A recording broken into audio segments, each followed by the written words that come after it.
It is time.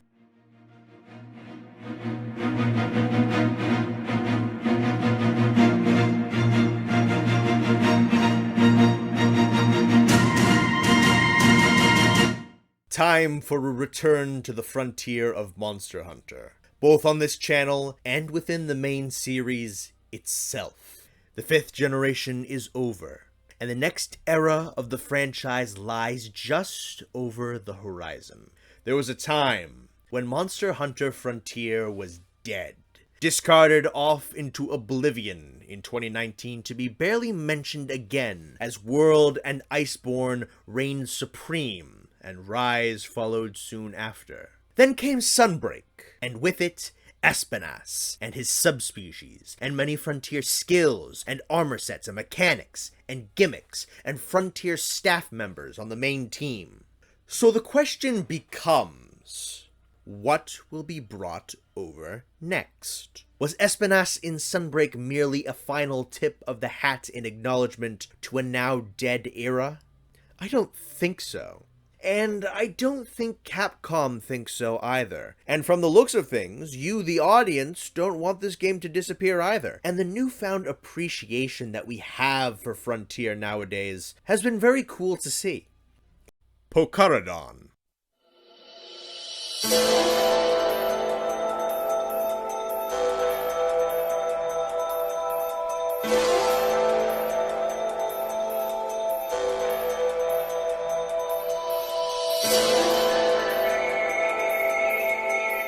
We begin with Frontier's essentially reinterpretation of the Royal Ludroth, a large alpha male leviathan who protects a small pack of predominantly females of the same species. Only Pokaradon is a giant walrus with some features of seals and other aquatic mammals, as opposed to a reptilian lion with a large sponge mane. The Pokaradon is the guardian of the smaller Pokara, fending off predators to allow his family to escape should things become dire. He is not as much of a provider as the Ludroth is for his pack, but he is an effective and necessary guardian, even against some of the enormously dangerous creatures that stalk the Polar Sea region, who we shall cover later. Royal Ludroth also serves as a decent comparison for the moveset. Pokaradon possesses a few moves that one would recognize from his fellow lower-level Leviathan: the slide on the ground, the full-body forward lunge, the death roll, and the charge where he flings globs of water to and fro. And that's where the similarities pretty much end. On top of a few new physical attacks of his own, Pokaradon's got a couple of standout signature abilities that he uses to great effect, due to the metallic attributes of his claws. When he claps his paws together, he creates a thunderous yet piercing, clanging shockwave that damages and stuns nearby opponents, lining them up to be struck by the full brunt of Pokaradon's physical force in a follow-up attack. Secondly, and most notably, he will begin by digging large chunks of ice up out of the ground, batting them at opponents, which is cool enough just in its own right. However, there remains a lingering effect. Unlike just about every other monster in the series that digs, a hole in the ground remains after Pokaradon lifts up a chunk of ice, and those who come into contact with these pits can fall right in and find themselves stuck for several seconds, free for Pokaradon to strike. Pokaradon's got a solid design. He's among Frontier's more grounded monsters, and I think his model needs very few touch-ups to make him look cool. He's sleek,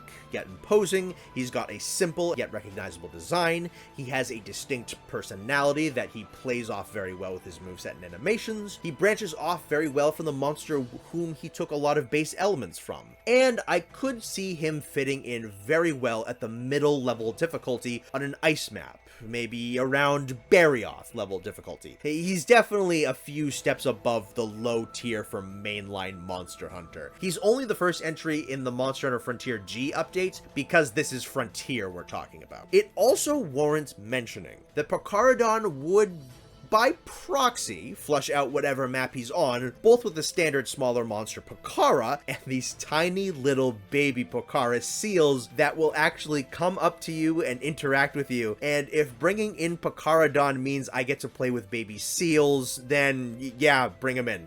This guy's getting a 9 out of 10 for how much I want to see him in mainline Monster Hunter. I think he would make an excellent member of any game's roster and would definitely solidify the lower level monsters in that game.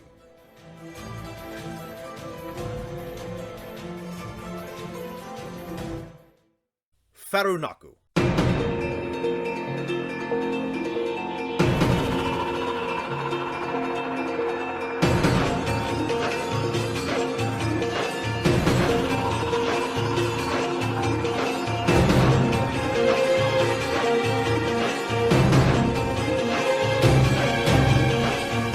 Next up, we have a close relative of the Hypnocatres, and off the bat, I actually really like the general concept of monsters that are close in relation to a pre-existing monster, but are different enough to warrant being their own species. We will be elaborating on that later. But monsters like this allow for an expansion on the currently existing core animals in the game in a way that might not make sense for a subspecies or a variant or a rare species or a deviant or something of that ilk to do. It's also a tactic that likely conserves a lot of resources on the developer end. So right off the bat, I'm liking the idea of Farunokku so far.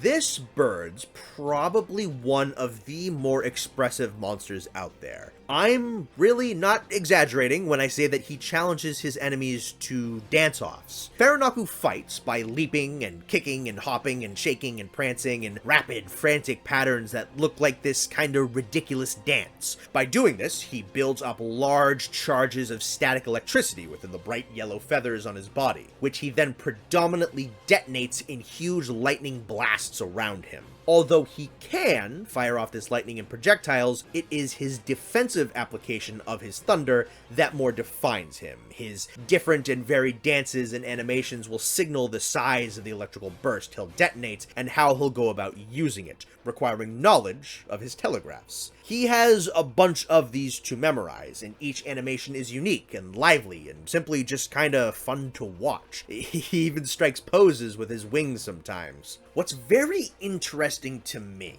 is that he seems to borrow a lot from Kezu and Kirin, the former being a not all that beloved monster that uses electrical burst defensively, and the latter being a not all that beloved monster that uses telegraphed animations to communicate the lightning attacks it's gonna use. And somehow, this blend on Farunokku just looks a lot more fun. Maybe it's the goofy erraticism of the monster, maybe it's the increased tempo of the fight in comparison to Kezu, and less reliance on arena blanketing AoEs in comparison to Kirin. This fight looks genuinely fun. Farunokku has a good design, perhaps not one of my favorites, but it is good. I like the deep blue blended in with the green on his body, and it makes the bright yellow feathers stand out very well on him. The tail fixes whatever the gnarled mess is coming out of the back of Hypnocatres, but the mane's a bit goofy, and for some reason, looks like it might be a little kind of out of place. That might be because it's a very round object on an otherwise pretty sleek and angular looking bird. Or maybe it's because it makes him look like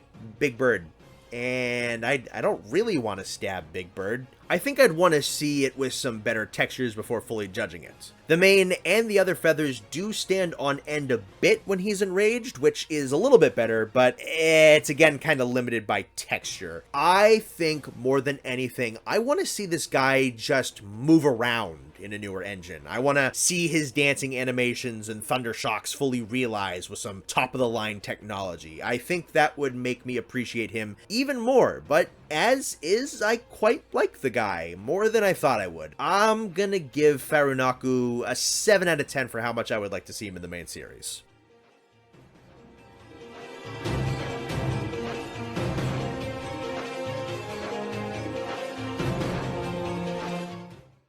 Hyujikiki.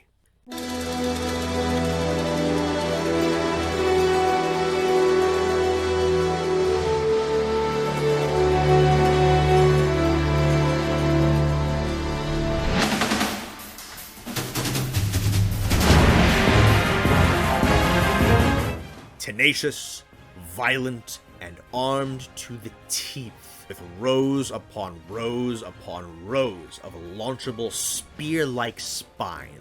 We come to the next of Frontier's unique flying wyverns. Hyujikiki is a seldom seen and even less frequently survived high-level predator within the highlands and deserts of Frontier. The first thing you're going to notice is the copious amount of needles jutting out of the beast's body. The spines are created and regenerated via a process where the fur on Hyujikiki's body is hardened by mixing with fats and oils located within the body. Fun fact, the presence of so many oils and fats on his hide means he's enormously weak to fire. A process like this requires a lot of energy to consistently maintain, thus causing Hyujikiki to be particularly violent and prone to staking out vast hunting grounds for itself. And Hyujikiki is pretty intelligent, using his fireable spikes to manipulate the movement of herbivores and trap them in place, that he may slay and eat his selected targets at his leisure.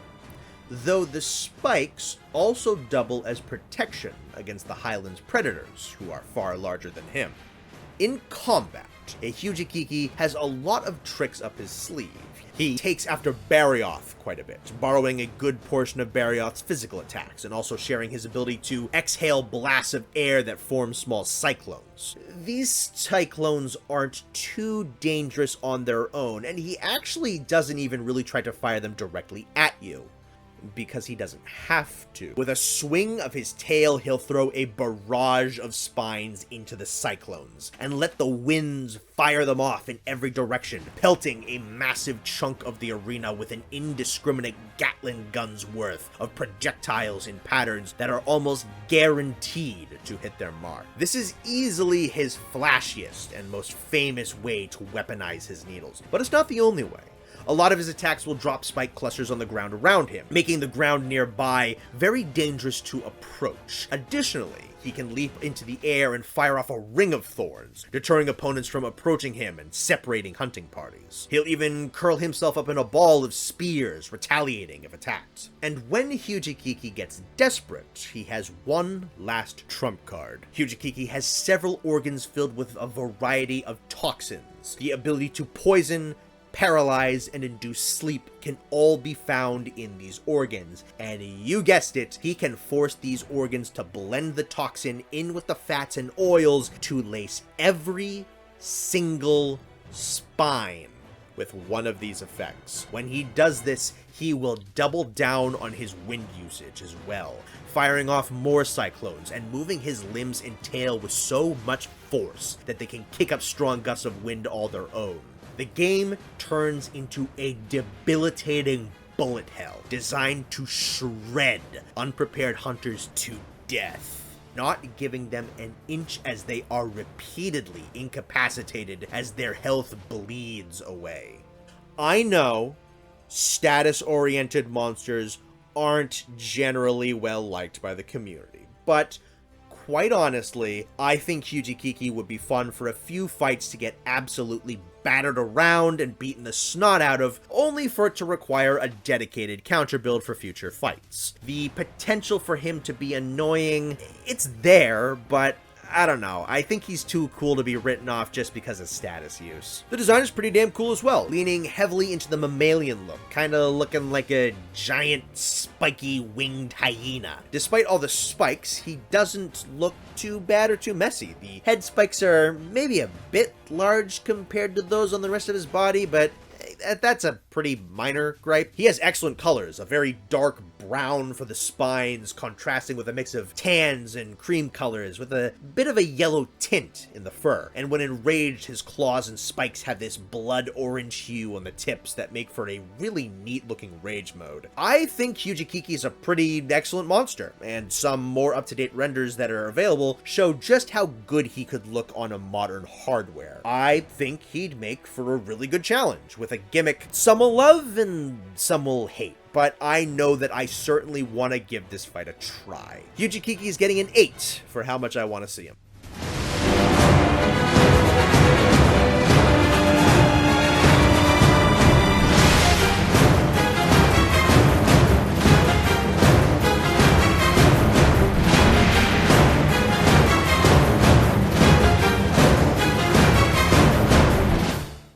Midogaron.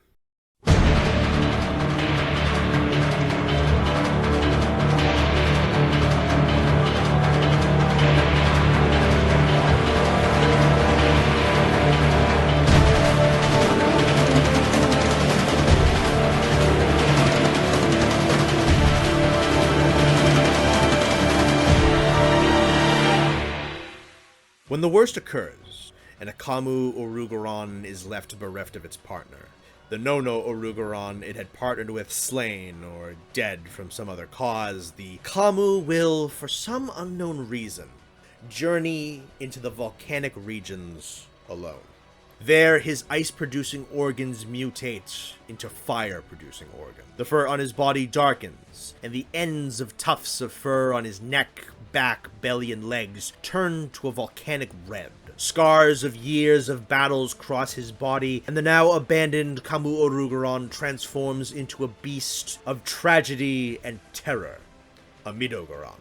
For paying the price of the loss of his partner, the now Midogaron is now far larger, faster, stronger, smarter, and far more cunning and lethal.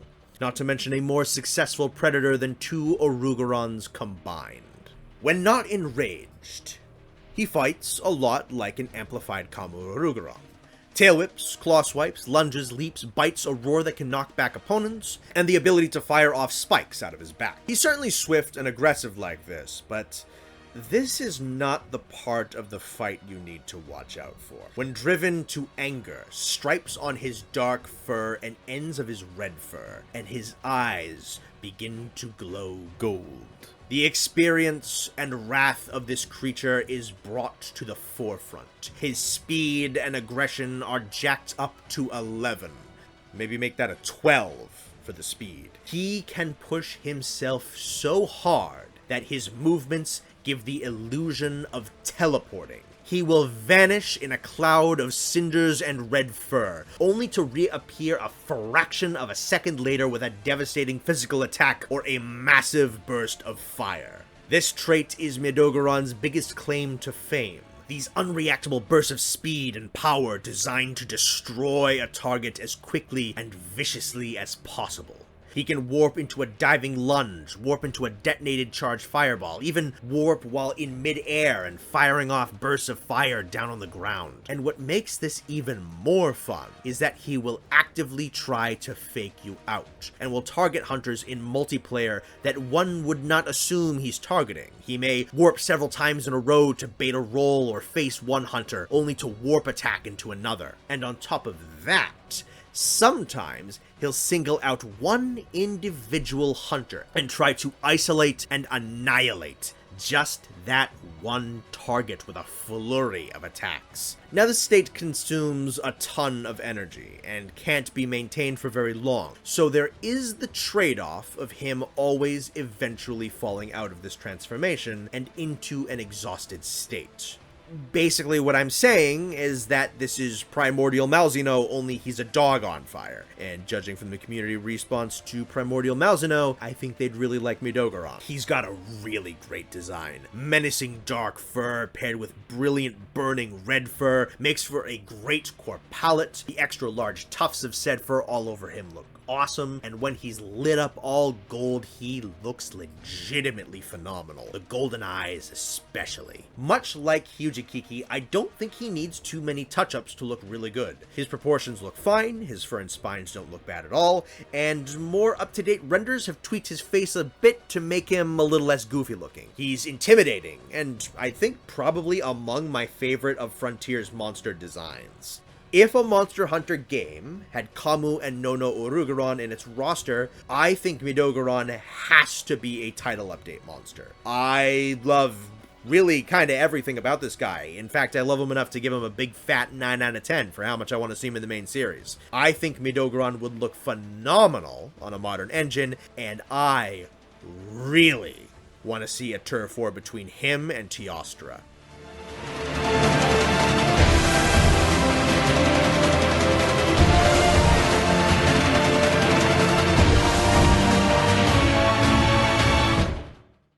Shantien.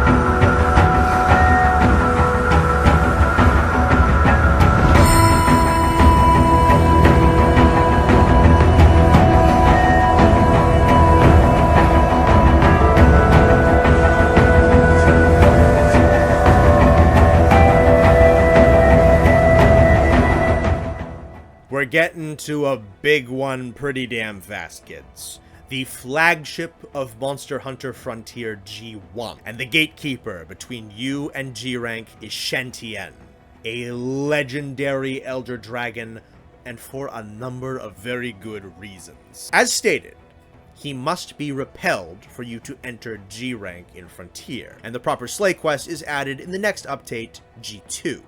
He's not the most challenging monster before his true Slay quest, but trust me, we're gonna get there.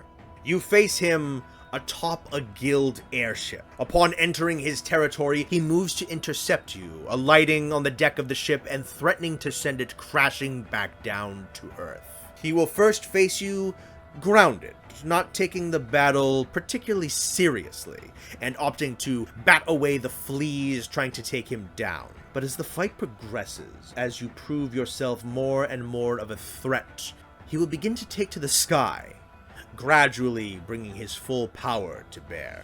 Shantien makes use of the Leviathan skeleton for the 3rd generation games, and in his first phase, you'll definitely recognize a lot of those same attacks. The standard bites, tail sweeps, and the slithering dash. You'll notice, however, that many of these attacks, specifically ones with the tail, kick up massive gusts of powerful winds, which are a prelude for what is to come. Deal enough damage and a storm begins to roll. Bright blue sky shifts to ominous dark gray, and the rain begins to fall steadily, soaking the deck of the airship. Shantien takes to the skies, and his moveset changes. Internal organs manufacturing large amounts of pressurized air, allowing him to fly and to glide at top speeds. He maintains this sustained flight so long as he is not knocked to the ground, sweeping his tail across the deck of the ship, lunging at targets and biting at them, but with the added advantage of being much harder to hit now. Occasionally, you gain a taste of his elemental prowess, a sustained beam of water here, or an electrified burst there, but we're still merely building. If you can knock him out of the air, or snag him with a ballista binder while he's flying outside of the confines of the ship, you can pull him down to the ground for some free damage. This will keep him grounded for a little bit, and he will mainly use his attacks from Phase 1 for this part. One would think that the 3rd phase would be his final form, as the storm now begins to rage, and lightning crashes down all around in full spectacle. And for the G1 Repel quest, yes, this is indeed the final stand before he flees. Angered, and now fully taking the battle seriously, Shantien transforms the rainstorm around him into a full-fledged thunderstorm. Bolts rain down from the heavens, and the winds sweep at a staggering speed, and the downfall of rain becomes a torrentious onslaught. Swipes of Shantien's tail kick up massive bursts of water. His water beam lasts for prolonged periods of time and turns gigantic in size. He will rain down lightning upon himself to knock away those striking him, and will sometimes fly away from the ship, let his body surge with lightning, and continuously dive across the deck of the airship, thrashing any hunter caught in this flight path. It will take, once again, the ballista binder or a well-timed hit from the hunting gong to interrupt this attack. And should this form be endured, most Shantien will know better and flee the fight, licking its wounds and preserving its life. But sometimes the hunters injure the Shantien a bit too deeply, plunge the dragon into a sense of desperation and fear for its own life, and should this happen, there will be consequences. In the G2 update, a mechanic called Conquest War was implemented and given to 4 monsters. Shantien was one of them, and the other 3 will be discussed later. Conquest events allowed you to fight monsters over and over to increase their level. Increasing the level could alter the monster's mechanics and add multipliers to their stats. This level could go up to 9,999.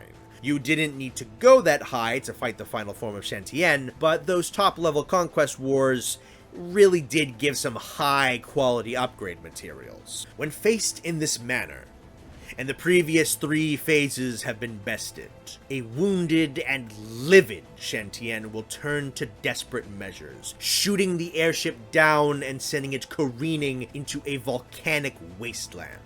In that hellscape, Shantien will devote everything in its power to destroying you. Pushed so far that it will unleash its hidden power. A third element. Shantien possesses a weak fire-producing organ, which he will almost never use, allowing his water and lightning to do most of the heavy lifting. But when near a volcano, his control of fire is strong enough to properly weaponize his fire organ, and his winds can manipulate the fires of the volcano as well. The hairs on his body now streak with burning bright yellows and oranges, and embers of the volcano get caught up in his wind aura, setting the air around him ablaze. The final battle has begun. Pure spectacle unfold. Geysers of flame and steam, lava swept up in tornadoes, projectiles of boiling water, fire beams infused with rampaging lightning, cacophonous blasts of thunder, followed up by sweeping arcs of cutting pressurized water and flung chunks of magma. All three elements are put on full display, and some of his attacks combine the elements together in Frontier's first compound element, the Tensho element, which comparatively deals 100% water damage, 70% thunder damage, and 30% fire damage. Only Shantien wields this power.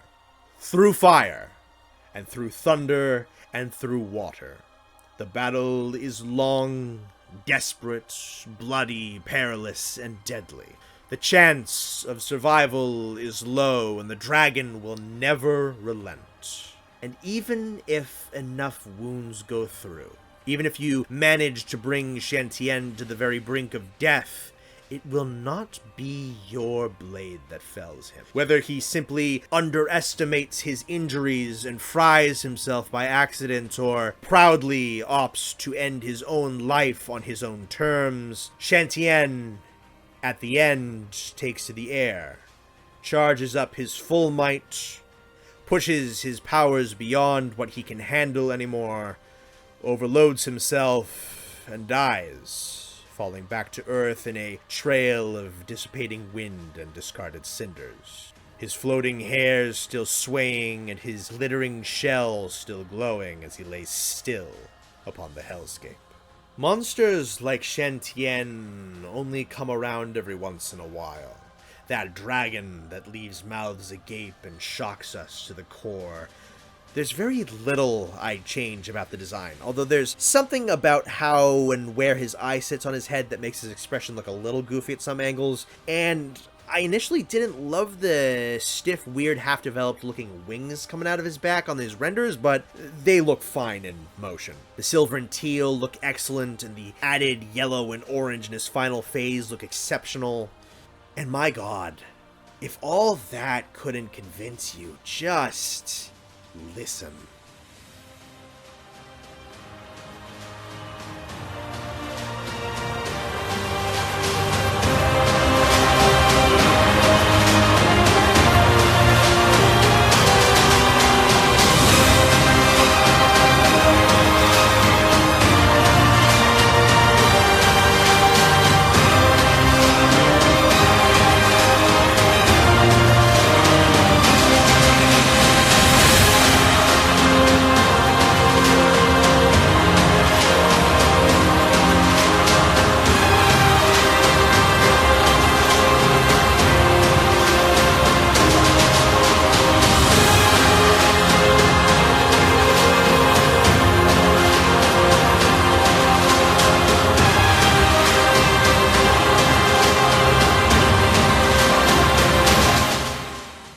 Out of 10.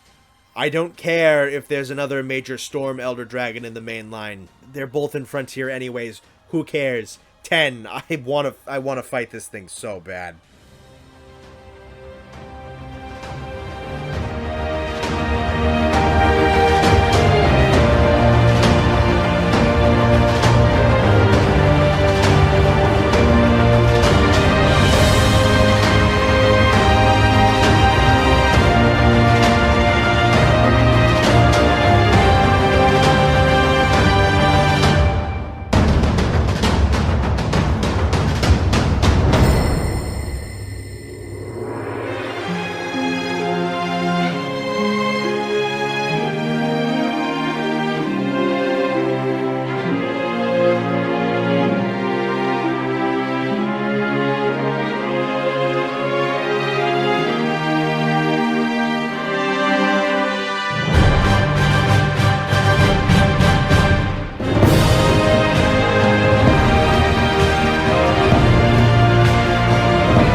Giaorugu.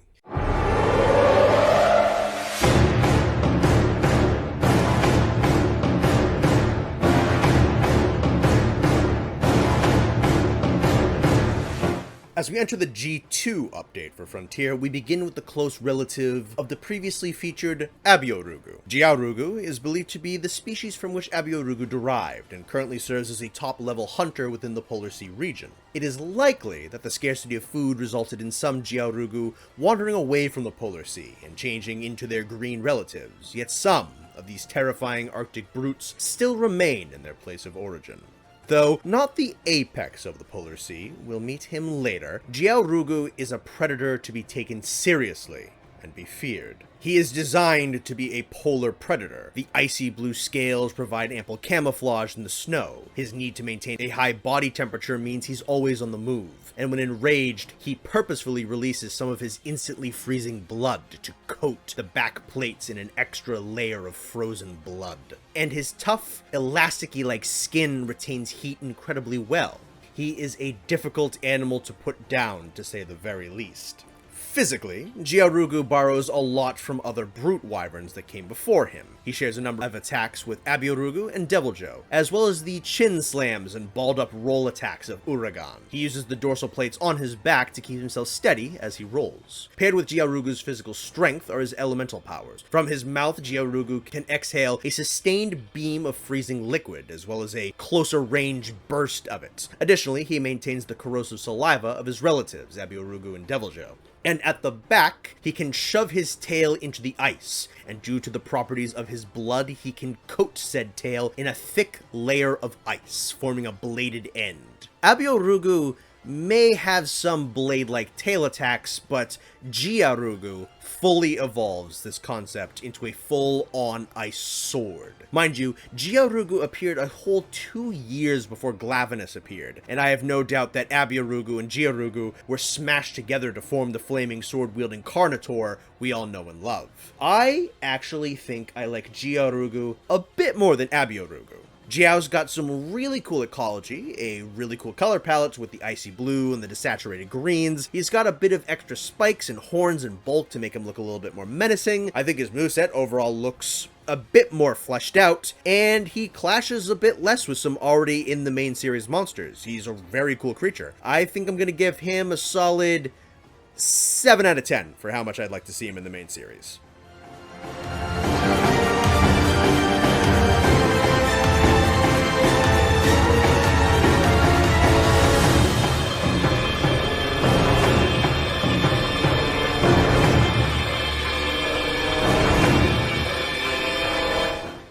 Ray and Lolo Gougarf.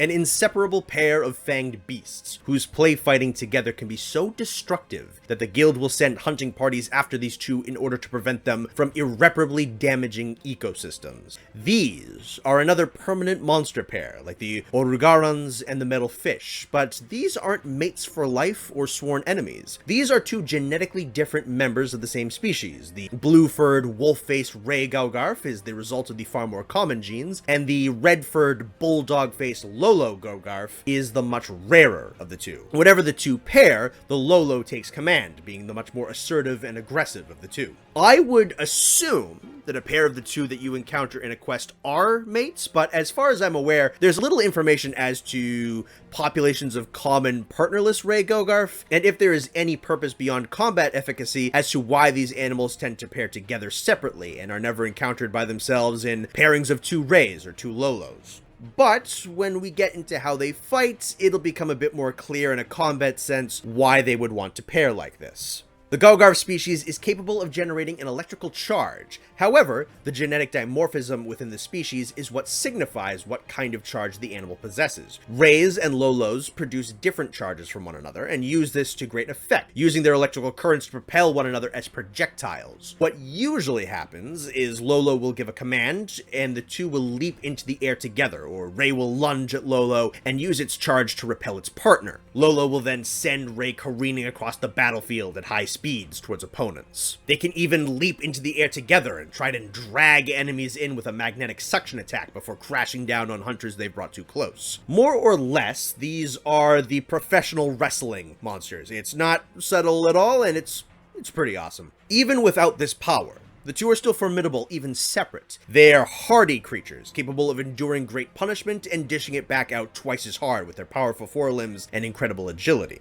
A few more details to note. Lolo essentially dictates the path of the whole battle. When it enrages, Ray enrages, and when Lolo leaves the arena, Ray follows after. Lolo calls the shots during attacks, and should Lolo be killed first, the Ray will flee and will be unable to enrage for the rest of the fight, the more timid creature now lost without its leader. Alternatively, should Ray go down first, Lolo will become permanently enraged, fighting to the bitter end. And as a side note, when they do get enraged, their fur gets all giant and poofy and ridiculous looking, but in a good way. These two are pretty peak Frontier, in my opinion. They're both really goofy looking, yet their design's pretty cool. They make use of Frontier's paired monster mechanics, magnetism status, and complex underlying mechanics that can alter a fight and a player would do well to understand. The perhaps only real mark against them is that their colors may be just a tad too oversaturated. They look a little too stand out against the backgrounds of the map, but I'd say that's pretty much it.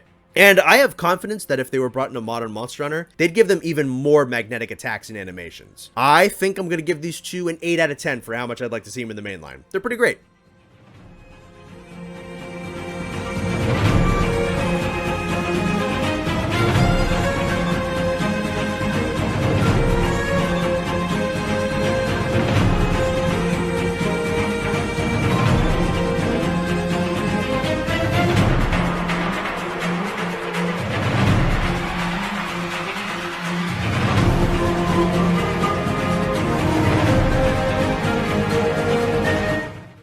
Anorupatisu.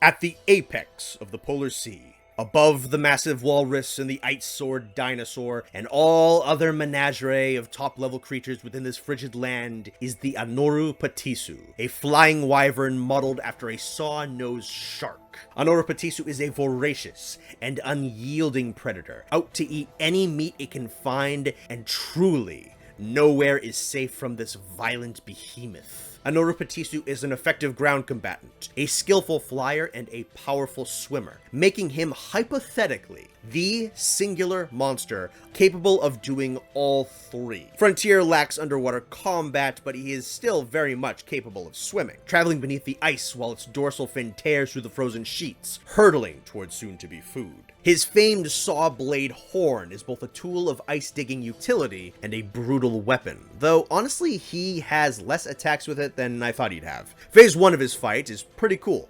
Yeah, this guy's got phases. And by itself, it'd make him a solid monster with some high potential, but it takes a bit for him to really get going. This first phase, though. Anorupatisu wastes no time showing off the multifacetedness of his mobility. He can use his horn to carve out the ice under him and dig into the frozen sea beneath your feet, rocketing towards you at alarming speeds. Other times, he can use his horn to carve open the ice, creating a massive geyser of ice-cold mist, shooting up into the air and obscuring all within it, which Anorupatisu makes use of to dive towards an unsuspecting target.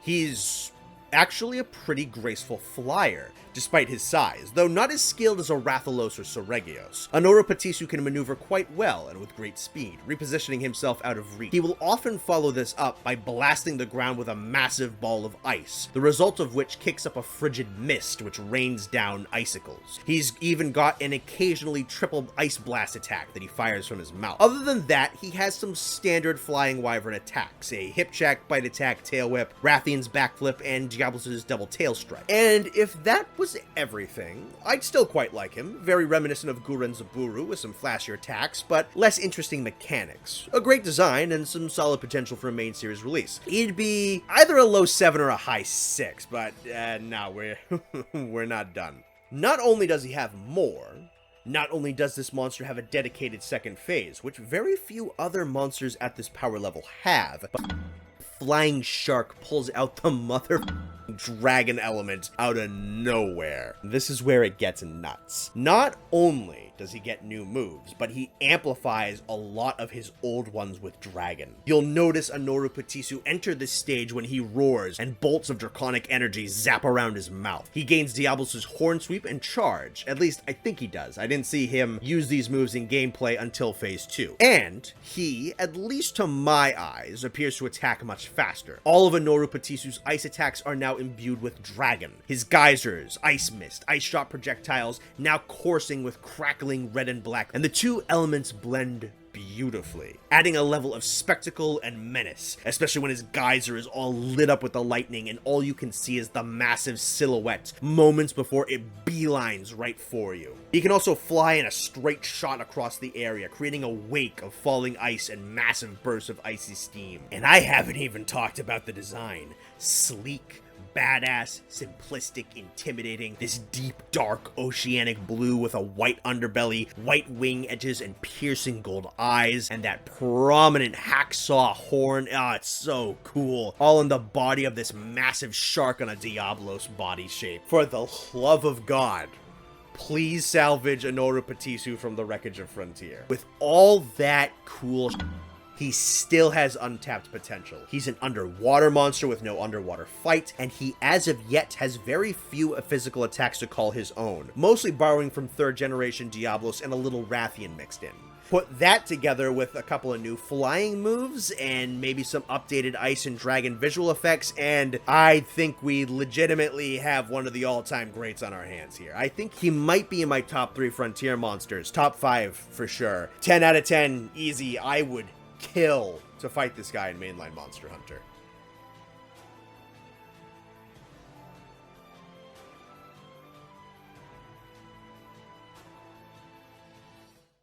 Miru.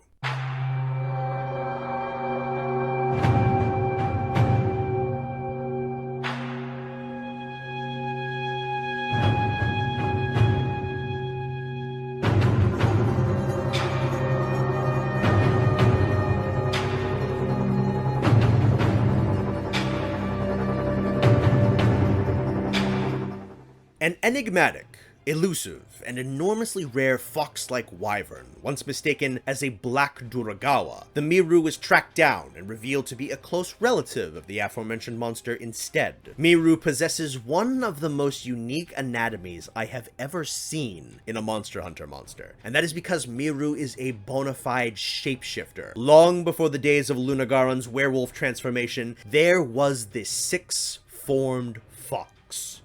Miru is able to alter the structure of his face, forelimbs, tail, and crystals, as well as the color of said crystals to reconfigure his weaponization and the muscular structure of his body, allowing him to, on a dime, overhaul what his body is physically adept at. Going over them one at a time, I'll break down the different forms he takes. He will begin his fight in his normal state, shaped much like the Duragawa and fighting similarly to him. However, he utilizes the fire element rather than ice. When he begins to realize that he is threatened, a bubbling blue fluid can be seen around his body, indicating the shifting form. His ranged form. His crystals glow green and grow thicker at the wings, as well as curving at the head. The end of his tail swells up as well. In this form, he keeps his distance as much as possible, relying on a heavy concentration of fire-based attacks to incinerate enemies from afar. In his power form, his snout contracts inwards, his forelegs grow much larger than normal, and his crystals become shortened and red, flattening around at the face too. This form is all about pure physical might. Miru's speed and range fall away and are traded for strikes that rip the earth asunder, grind bones to dust, and melt health bars. He borrows a few of Tigrex's moves here, and honestly, he isn't even really that slow, so be careful. In his speed form, his crystals turn a bright cyan blue. His horns then angle backwards, and many of his crystals thin out a bit and elongate, giving him a very aerodynamic feel. Miru's body structure as a whole is now much slimmer. This is the opposite of the power form. Area-cracking strength traded for huge bursts of speed and heightened agility. Here, he borrows a few moves from Nargacuga, mostly a lot of his pounces and leaps, while having a number of lunges and combos of his own. His crystal form turns his crystals bright white with a bit of a purple tint, and makes them longer and thicker, creating a sort of white-purple crystal mane around his face, with one prominent forward-facing crystal horn. This form is fairly balanced between physical and ranged attacks, though not as extreme as the power of speed forms, and rather than his fire element, Miru focuses on firing off shards of his crystals as fast-moving projectiles. These attacks can inflict the debilitating Crystal Blight, which can reduce maximum stamina, limit item usage, and cause an explosion on you if the crystals aren't properly dealt with. And lastly, there is Miru's final form. A fantastic looking state with long, sharp, icy white crystals, piercing glowing red eyes, prominent horns, and red veins on his wings. Unsurprisingly, this is an amalgamation of the other four forms: powerful physical might, blinding speed, massive bursts of fire, and crystalline buckshot. However, contrary to the name, the final phase is not a last resort, permanent last leg of the fight. He can transition in and out of it as he does with his other forms, and he can enter it fairly early on in the fight as well, though that does not take away from the impressive design and moves he has access to. In fact, Miru swaps between his forms rather frequently, though the base form is abandoned at the start of the battle, and this serves him well, as his move pool in each phase is a little limited. Just a little. The rapid change in the fight does make it a bit hard to take in each phase properly while watching gameplay, but I would assume it keeps the hunters on their toes, as the phase swaps do not appear to be scripted, though I would assume he cycles through most if not all of his forms before reusing them. It's a pretty genius concept, bringing a lot of contrasting attacks together and fighting styles, and dividing them up amongst one monster via various states, whilst elaborating on that concept with some very cool physical transformations. As a sum total, Miru looks pretty awesome. Some phases more than others, in my opinion, but as a core concept, he looks pretty sick. Black makes for an excellent base for all of the multicolored crystals to look on and stand out in. Aside from the obvious brilliant spectacle of the final form, I'd say the thick and beefy power form is my favorite. It changes him probably the most drastically, and really sells the amplified physical might. In a modern Monster Hunter game, I think I'd like to see some of Miru's physical alterations exaggerated just a little bit more. Just a bit. As some of them blend together slightly. Make the power form like a brick house. Make the speed form like almost anorexic. Give him a fiery visual effect in his crystals and his ranged form. Stuff like that. Really sell the shape-shifting, as I think this idea could be explored a bit further. I wouldn't need too many new moves. I think several quick swapping shallow pools is a good call. Overall, excellent concept, and I think it can be elevated even more with a few tweaks. Oh, and the theme bangs. 8 out of 10 for this one.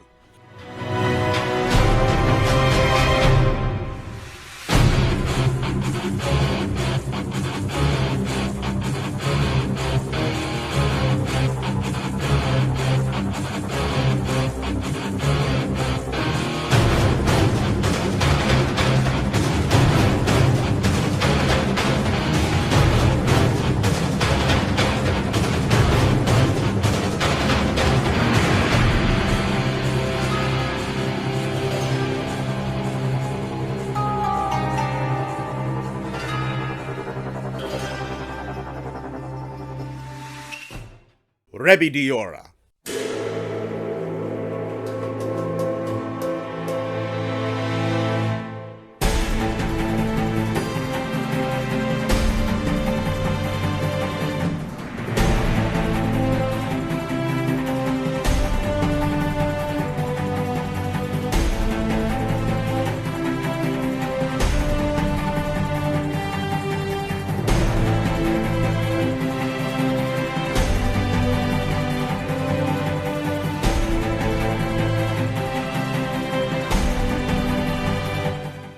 The named subspecies of Ruko Daora, Rebidiora is a far more powerful counterpart to his magnetic cousin. Rebidiora is the result of a mutation that occurs when a Rucodiora becomes overcharged by its electrical output, allowing it to experiment with its powers in newer and deadlier ways. His scales turn a deep dark violet, his wing membranes a yellow-green, and his horns and spines shift to pale gold, indicating the tremendous amount of electrical power this creature wields. His fight isn't too different from Rucodiora's on a fundamental level, but it is significantly amplified when it comes to the electrical abilities. His biggest claim to fame is his ability to create large magnetic spheres that suck up huge amounts of debris into them. These spheres will slowly gather in power and size before they are flung at a hunter or sent crashing down to Earth, resulting in a massive electrical detonation. His roars can tear massive chunks up out of the ground in a radius around him before they are dropped back down to the ground. He can drag magnetized hunters toward him as he flies upwards before he slams back down. And Rebidiora's electrical powers are so mighty that he can now properly wield the thunder element. Rucodiora was limited in that his electricity could only be utilized for his magnetic ability, whereas Rebidiora can properly emit bolts of lightning now, and he can even blend his lightning in with his dragon element. This creates the Thunder Pole element, dealing 70% of Thunder's usual damage and 70% of Dragon's usual damage. This is an element only Rebidiora can wield.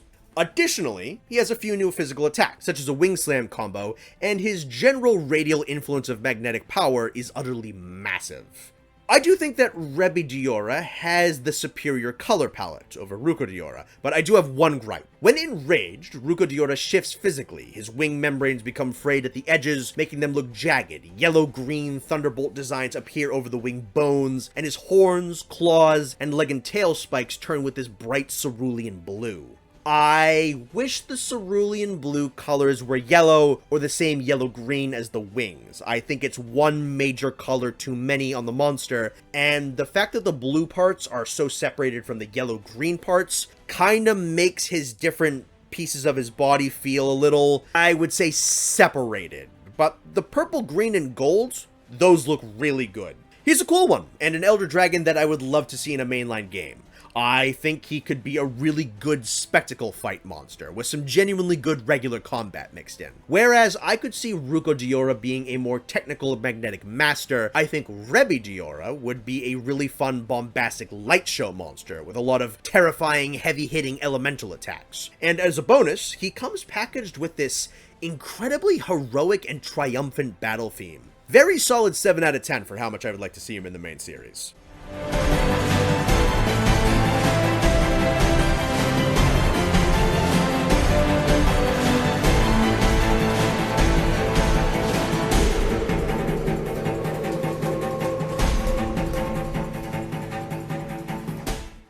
To circle back a little ways, there was a land beyond that where Shantien was fought.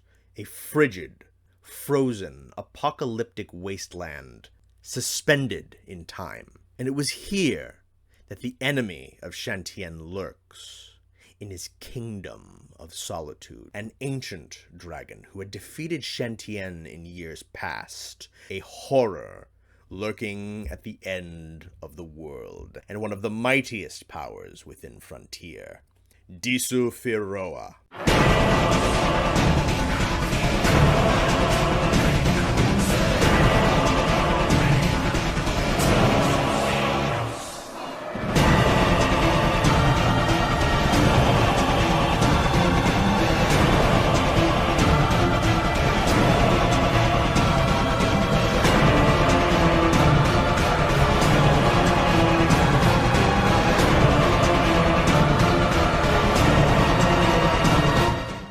One whose power ranks amongst the first-class dangerous monsters, a compatriots of cataclysms such as Fatalis and Elatrion. The frozen seraphim dragon dwells in the hell he has formed into his own. Twisted, rocky spires jut out like shattered, sharpened fragments of discarded bone. The ground is bleak and barren and gray. An ominous maroon ocean laps at a beach devoid of color, and a bloody moon hangs in a violet sky. No ecosystem can dwell here, no life endures save for the lord of this land. The dread dragon having carved a kingdom of emptiness and death. Disufiroa commands both flame and frost, held together by the dragon element. His organs can produce blasts of raging infernos, and his horn can manipulate the frost-bitten wind to form glacial structures. The dragon element combines with these other two to craft the frozen seraphim compound element. However, the majority of his attacks are fire or ice-based. He must wield these elements in balance, as too much of either could destroy him. Most battles against Disufiroa are not so much battles against his form, but against his will, and the creature's will is nigh indomitable. So tenacious is he, that the moment the hunt begins, he immediately pelts the arena in a slew of fiery breath attacks, scattering hunters before their bearings can be collected. He'll then form a massive icy glacier before smashing it to bits. Having Alatreon's body shape means you should expect a few of his physical attacks and animations in the fight. Besides that, in the possession of multiple elements, there are few other similarities between the two. Disufiroa is packed to the brim with a massive arsenal of attacks. He can create a sun-like ball of fire and detonate it into burning meteors, exhale massive tornadoes of ice and fire, expel massive concentrated beams of frozen seraphim, manifest titanic glaciers, fire said seraphim beam into the glacier to refract off the icy structure and strike in multiple directions, and coat large swaths of the ground in icy shards before wreathing his body in raging hellfire and charging towards opponents trapped in the ice. When thrown into a rage, the sky glows a deeper red, and his horn grows in size.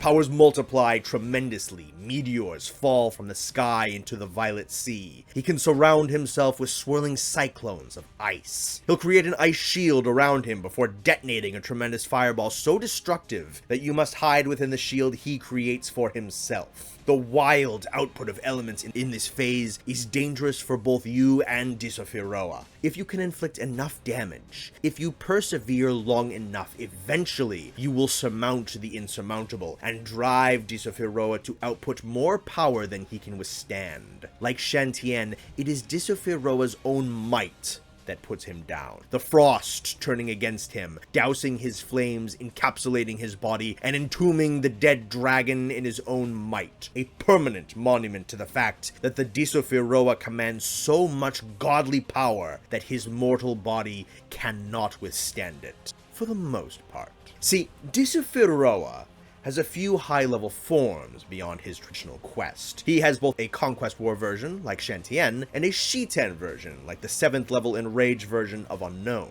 The Conquest War Disufiroa is nice and frightening and all that. Certainly new moves, a ramping mechanic up to level 9,999, more health, more damage, high-level upgrade materials, etc., and so forth and so on. Mighty as the Conquest War Disufiroa is, his icy tomb will claim him all the same. But this is not the case in the Shiten form. A Shiten Disufiroa is a different kind of beast altogether. Older, stronger, more experienced, more focused, and more in control. Oh yes, you can push him to the point where his ice entombs him, overtakes his physical form, and locks him in stasis. For a minute.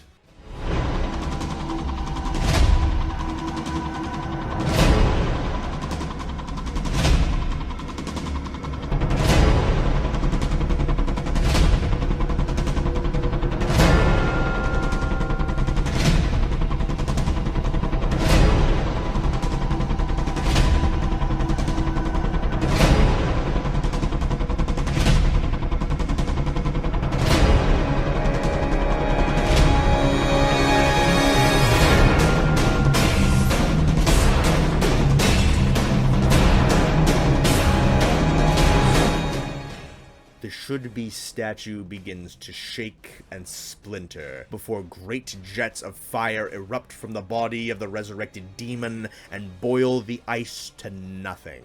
Vibrant yellows and oranges and violets blend into his body and wings. His icy armor becomes more exaggerated, and he resumes combat with a vengeance. Disufiroa's attacks can be full arena encompassing. Twisters of fire swirling as icy structures jut out from the ground to impale the blood-red sky. His refracted dragon beam fires in more directions. He conjures bizarre dragon-infused ice crystals from the ground. He destroys his own ice structures to send shredding projectiles flying in all directions. He creates long-reaching, swirling vortexes of frost and flame that circle around him, an endless barrage of relentless elements threatening to annihilate you at every turn. And just when it seems like he'll never go down, lo and behold, Disufiroa can be truly slain, brought down fully and totally. No resurrection, no tomb, a true end.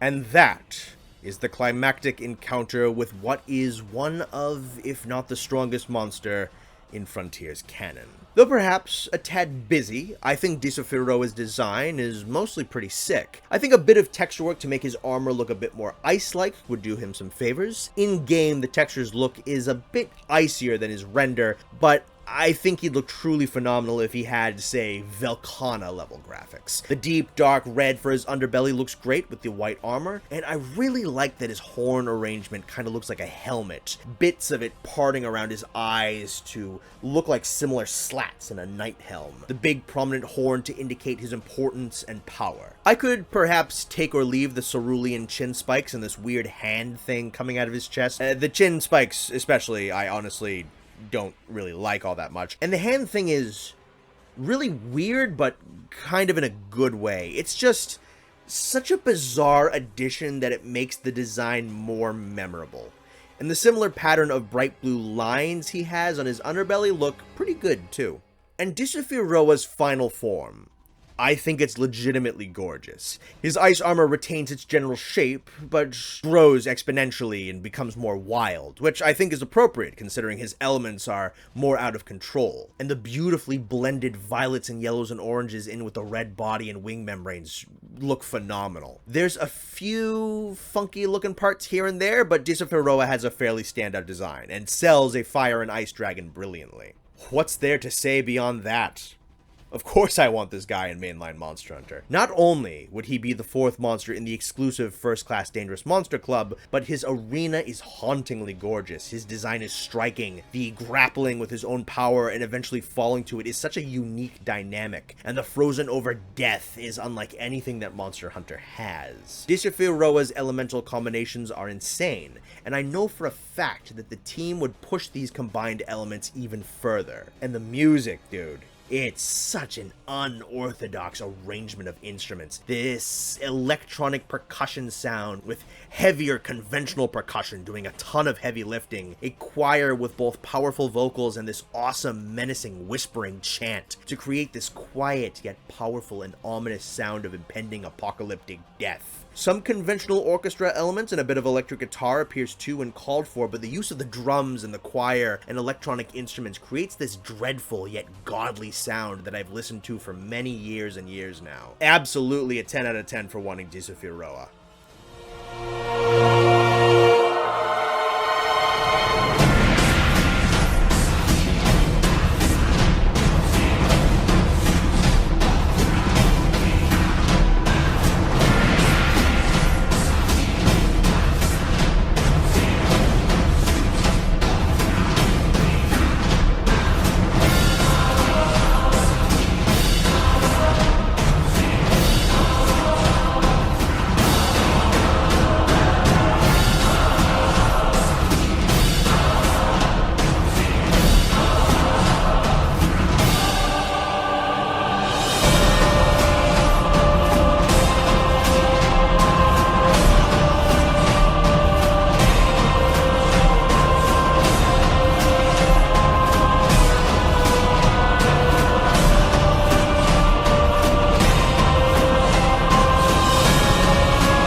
Barlagual.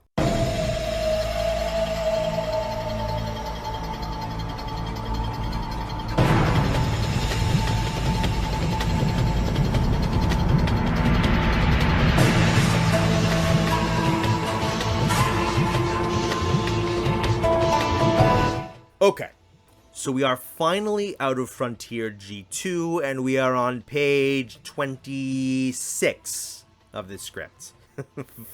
Me, dude. It's alright, though. G2 is comparatively packed, and Shantien, Miru, and Disufiroa had a lot to talk about, so we should be able to pick up the pace a little bit. G3 begins with a brand new Leviathan, Barlagual, which is the official Romanized name of Baruraguru. He is a swamp-dwelling, leech-like leviathan, which feasts upon the blood of the inhabitants of the humid marshlands and whatever hunters dare approach. They are predominantly a sea-dwelling species, but have become invasive to certain swampy regions, and with no natural predators, they have been killing populations of genprey and ayaprey en masse. Normally, it is a water element-wielding monster, capable of weaponizing a mucus it secretes to keep its body moist. It can utilize this watery mucus as a projectile, and mixtures with his body fluids can cause this substance to be corrosive to armor, inflicting defense down.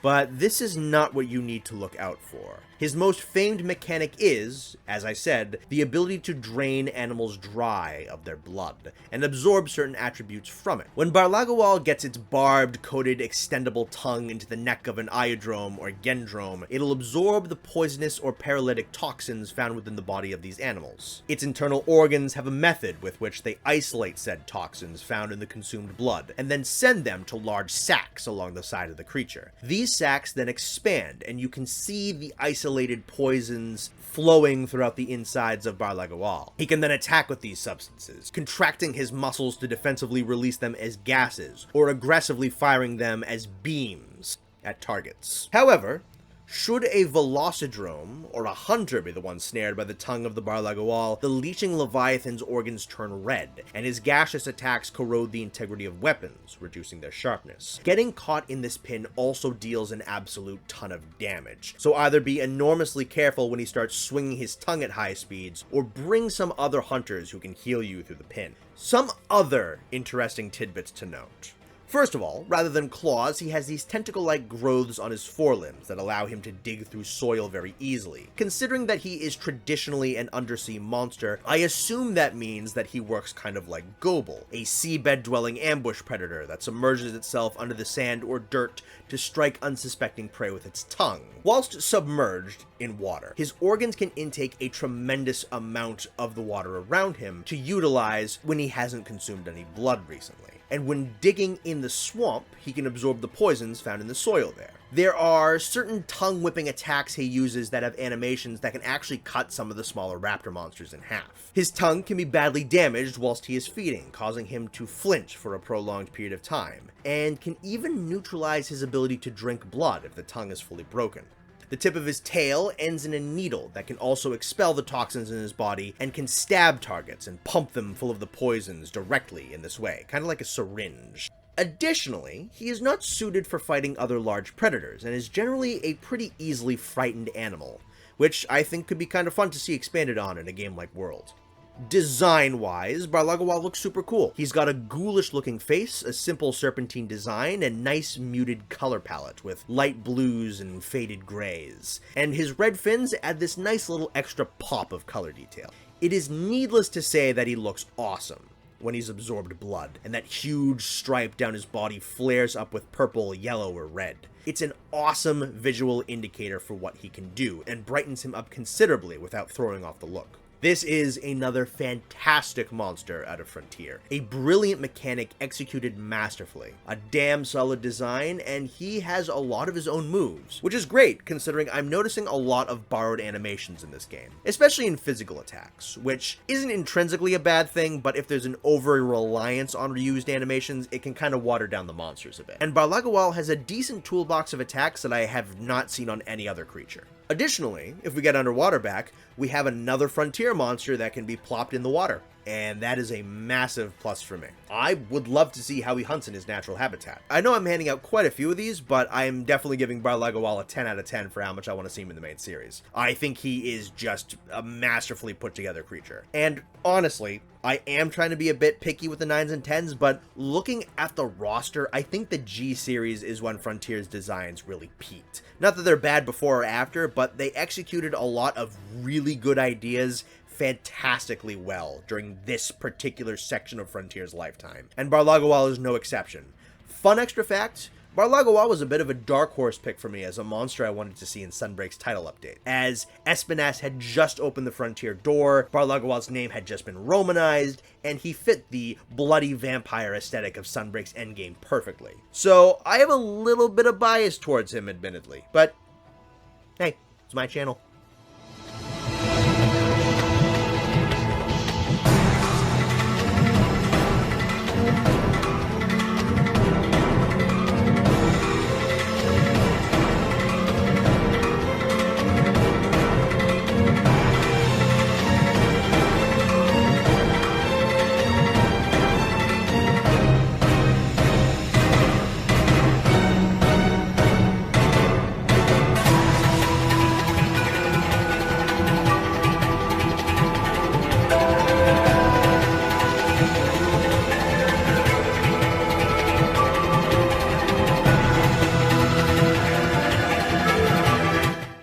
Zerureusu.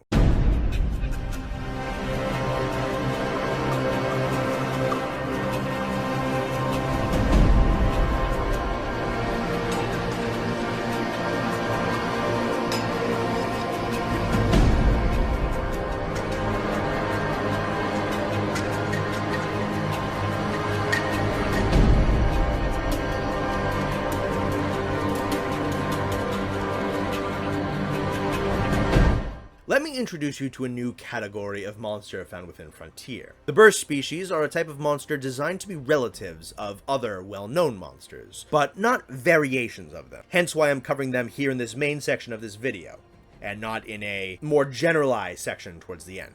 Zerureusu is technically not a Rathalos. He is a powerful close relation. Now, I do like the concept of Berserk species, as I do like the idea of closely related monsters that technically aren't the same type of animal. But the title Berserk species is a tad superfluous. This is a concept as old as the original game, with Monoblos and Diablos being very close relations, but not the same animal. And earlier in this video, we had Farunokku, who is a relative of Hypnocatrace, but not a burst species. The burst part is likely a signifier that this is a massively more powerful relative.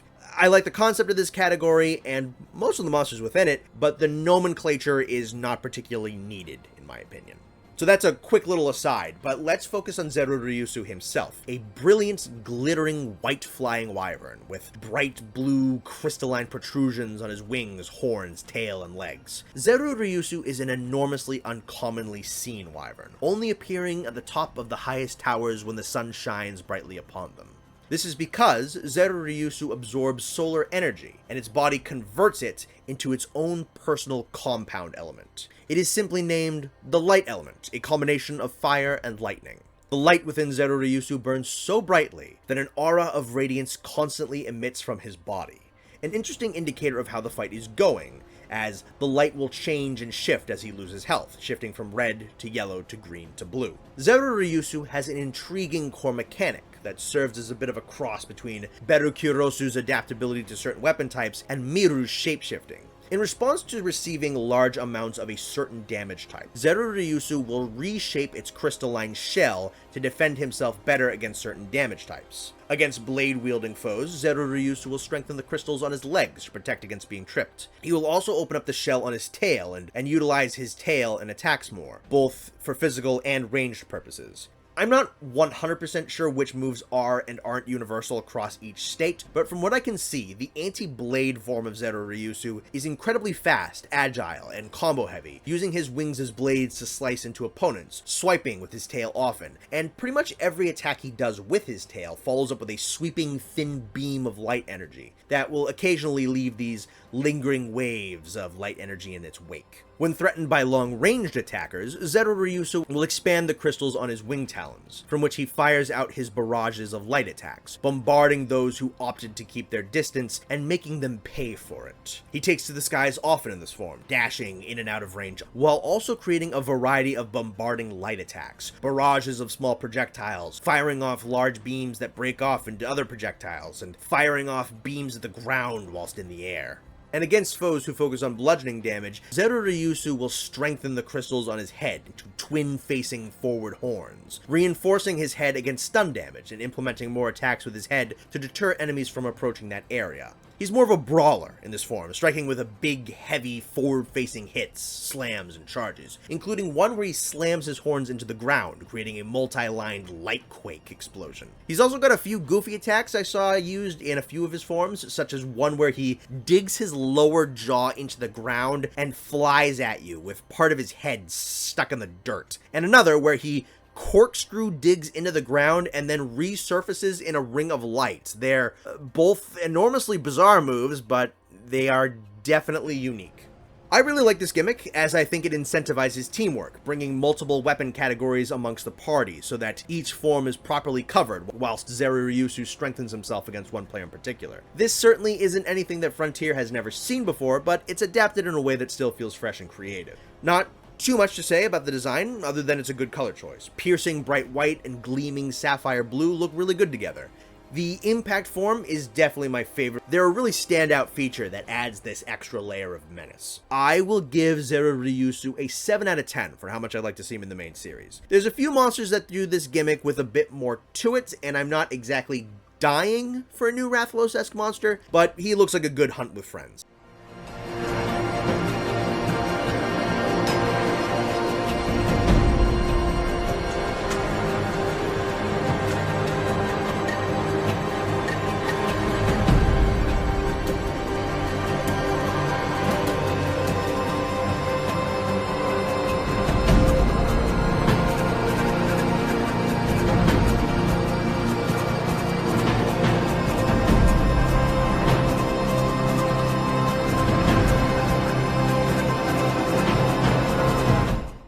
Meraginasu.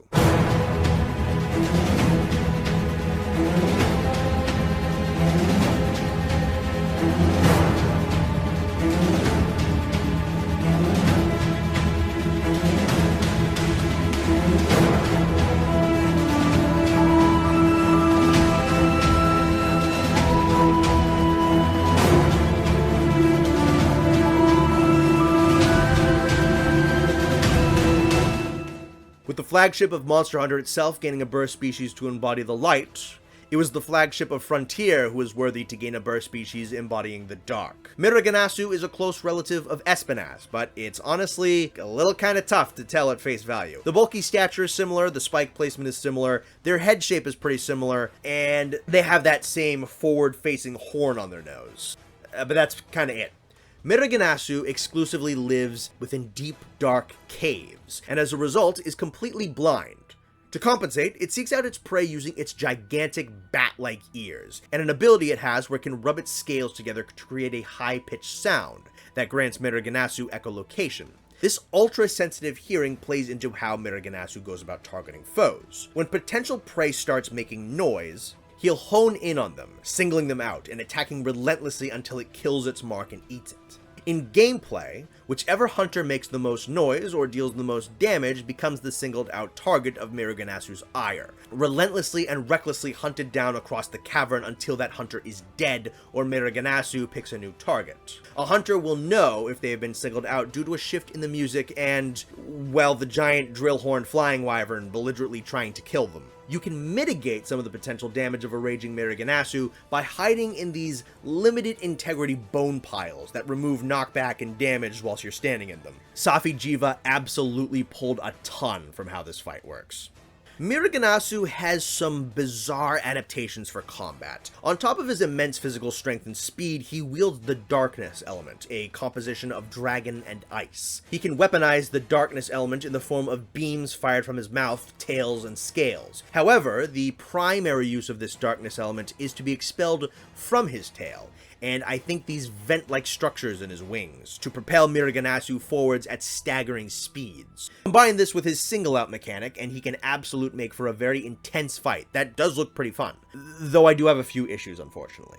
I don't think that Meraginasu's potential has been fully explored. From what I can glean, the huge drill-like horn and the rocket engine tail served the purpose of allowing Meraginasu to move through dozens of feet of solid stone like it's water. But in-game, he has no dig attacks, and his drill horn doesn't drill. It doesn't feel like his ecological function has been properly implemented into his kit. I imagine that Meraginasu's hearing is so good that he can hear something moving underground at great distances away, even with all that earth between them. And Meraginasu can move with so much sheer force that he doesn't need the element of surprise. He can tunnel faster than anything else. He should be an enormously dangerous, specialized combatant in his niche. But as is in gameplay, he's a bit of a Diablos clone with some Espinas moves in an underground cave.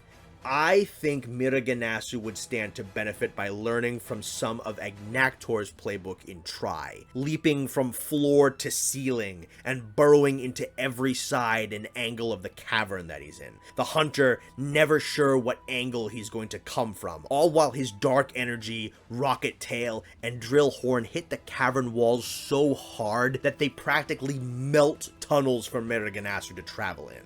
And that's just not there right now. There's also the matter of the design.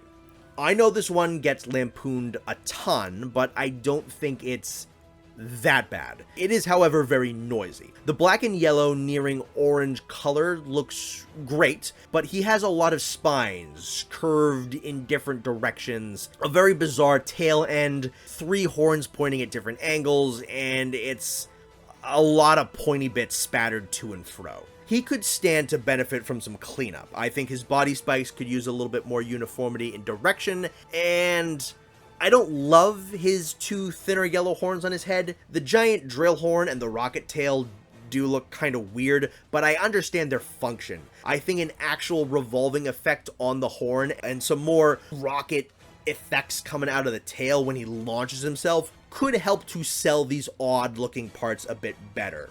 I do love the giant ears, though. I'd like to see Meraginasu get another chance. I think with some design cleanup, a moveset overhaul, and some non-combat representations of how he hunts underground, I think you could have a damn good monster. In fact, I think the core fight by itself looks solid and fun to play, but I think it is yet to properly elaborate on the specific mechanics of this particular animal. As of right now, I'm going to give Meraginasu a 6 out of 10 for how much I want to see him in the main series. As he is in Frontier, I don't think he's been perfected yet. And this is kind of a Rebidiora or Laviente situation where I want what could be a bit more than what is. I do hope he gets another chance.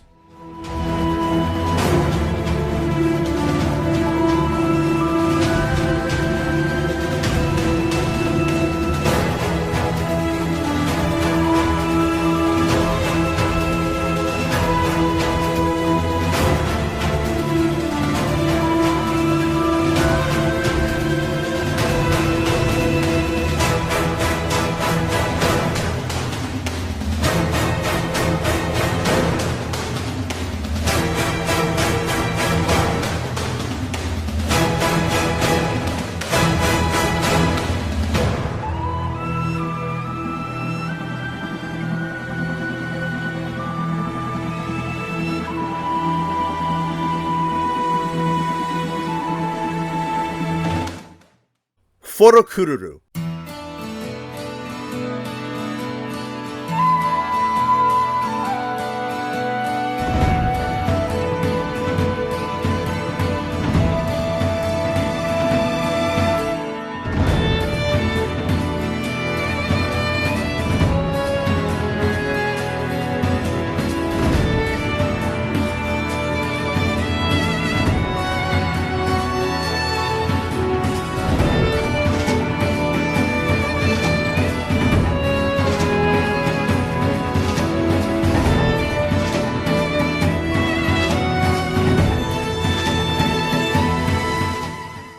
don't have enough big, powerful bird wyverns in mainline Monster Hunter. All we really have is Yangaruga. Luckily, Frontier's got us covered. Forokururu is the premier monster of the Flower Fields map, a creature designed specifically for the rolling hills of countless wildflowers that decorate the multicolored landscape. Forokururu, though typically a tranquil monster, can be a powerful opponent when provoked. His large size grants him strength. He is a graceful and agile flyer, and is so accustomed to his environment that he has become both immune to and can weaponize the over half-dozen potent toxins found within the flowers of his home. The hypothetical has been floated around many times. What about a status Elatrion? A variant or something that utilizes status ailments rather than all the elements? Well, we have status Elatrion at home, and he's a gigantic teal hummingbird. The huge patches of multicolored flowers within the flower field each contain their own status effect or debuff.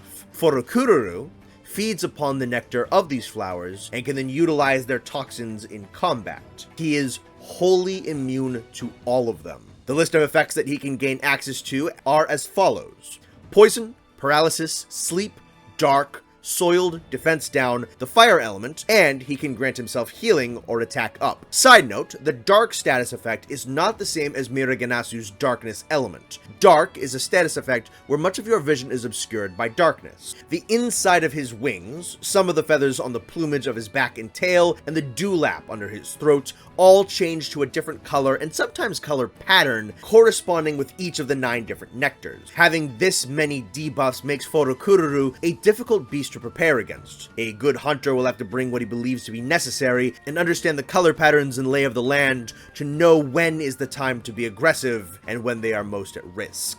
From what I can tell, the different nectars don't really alter his attack patterns all that much. He will release large globs of whatever nectar he's consumed by flinging them out of specialized organs in his wings and the feathers in his tail. He can launch several at a time, with each projectile having rather large blast radiuses. He can fly across an area and strafe it with nectar bombs in a manner similar to basil geese. He can drop several of them as he takes off, punishing hunters who are attacking him on the ground. I also noticed that he's quite a heavy flyer, though he doesn't seem to stay too far out of reach for too long, and spends a lot of time flying at a height where you can hit the tail and the claws. In addition to his nectar attacks, he has many physical attacks where he swings his massive wings into hunters. He also utilizes the long, sharp beak somewhat often, stabbing at hunters repeatedly. From what I can tell, it seems like a bit of a slower paced fight, not as ridiculous and high intensity as some of what we've covered so far. And although he has a lot of detrimental effects at his disposal, they are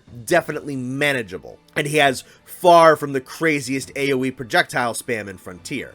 An extra little fun fact is that he has a neat environmental interaction where a tribe of felines known as Uruki actually dislike Forokururu's presence, as he constantly drains nectar from the flowers that they themselves use. I think that's a neat little touch that adds a bit of extra narrative to the map. I think Forokururu is a pretty great looking animal. He is a mammoth bird wyvern with a gorgeous teal color palette, lots of extra additional vibrant coloration, and all these different patterns added into his wings to correspond with his abilities. The long tassels of feathers coming off of his wings and near the end of his tail add this extra layer of grace and regality to him as they float behind him. So too does this crown of feathers at the back of his head. His face is maybe a little bit dorky at some angles with the huge downward pointed beak, but I think bird wyverns especially get away with looking a little dorky, and at other angles, he does actually look pretty cool.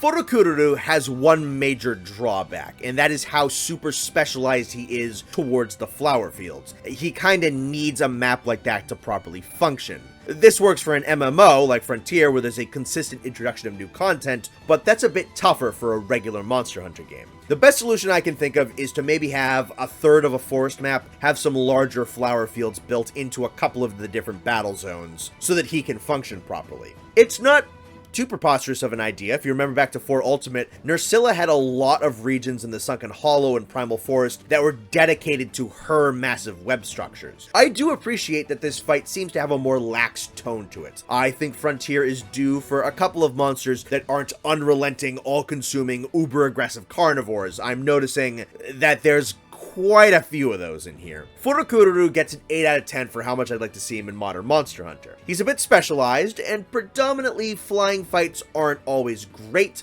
but I'm very much dying for a big, powerful bird wyvern, and his gimmick looks like a good challenge to go up against. Plus, his and his map's personality feel like a nice breath of fresh air for Frontier.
Diorex.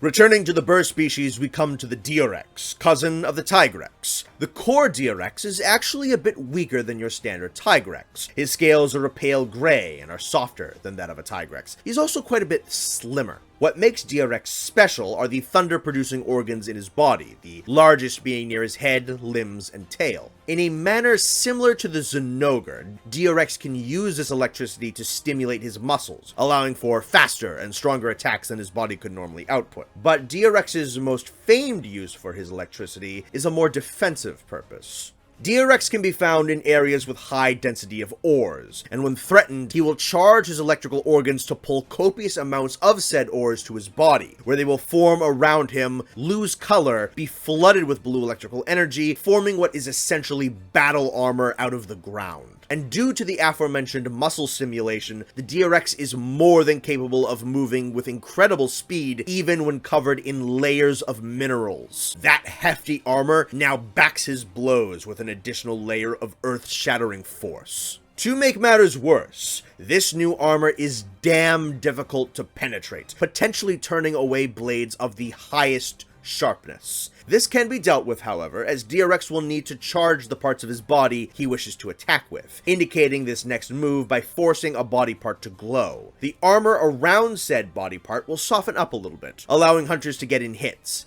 If enough damage is dealt to a body part, the armor surrounding it can actually crack and be broken off, showing the true form of the pale gray Rex beneath the ore. Given time, Diorex can generate enough electricity to reform his lost defenses, though this too can be regulated by wounding the organ within his head, limbs, and tail. On paper, this mechanic seems to create a nice ebb and flow to the battle, requiring good positioning and effective damage output to certain areas in order to best fight them. But from what footage I've seen, it seems like the game's fairly generous with the timing on his glowing body part. I don't think I'd mind if the game was perhaps a little bit more stingy with this mechanic. I like monsters that have a bit more of a puzzle to them that you have to dissect.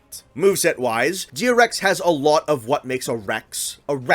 Lots of spins, charges, leaps, slams, the to-be-expected array of full-force, relentless, merciless, brutal physical attacks meant to eviscerate enemies into paste with each individual hit. What's cool about Diorex is that although a lot of his moves feel very familiar, they have different startup animations, different attack animations, timings, combos, and will sometimes add electrical detonations at the end. And I think this is really cool, as it is so recognizably Tigrex, but executed in its own way throughout. Needless to say, the Diorex also possesses the powerful, damage-inducing roar that his cousin is well known for. Additionally, Diorex has two new abilities that even further divorce it from Tigrex. On rare occasions, he can fire off electricity in a sweeping beam attack, but this is not commonly implemented. One of his most awesome abilities, however, is to infuse his magnetic properties into ores that aren't on his body, to elevate platforms of rock for him to interact with. He can create temporary hovering chunks of rocks up out of the ground to leap across, and create a large wall that he can jump onto and off of to lunge at opponents from a different angle. I love everything about this creature. I think his armor weakness could actually do for a bit more of a difficulty tune-up. I'd love to see a bit more terrain alteration shenanigans, and I think with some texture work, you could really get him looking like his armor is made out of an assorted mash of minerals and metal. Whereas at the moment, it mostly looks like a sleek blue shell. With a few small tweaks, you could have a phenomenal monster here. And what exists is really not all that far off. I love Tigrex immensely, so a form of him like this is gonna get some extra points from me. I really appreciate his varied attack animations, his awesome abilities, his colors, both armored and unarmored, the concept of his gimmick, his excellent theme, which is this crazy reinterpretation of the Tigrex battle theme. A damn solid 9 out of 10 for how much I'd like to see Diorex in the main series.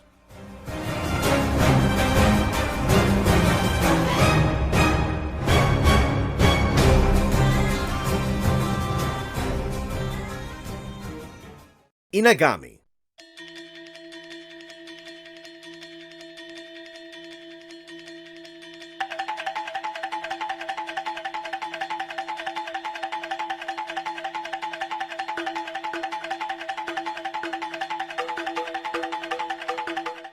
Far away, and atop a mist-covered mountain, is a forest of bamboo and its stalwart guardian. The Inagami is an atypical elder dragon, bearing some resemblance to fanged wyverns and utilizing the same skeleton as the Kirin. He is a wingless and wizened old sentinel of the woods, having become one with his environment. His tail even bears a resemblance to bamboo, a feature that he uses to lure in and kill prey. Not only is he adept at using his environment to his advantage, but he has developed certain biological properties that stimulate the forest he dwells within.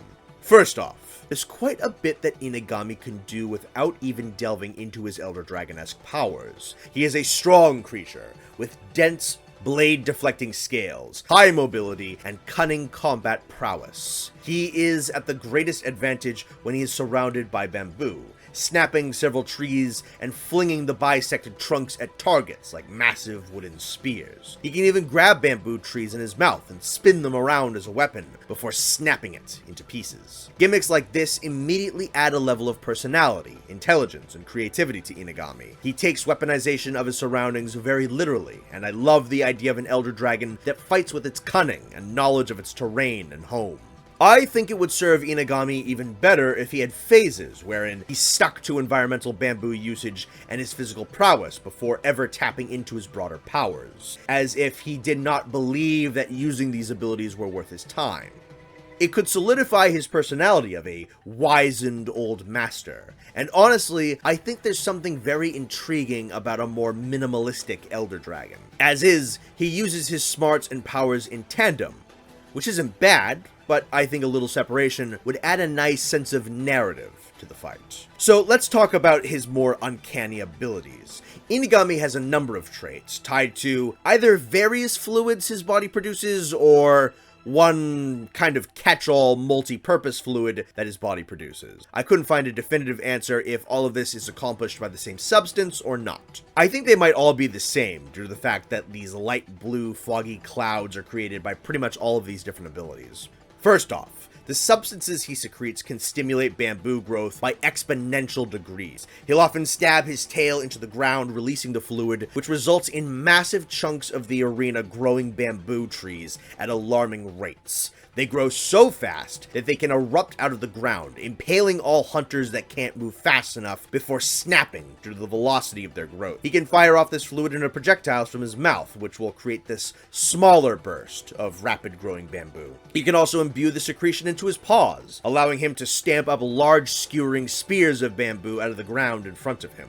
The next core part of his abilities is the secretion of a hardening substance that can defend wounded parts of his body, and even create small structures. When he sustains consistent injuries, Inagami's limbs, tail, and face will slowly begin to grow this almost rock-like armor over them. This adds an extra level of defense to his body and empowers his strikes, but reduces his speed and limits his ability to quickly grow bamboo, as he is redirecting resources to protecting his own body. When enough of his body is covered in this protective substance, he will release a massive amount of an anesthetic gas to try and protect himself and knock out attackers, before shattering his armor and collapsing in pain. One of the strangest things he can do with this fluid is create a structure of somewhat wing-like appendages on his back to help him glide. But this is the only ability he has that's quite like this, and it doesn't last very long. Perhaps a future game would be able to better flush out this concept. Additionally, he can weaponize the aforementioned sleep gas in smaller projectile attacks throughout the fight. Inagami is a very intriguing monster, with quite the unorthodox moveset. I will reiterate once again that I love the idea of an Elder with some simpler tricks and reliance on ingenuity. In a lot of ways, he's a bit of a parallel to Nergigante, a mostly element-devoid Elder Dragon that gradually develops a hardening armor on its body before destroying said armor in a super attack, and resetting the fight to its base state, all while focusing heavily on his own physical and intellectual prowess, as opposed to the massive explosions of fire and lightning seen in most Elders. The comparison kinda goes out the window a tad bit when you factor in the massive onslaught of bamboo spear trees, but yeah, compared to things like Disufiroa and Shantien, Inagami's a little tame. He has quite a good design, too. Very dark, near black scales with some tinges of brown and oranges thrown in. And I love the unorthodox body structure for an Elder Dragon, whilst keeping a fairly draconian facial structure. The bamboo-like shapes at the end of his tail is indicative of his species' prolonged existence within the bamboo forest. The old limbs that were once his wings, now buried under the fur he has, is a nice touch. And said brilliant orange fur adds this beautiful splash of color to contrast his darkened scales. His design captures the regal, dignified, and ancient personality of Inagami very well.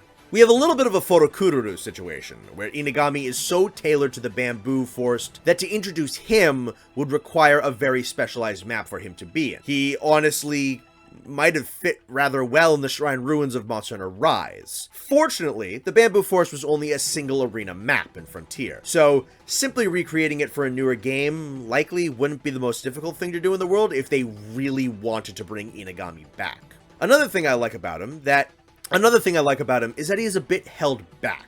He feels a bit more like a typical Monster Hunter monster than some of his Frontier contemporaries. His fight isn't too ludicrous, his mechanics aren't too insane, and he just looks like a good monster that would have easily fit in the main series. He might benefit from some more elaboration on his ideas, such as more usage of the bamboo around him as weaponry, dedicated phases, and some more exploration into the manipulation of his bodily fluids into hardened structures, but as is, he's a pretty damn good monster. I'll give him an 8 out of 10 for wanting Inagami in mainline Monster Hunter.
Garuba Daora.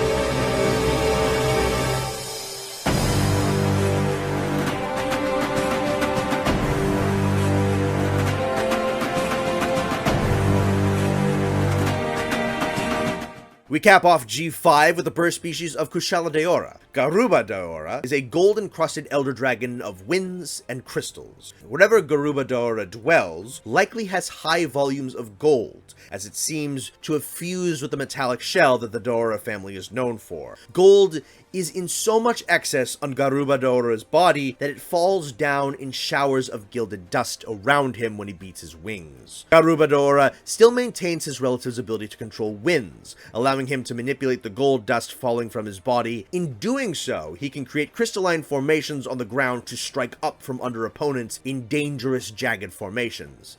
How on earth this process occurs, I don't really know. I'm usually fairly lax if the Monster Hunter team have only an adequate biological justification for how the monsters can do what they do, but I think I need someone to explain how this works to me. Yeah, maybe one of you can, I don't know, but giant crystal formations exploding from big clouds of golden dust is a little odd.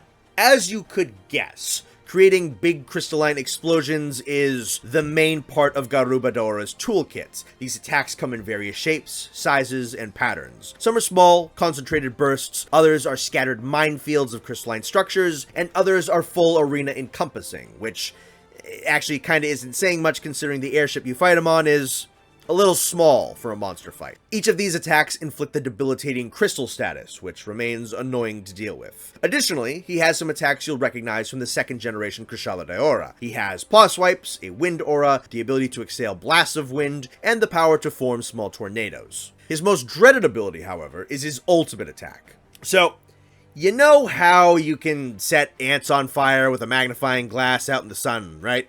Garuba Daora effectively does exactly that. He channels vast amount of sunlight into the crystals on his body and concentrates it into a huge amount of flesh-boiling heat that can one-shot kill any hunter, irregardless of defense or skills. The only safe place is directly next to Garuba Daora, as he generates a wind aura to protect himself from his own heat. However, Garuba is and swats at hunters before doing this attack, dooming them to incineration if they are not careful. Garuba Daora's design is a lot. It's a bit garish, I would say. Bright, brilliant, full-body gold, adorned with claws, horns, spikes, and wing talons of pearlescent crystal.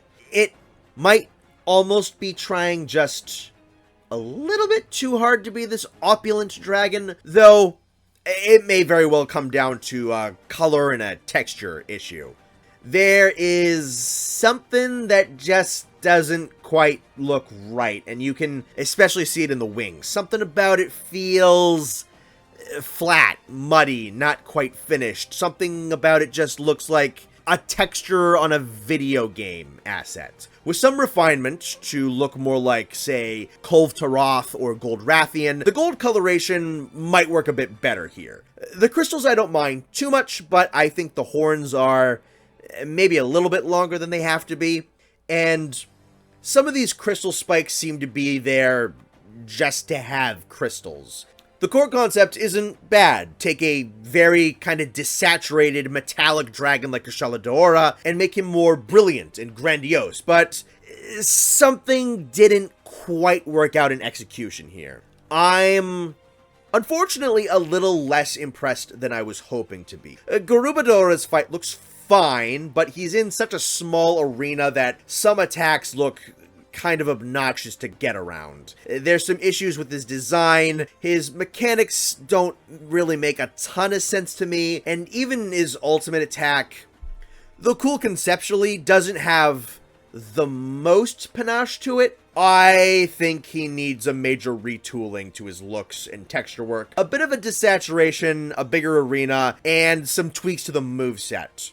The biggest uplifter for Garuba Daora, honestly, is that Kushala Daora of Sunbreak is such a good fight now that I'm confident that a re-evaluation of Garuba with that template could help him a lot. I'd be willing to see him get a second chance, but I kind of think this one needs a lot of help. I'm going to give Garuba Daora a 5 out of 10 for how much I'd like to see him in the main series. I wish it was a bit higher, as I am somewhat of a Kushala Daora apologist, but this one needs some overhauls.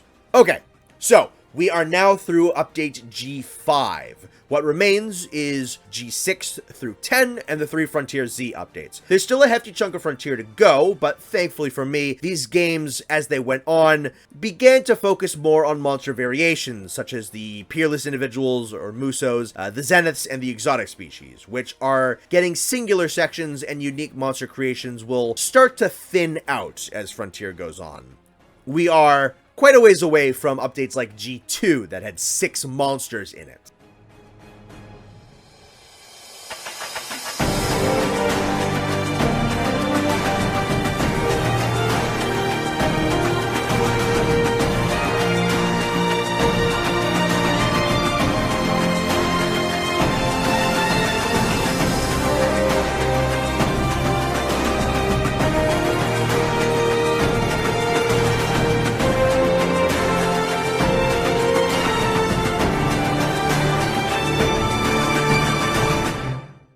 Duremudira.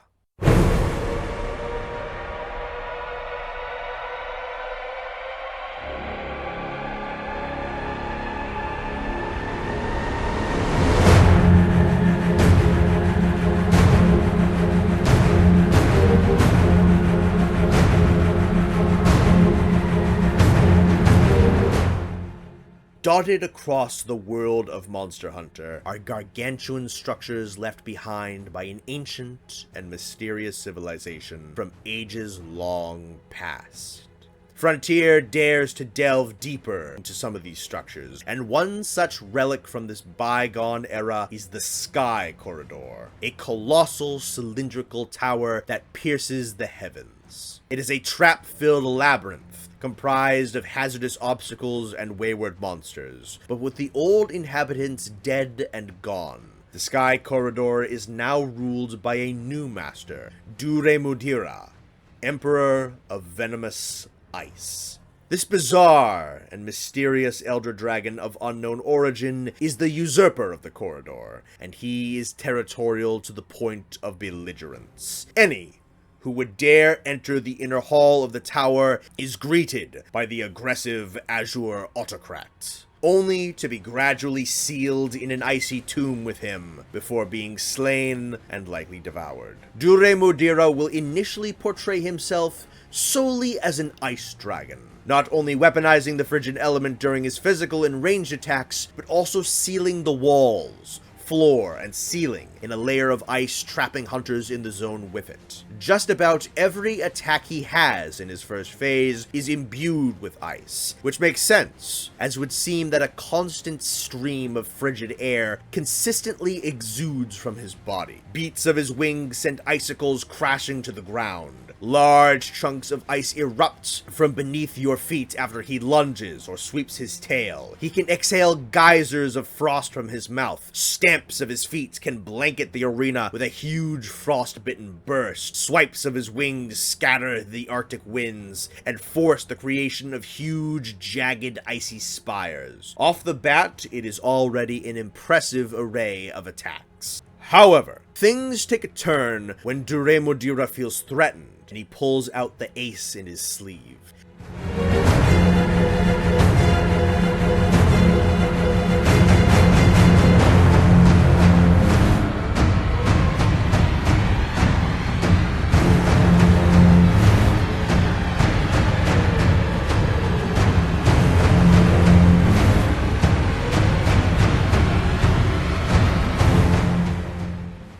An extremely potent toxin that not only deals damage over time, but decreases armor defense, meaning that if the poison in your veins doesn't kill you, the next strike from Duremudira very likely will. Corrupted poison, as it is called, begins to swirl around the threatened Duremudira, his white and blue icy winds now tinged with a volatile dark violet-red blend, and soon massive pools of maroon poison will seep out of the dragon, heralding the next phase of the fight. Veins on Duremudira start to glow a burning red, and icy armor manifests more on his head, neck, and wings. phase. He only gains a few new moves in this phase, but the key danger is that the corrupted poison has manifested itself into all of his ice, painting the frozen battle arena violet and adding a purple hue to all the ice structures created in the wake of his attacks, all while poison occasionally shoots up out of puddles in the ground,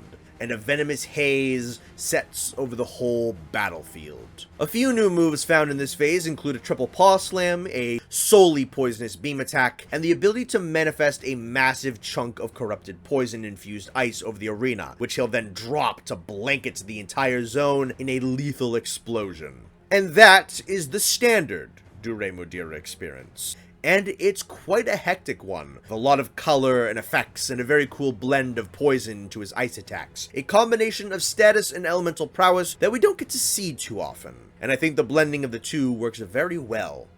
Interestingly, Duremudira has a very unique variation, somewhat like the Shiten Disufiroa. This is the second district Duremudira, named as it resides in the second district of the Sky Corridor. It's a very pragmatic nomenclature, I'll give them that. This form is nuts. Upon engaging him, Duremudira will cycle his two forms normally before keeling over when enough damage is dealt. He'll then flood the entire room with poison and ice to the point where you can't see a thing, only for him to emerge from the ceiling in a huge block of ice, fully revitalized and rejuvenated, with even further developed ice armor on his head, legs, wings, and tail, and with a red tinge bleeding into all of his scales.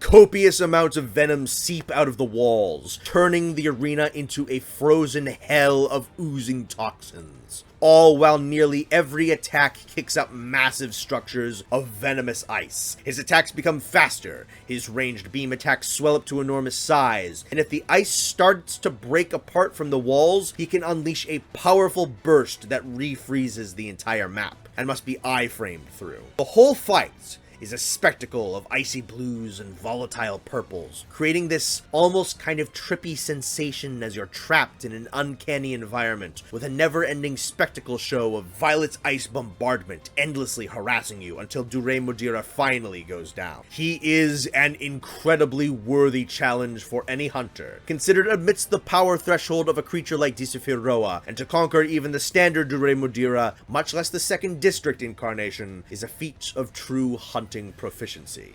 I mean this in a purely complimentary way, but Duremudira has one of the oddest and most unusual designs I have seen on the conventional Elder Dragon skeleton. There is something kind of alien about how sleek, jagged, and angular he is. He has a lot of triangular shapes in his wings, his claws, his spikes, and several making up the structure of his face. There's definitely a bit of danger and menace elicited from his shape.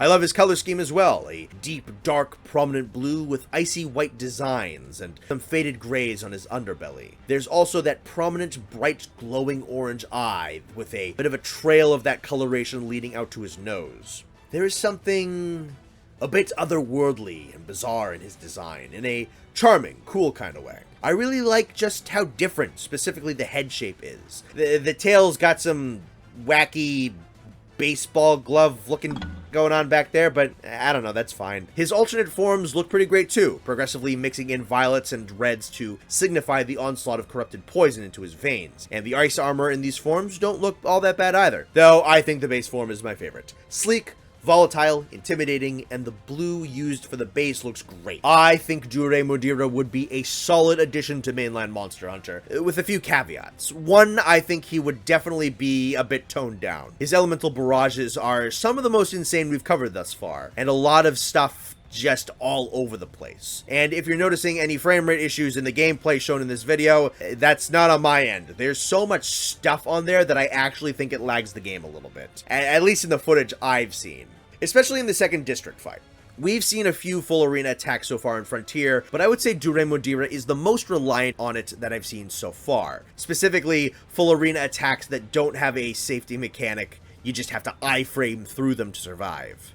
I think we're starting to get to the territory where Frontier's beginning to outpace the attack volumes of even Sunbreak and Iceborne. He's also quite fast and in a small arena. Disufiroa also has a lot of elemental shenanigans like this and would likely be toned down too, but he has a bit more breathing room in his zone, and being much bigger grants a slightly slower fight pace. The second district Duremudira gets kinda wild. Now, to clarify, I'm not knocking that as bad. I understand that this is what Frontier was and became, as power creep grew and grew. That's perfectly fine, but for a game like Iceborne, like Sunbreak, I do think there would have to be some dial back.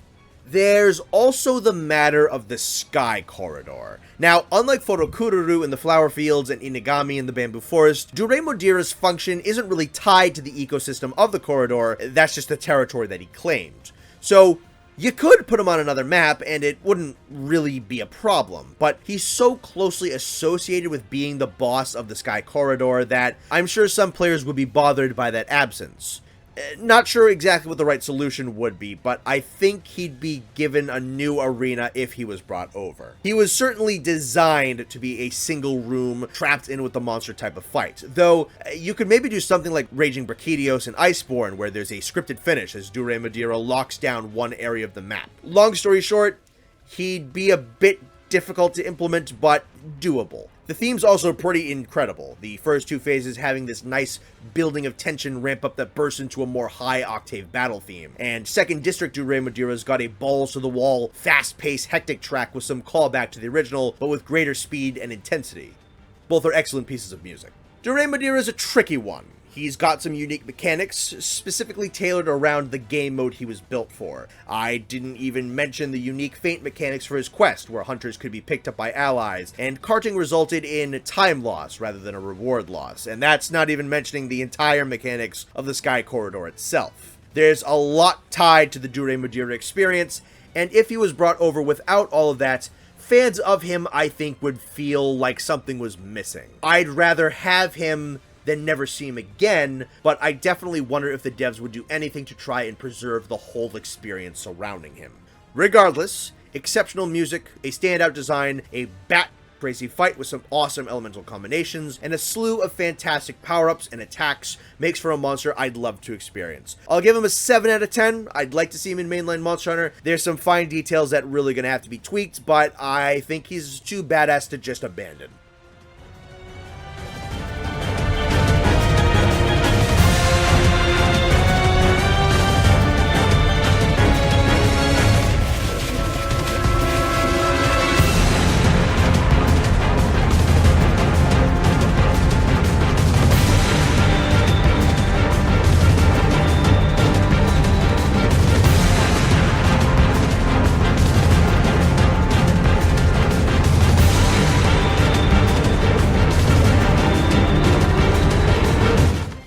Poborumarumu.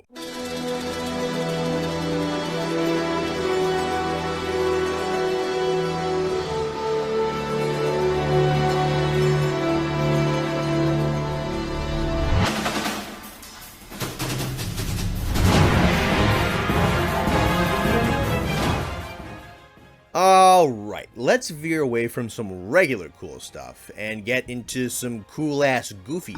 The Highlands is a region of perpetual battle. Incredibly volatile and dangerous species of monsters vie for supremacy in this exotic region of the world. Light-refracting leviathans, brutal flying wyverns, and wielders of powerful and dangerous weaponry. Guess what ranks amongst the most dangerous creatures to traverse this region? I'm sure that you likely wouldn't have guessed a quadrupedal gigantic whale-shaped flying wyvern that fights you by playing songs. I love Monster Hunter, man. The ancestors of Poborumarumu were poor flyers, and were thus bested and cast down by the likes of Hyujikiki and Guanzorumu. The devolving remains of these wings are still visible on their forearms. While their forefathers failed, the Poborumarumu of today are feared and respected beasts that sit atop the pecking order of the Highlands. is. He is a creature comparable to a Cantor, Ukanlos, and Odibaturasu in terms of size, length, physical prowess, and loss of flight, though Poborumarumu definitely lost this ability more recently than the three gods. With three key components, Poborumarumu, also known as the Sound Creation Wyvern, can produce musical tones that create beneficial effects for himself and those around him. The organ pipe-looking bits atop of his head create sound when he allows air to pass through them. His wings, though useless for flying, can create loud-sounding vibrations when opening and closed. And, at the end of Poborumarumu's tail is a barnacle-like parasite that feeds on him, which Poborumarumu beats off of the ground like a drum. This one-whale band ensemble creates a unique arrangement of musical sounds that empower the Poborumarumu. It's basically the same logic as Hunting Horn. The music inspires him to push on and muscle through a tough situation. He'll be surrounded by a different colored aura for each of his effects. Red, yellow, and green correlate with attack up, defense up, and health recovery respectively. Additionally, he can play songs that grant him all three. Nearby hunters are also subject to the benefits of these songs, but there's a bit of a catch. Those who are too close when these sounds are produced can find themselves struck with delusion and delirium. In gameplay terms, he can use his music to force players to do gestures such as laughing or dancing, which they can't cancel out of, leaving them very vulnerable. Once empowered, the Poborumarumu uses its massive size and strength to crush its opponents into the dirt. His physical arsenal is not the craziest of all time, lots of slams, stomps, charges, and quakes. His impacts can kick up a large amount of ground, but that is the bulk of his fight. However, using his sound, creating abilities, and immense strength, he can dig underground, a tool that is useful for escaping dangerous situations or attacking a target from beneath their feet. He can come crashing up out of the earth like a breaching whale, which is pretty fun to watch. The last trick he has at his disposal is a bodily fluid he can secrete that can repair his damaged body parts, which can be identified and targeted via the bubbly liquids around the part he is attempting to mend. Man, where to start with this design? I love it, first of all, but good lord, where on earth did this idea come from? He's a gigantic whale with pipes coming up out of his head, rows of razor-sharp teeth, with 4 legs, crummy little wings, and a barnacle grown out of his ass. It's just so wacky looking and really weird at first, but honestly, it kind of works the more you look at him. His colors are pretty basic, which is fine. He's got a metallic gray-blue for his core color, a much lighter gray on his underside, and a little bit of orange on his wing membranes, claws, and between the folds in his upper jaw. Most of his extra color comes from the visual effects of his music, but I think more minimal color works. Whales typically aren't very vibrant animals. Poborumarumu was just cool. He's goofy, he's kind of imposing. I love weapons reinterpreted as monsters. He's just really wacky and bizarre. I would love to know where this whole concept even came from, and what else I love is that goofy, charming monsters are typically reserved for lower level, earlier game monsters. It's so rare that we get a big, dangerous, imposing creature with more silly gimmicks, and I appreciate Poborumarumu for that. He's awesome. He may not have the most crazy looking, super holy awesome fight in Frontier, but there's nothing bad about it, and I think his personality carries him pretty hard. I'll give Poborumarumu a 9 out of 10 for wanting to see him in the main series.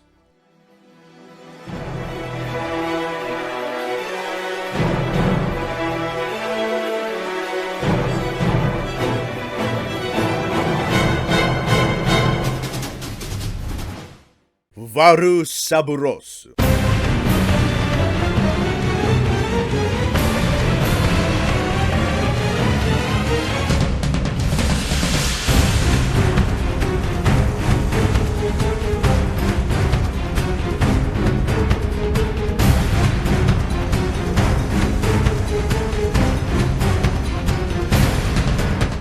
The last and possibly most dangerous of the Berserk species comes in the form of a flame-clad, devilish relative of the Diablos and Monoblos. Long ago, a severe drought struck in a desert region, driving many of the region's inhabitants away. So, in a stroke of, I guess, brilliance, a population of Diablos, or relatives of them, made their way to a volcanic wasteland in search of new food sources. Greener pastures be damned, I suppose. It was here that the wanderers found a breed of fruit-growing cacti native to this volcanic region, and took this particular cacti as its new primary food source. Acclimation to the properties of the cacti and the volcanic region it now lives in caused a shift in the species, and gradually formed them into Varusaburosu, the flame horn wyvern. Admittedly, this explanation is pretty stupid, but I'll give props to the Monster Hunter Frontier developers for trying to at least try to justify the existence of their brand new super cool Devil Diablos monster that they made. The volcano grows super flame cactus. Hey, sure, why not? It makes, marginally more sense than turning gold particles into giant crystal explosions. So, Varusaburosu is obsessed with this cactus to the point of detriment. Not only do they love the taste, but by some process the fruit actually bolsters their powers. So Varusaburosu's main goal in a fight is to seek out and consume its favorite food at all costs, becoming staggeringly powerful when successful. This leads into the core gimmick of the fight, and unlike most monster gimmicks, it's not so much about what he does as it is what the hunters have to do in order to control the conflict. The cacti can be picked up and carried by a hunter. However, it has similar properties to a powder stone. It must be carried with two hands very slowly, eliminating the chance of using a weapon, and it deals damage over time to whoever holds it. Obviously, whoever is carrying the cactus fruit will be a bit slower than Varusaburosu, and may not be able to be expected to carry the fruit for a long time. So what a hunter can do is roll the fruit along the ground towards another hunter for them to pick up and carry, creating a team game of keep away against a demonic flying wyvern, while the rest of the party gets time to attack the single-minded monster. Should the fruit expire before it can be eaten, Varusaburosu will lack the energy required to charge his flames, decreasing dramatically in speed and power. Additionally, his flames will dissipate completely. When he's like this, he has more or less the same moveset of your standard Frontier Diablos, only he has a tendency to trip up over himself. It's a very manageable fight that affords the party a lot of well-earned damage opportunity. But if Varusaburosu wins the game of keep away and gets his snack, you're kind of His speed, strength, and aggression are all overhauled. And since there's no cactus to fight for anymore, all he cares about is annihilating you. White, hot flames tinged with violet shoot out of vents across his whole body as he goes berserk. Both his exhausted state and superheated state last the same amount of time before a new cactus grows, and he reverts to his standard orange flame state and the cycle resets. The cactus does quite a bit of damage to whomever is holding it, so players will need to stay on top of the situation, healing the hunter carrying the cactus, getting ready to catch the cactus if it is rolled, and or dealing damage whilst Varusaburosu is distracted. It is a fast-paced and intense minigame inside of a monster hunter fight that creates both a funny yet exhilarating experience that no other hunt really offers. In his standard orange flame form, his moveset doesn't have too much to it. Lots of charges, dig attacks, and horn attacks in a bid to topple the hunter holding the cactus. The white hot flames section, that is the actual fight. Massive tail slams, repeated horn sweeps, breakneck charge speeds, dig attacks that enter and exit the ground faster than Diablos. The ability to create lava geysers so hot that they melt and soften the ground they shot out of, to pitfall trap any hunters that step into them. This awesome attack where he boxes opponents in by creating fiery walls while dragging his tail, confining them to a tight space where he can pick that foe apart. Massive head slams, the strength to uproot huge chunks of rock that can be used as cover, and the firepower to bathe the entire arena in a pool of flame that deals heightened damage over time depending on proximity to the attack's epicenter. He's even a better flyer than Diablos, able to sustain flight and attack from the air much easier than his relative. Now, if you're looking to properly fight Varusaburosu, you can absolutely ignore the cactus mechanic and simply fight him in his superheated form for about 90% of the fight. It's brutally fast, but it's more than doable. But the option to participate in this keep away minigame, strategizing and using teamwork to trivialize this ridiculous encounter, is a purely fun idea that I would really like to try with friends. Design-wise, Varusaburosu is pure cool factor, taking the already badass Diablos, lowering his horns to a more intimidating posture, and giving him a hellish makeover with a full-body dark red look. It's an edgy design done really well in my opinion. Not terribly overdone, just unadulterated in its badassery. Varusaburosu is absolutely not complete without his fiery decoration. Instead of traditional spikes, he has small vents all over his body that release consistent jets of flame all over his head, backplate, legs, horns, and even his wings alter in color. I honestly don't know if I prefer the orange fire that blends super well with his color scheme, or the white-purple fire that creates this brilliant color contrast. I think both choices are nothing short of excellent, and I would love to see how good these flame jets would look with a little bit of extra higher caliber graphics technology. Dumb lore aside, everything else about Varusaburosu really works for me. His design radiates awesome, his moveset looks properly lethal and intense, his flame jets look sick, his music communicates the bombast of his fight excellently, and the keep away mechanic is equal parts incredibly inventive, completely unexpected, very funny, and totally optional if you can't or don't want to partake. I absolutely appreciate the unorthodox approach to this fight, and it makes it very memorable, even though I haven't personally played it. Plus, I'm always down for super powerful Diablos. Though that does beg the question, though. Whom would I prefer in a Monster Hunter game to come back? Varusaburosu or Bloodbath Diablos? And both, 9 out of 10.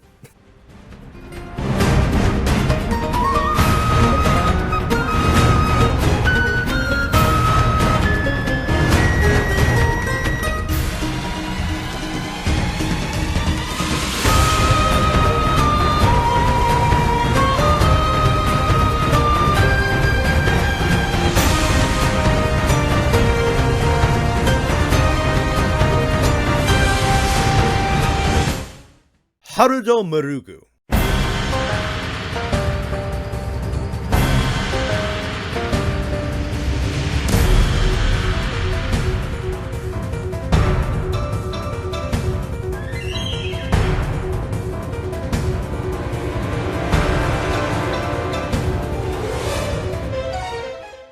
Judgment Day is upon us, boys. We have ourselves a brand new Elder Dragon, and with him, a rather ridiculous new set of powers. Harudomerugu has been titled the Silver Controlling Dragon, and he is a cunning, vindictive, and lethally proficient killer who dwells in remote Arctic regions, attacking human settlements in retaliation towards hunters who had previously dared to enter his territory. His core gimmick is that the glowing red organs on his body can gather together substances and molecules in his environment and in the air around him, and via a chemical process with these organs, he can transform these stray elements into liquid mercury, which he has full and complete control over. By what process he has the ability to manipulate liquid mercury to the level of insane precision that he can is currently unknown.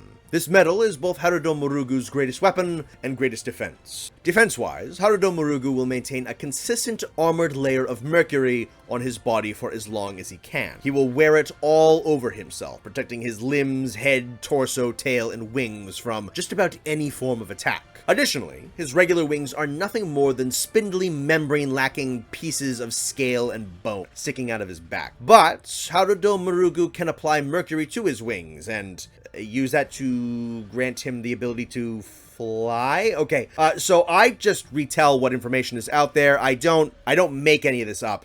How does slapping mercury on his wings make him fly? Do you have any idea how heavy mercury is? Am I to believe that he maneuvers the mercury on his body and thus, like, telekinetically drags himself around like he's his own Sims character?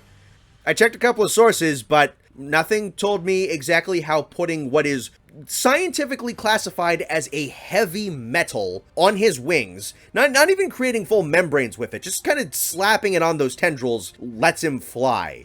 Comments, either you guys are gonna have to give me a better answer, or the Sims thing is gonna be my headcanon. Okay, so offensively, Harudomerugu is scary smart, studies and learns from every battle he's ever won or survived kind of smart, and he more or less knows exactly how hunters fight with weapons at this point. He wields the mercury ejected from his body to so much of a masterful level that he can turn it into various shapes, weapons, projectiles, you name it. And there's a more powerful iteration of him down the line that we'll talk about that pushes this concept even further. Harudomerugu can rain down liquid mercury drops from the sky, create enormous patches of jagged spikes with it, create lashing tendrils of the mercury, fire off projectiles of it that explode into waves of liquid metal, coat his claws in extended mercury blades, and will occasionally conceal himself in a giant metal ball and go zipping around the arena at high speeds attempting to crush you, and this is a one-shot. Additionally, when enraged, excess mercury will pour out of his body in a damaging aura, not unlike the flame aura of a Teostra. And remember what I said about the wings.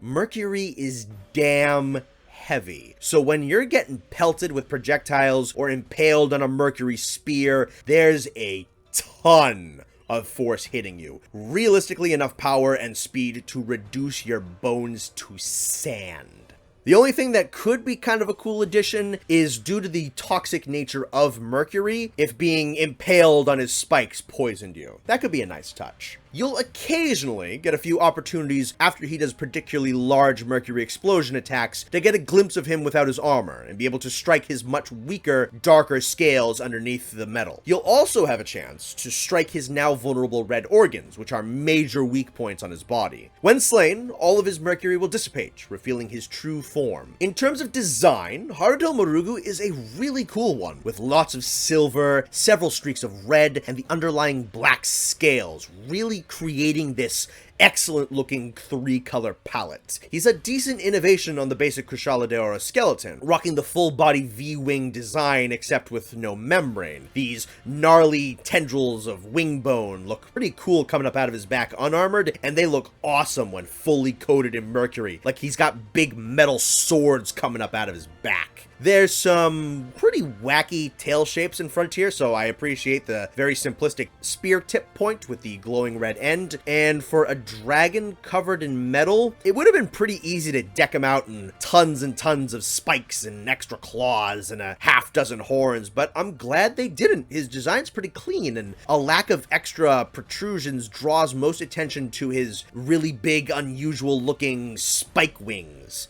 The head shape is solid, with that one elongated backwards pointing horn and an otherwise traditional draconic head shape. I like the sparkling red color right in the middle of the forehead and how the color then seeps out from the center and across other parts of the head. I think he's pretty darn well designed.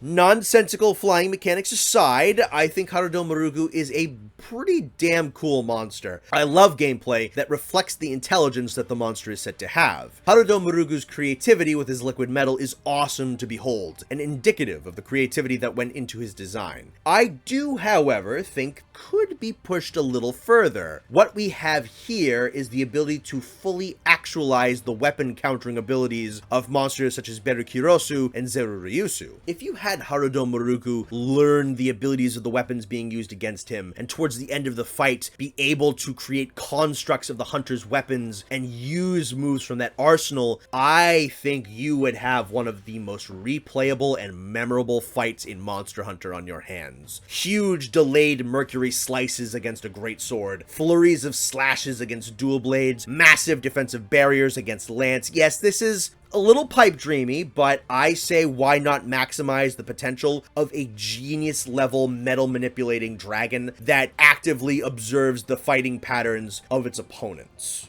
Fantasies aside, what exists is currently rather excellent, and it is backed by a majestic piano-driven battle soundtrack with a swelling chorus that properly illustrates the majesty of this draconic mastermind. I think Harudomerugu deserves a solid 8 out of 10 for wanting him in the main series games.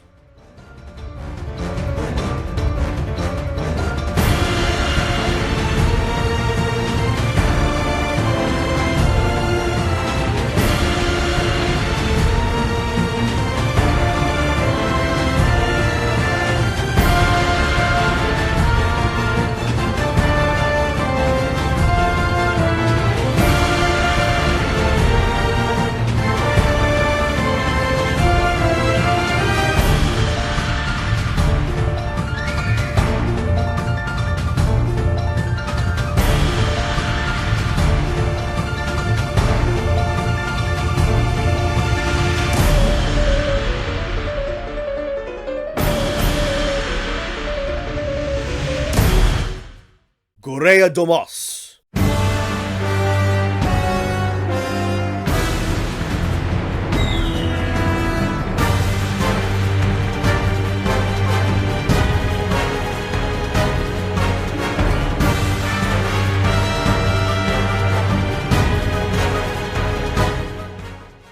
So, with the burst species done with, we introduce a new category of monster, with similar function, yet different flavor text. Rather than being a close relative of a monster, the origin species monsters are ancestors of the creatures that we know commonly, and they still have apparently small quantities of populations still in existence to this day. Origin and burst monsters are effectively the same thing, just coming into being at different points in the timeline. You take a well-known monster and give them a variation that's technically a different species of animal, alter their design and mechanics in some crazy ways that really wouldn't make sense to be a straight-up mutation of the regular monster. Although I think the idea of exploring ancestors of well-known monsters is a very cool idea, I'm not really sure why the burst species concept was dropped, and it might be a bit of a stretch to believe that some of these origins could still exist in modern times, considering the massive differences between some of them and the monsters they're based on. And even so, although I don't think it was a super necessary change, the 4 origins that we have in Frontier are quite good monsters. We begin then with Gureadomosu, the desert-dwelling, water-weaponizing ancestor of the Gravios. He dwells in and around lakes and oases within desert regions, keeping himself submerged in the water to maintain the hydration levels he needs to function. The huge, mossy tubes covering his whole body allow him to ingest massive amounts of water at a time. This cools Gureadomosu down, hydrates him, and grants him plentiful ammunition. These pipes expel massive amounts of water just as easily as they intake it. Think of Gureadomosu as a walking aquatic weapons platform. Every single pipe can be turned into a cannon, mortar, or thruster. His is a battle comprised of heavy elemental bombardment and deceptively fast movement for a monster of this size and bulk. His attacks consist of several watery projectiles, either fired from his mouth or back. Many of these have enormous blast radiuses upon impact, and one of his water beams can incite huge geysers of water shooting up from the ground where the beam made impact, covering massive arcs in huge bursts of water. A lot of the moves you're going to be dealing with are water-propelled physical attack. Contracting his muscles, he'll fire off huge jets of water from several pipes at either the sides or the back of his body, which will send his body rocketing in the direction of his choice. Imagine getting bodied by a 2-story building with a jetpack. For this reason, Gureadomosu is enormously faster than your traditional Gravios, careening across battlefields with blistering speeds and flattening any man or beast in his way. He will need to resupply himself of water as the battle continues, but at times it can feel like his reserve is endless. In all honesty, this fight looks like a lot of fun, albeit hectic and probably in need of a good counterpick weapon to properly deal with the size and speed of the battle. His design is a little contentious for me, having some parts I really like and some others I don't. The face, I think, is pretty messy, with this huge lower jaw spike, battle axe-shaped horns coming out of the sides of his head, extra spikes on top of those ones, a backward-pointing crest atop his skull, and a crown of mossy pipes on his very triangular brow. He's also got these huge knee pad spikes that look like they stab him in the shins, and some perhaps unnecessary additional spines going down the tail and on the neck. The copious amount of huge moss-colored pipes add a lot to him already, so all these extra plates and spikes kinda clutter him up a bit. What these extra parts do add to, however, is the color scheme. All of these extra bits have a bright orange color that contrasts very well against the desaturated tan of his main body, and look pretty good mixed with the vibrant yellow-greens of his pipes. Also worth mentioning is that blue line to start to cross over his body when he's enraged. Doesn't move the needle too much either way for me, but it makes for a neat looking rage mode at the very least. I think he would benefit from a bit of a design tone down here and there, but I think I see what they were going with, adding all these extra details so that they could make the orange a bit more populous on the body. It's messy, but there's some definite charm here, and it's a very interesting take on the core Gravios. He looks good in the environment he's made for, and the doubling down on the Fortress Wyvern nomenclature of Gravios by adding these cannon weapons is a cool way to really build on this core concept of the original monster. I have some design gripes, and though the fight looks fun, it definitely looks like a lot to handle without a shield or a lot of movement. Gureadomosu in a mainline Monster Hunter game would need to be faced off by weapons with great defense or maneuverability to deal with the sheer scope and speed of his arsenal. I'm gonna give him a solid 7 out of 10 for how much I'd like to see him in the main series.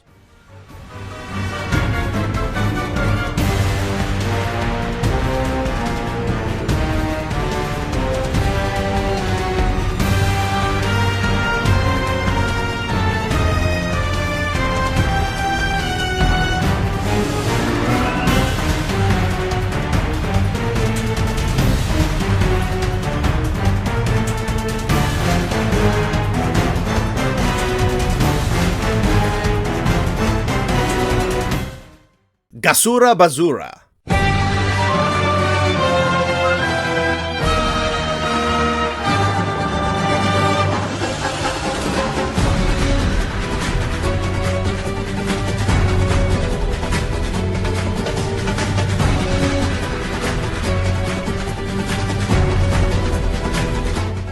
Long, long ago, the Pale Desert, now known as the White Lake, was once an underwater ecosystem, teeming with aquatic life.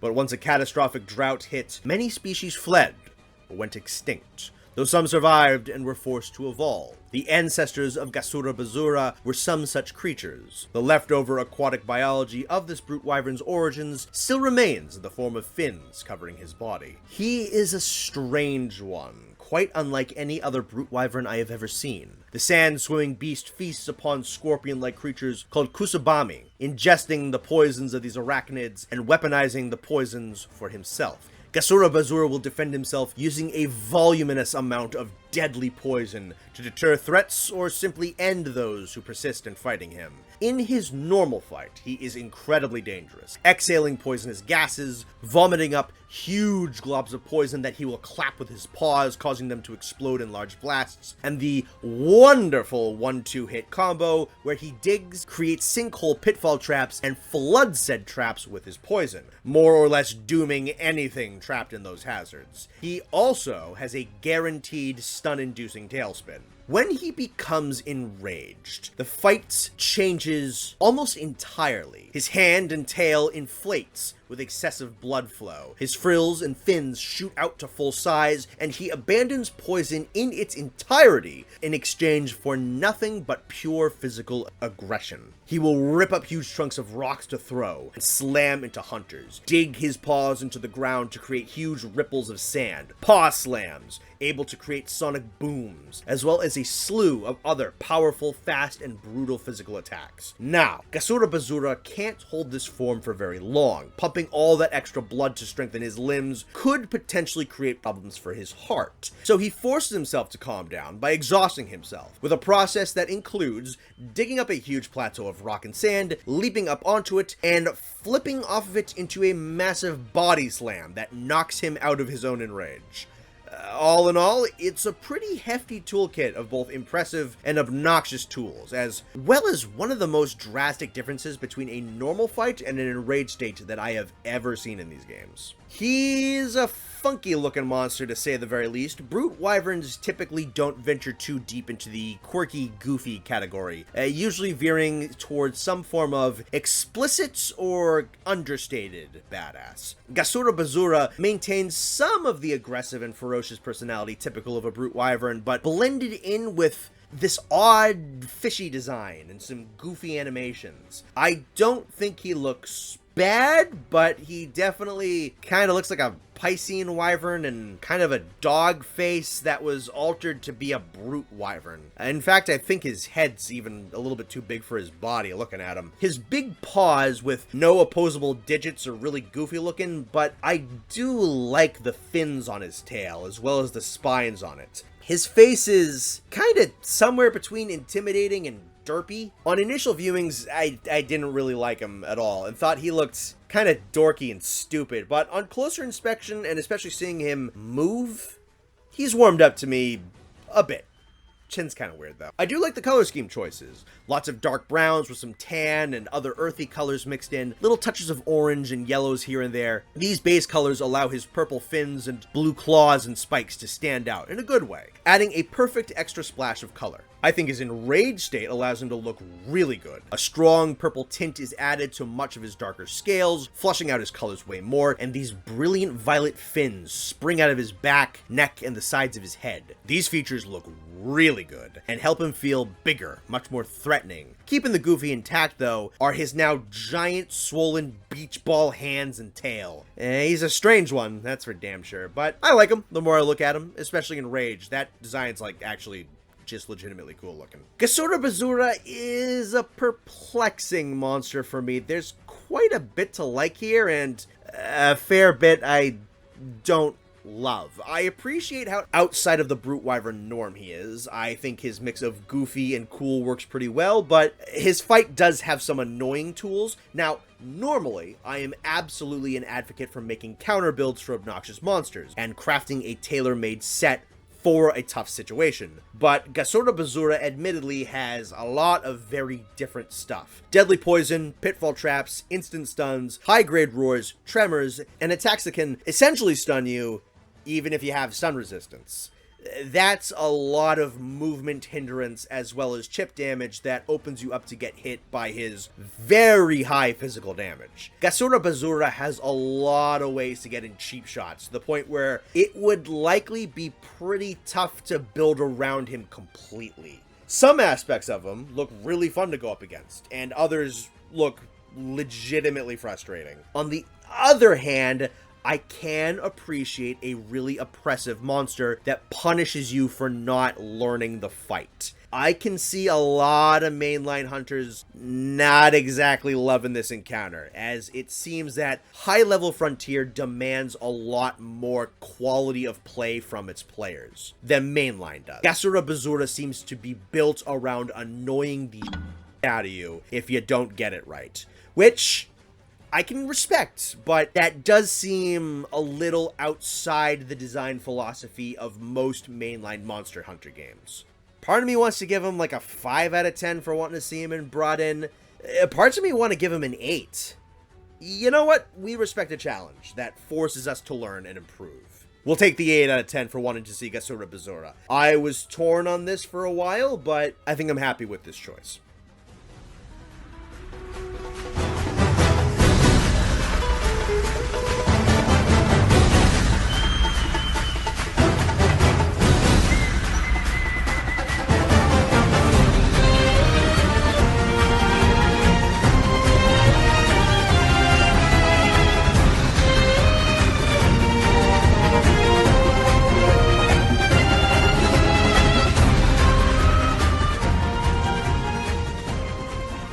Yama Kurai.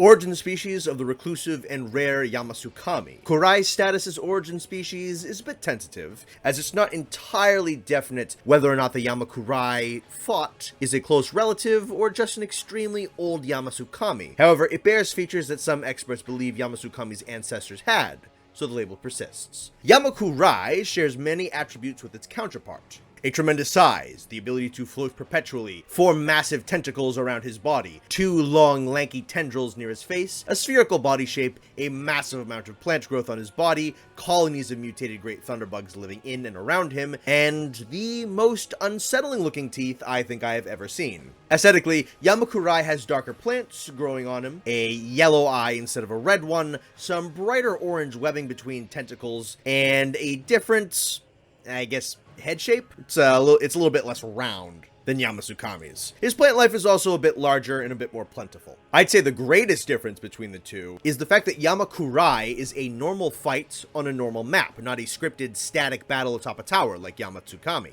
Kurai appears in the Highlands, which works due to the large, wide open arenas on that map. This immediately improves the encounter, as Yama Kurai is simply allowed to do way more stuff.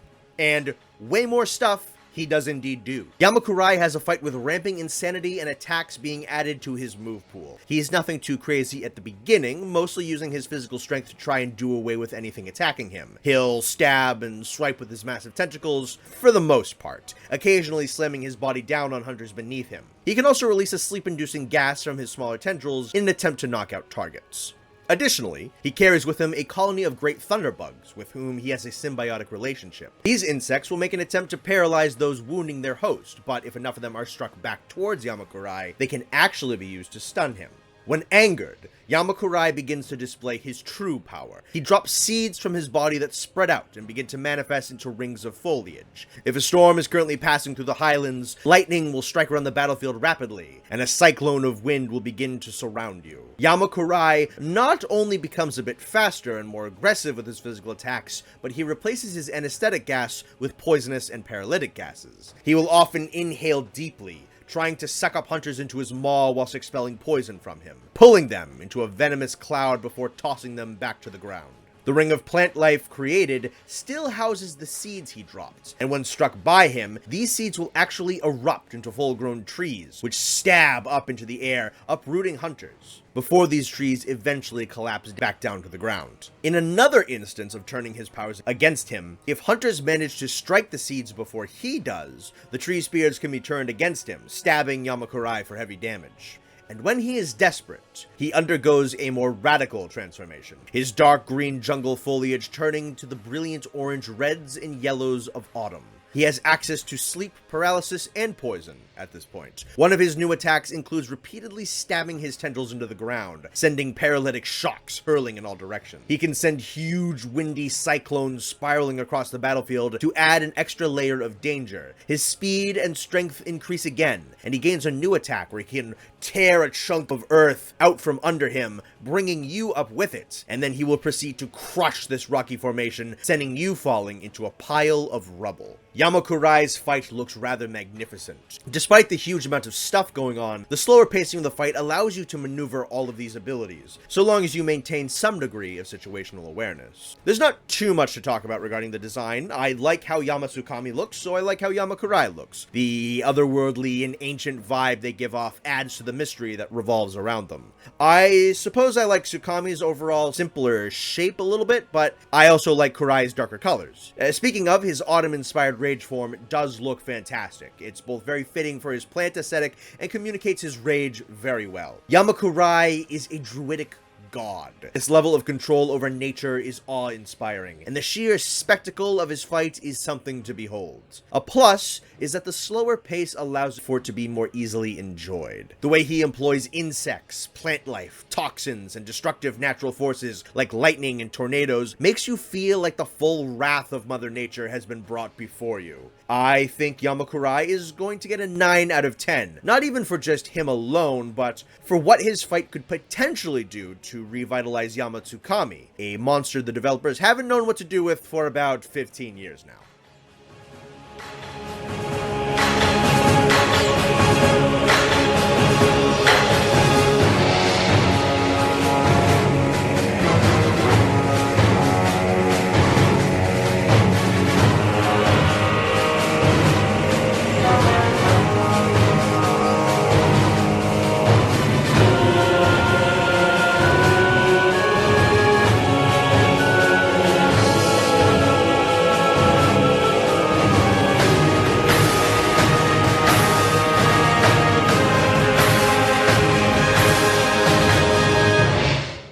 Toridcless.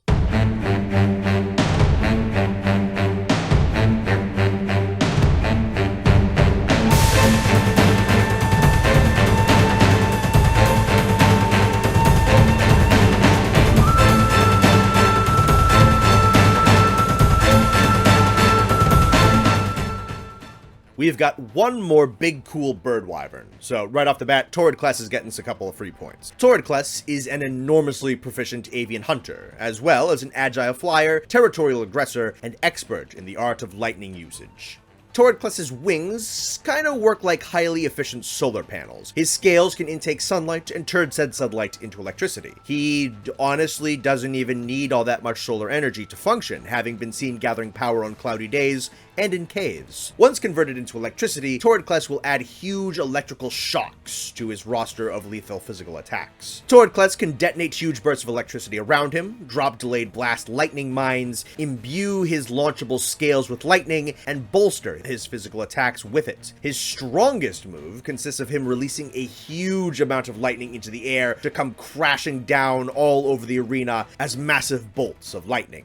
He's no slouch on his own either. He's strong and agile. While charging foes, he will use his long, sharp wing talons to dig into the ground, rapidly changing his angle and bringing him to a stop. His talons are also sharp as swords, easily capable of shredding opponents. He surprisingly doesn't spend too much time airborne, which isn't an issue. I just expected him to fly more than his fight seems to. Toridcless's only real weakness is that his lightning use is limited, and he must occasionally stop to gather more sunlight, leaving him exposed to hits. He does, however, have an answer to this, finishing off his charge with a huge blinding flash that will stun anyone that's too close. He can use this flash attack throughout the fight normally as well. I think Toridcless looks nothing short of fantastic. They wisely kept his main body a bit plain. His back, head, and tail are covered in a light gray, near white coloration of feathers, and his main shell is a good-looking light brown. This lets all the focus go right to his gorgeous wings, vibrant red and orange in the inner wing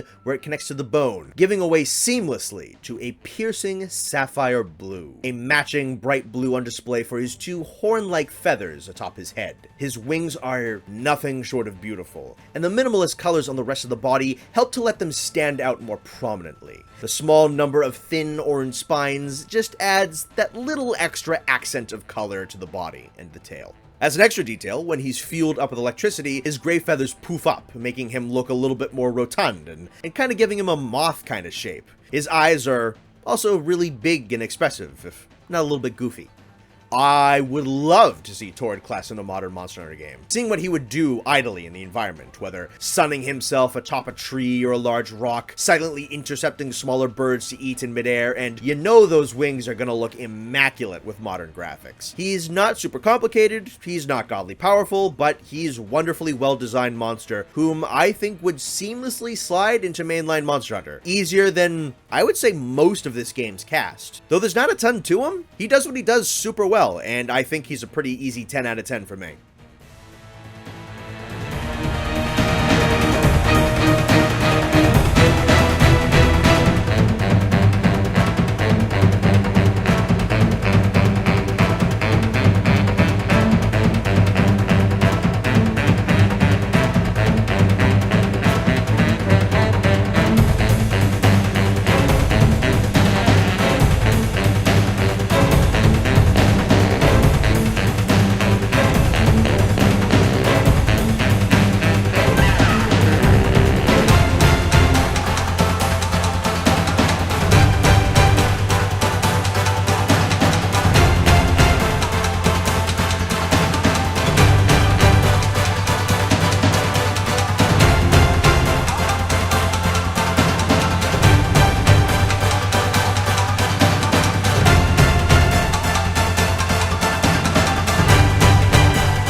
Toa Tesukatora.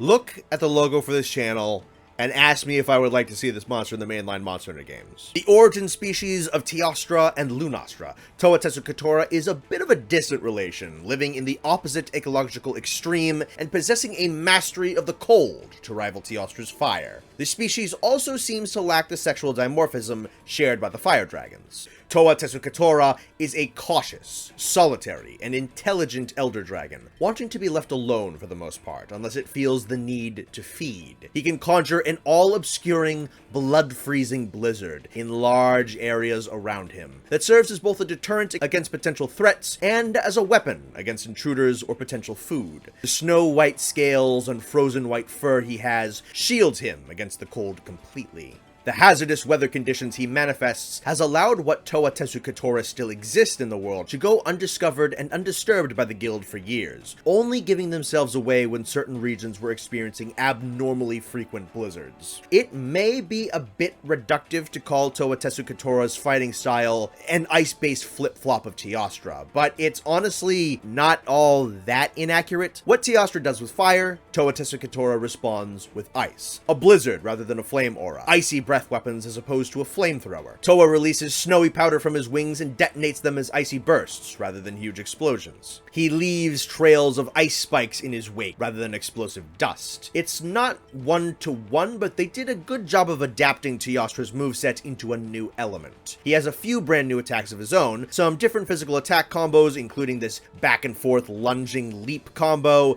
an attack kinda like Varusaburosu's triangular fire prison, where he leaps from point to point to create an ice trap before letting the ice all explode. He has several large-scale icy burst attacks that send huge glacial blasts out around him. One of his biggest attacks includes beating his wings to form massive chunks of ice in the air that will fall to the ground around him. One extra cool mechanic about Toa Tesukatora is that you must keep moving. Failure to do so will result in the blizzard consuming you, slowly freezing you into a frigid statue for Toa to shatter. Knocking him down can temporarily cut off his blizzard, and shattering his horns can weaken it even further. Much like the moveset, they did a good job of retuning Teostra's design to fit an icy aesthetic. He's got a few extra tufts of fur around his feet to protect him from the cold that, kind of look like boots. His frostbitten white and arctic blue color scheme looks great. He has some nice looking iced over textures on his wings, and I love the touch of the fur on his mane being all frozen and spiky. The two giant horns coming out of the forehead aren't the worst, but they're not the best either. I am absolutely gonna love an amazing element-swapped version of my all-time favorite monster. I think they translated Teostra to an ice monster incredibly well. They went above and beyond him just being a color palette and element swap, and made Toa Tesukatora feel just different enough. I love that they repurposed some of Teostra's old moves, and that Toa has some original attacks of his own. I would love to see what a modern Toa Tesukatora would look like. As 2nd generation Teostra, which Toa is based on, and 5th generation Teostra are very different fights. What would they do with modern Teostra's shifting fire and blast states? How would they translate Teostra's new combo attacks? What would they do with the supernova? A 6th generation Toa Tesukatora would be a pretty different beast altogether, and I really want to see how he would be updated. 9 out of 10 for wanting to see Toa Tesukatora.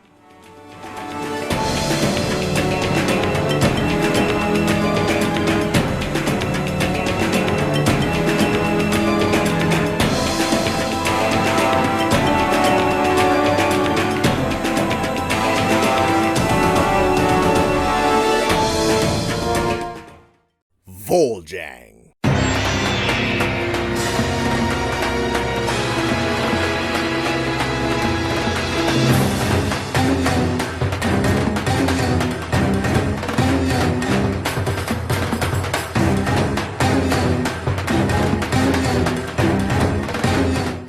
We're gonna cheat just a little bit here and save the king of Monster Hunter Frontier G for last. Before we get to him, let's cover our 4th and final origin species, ancestors of the infamous Rajang, the Voljang.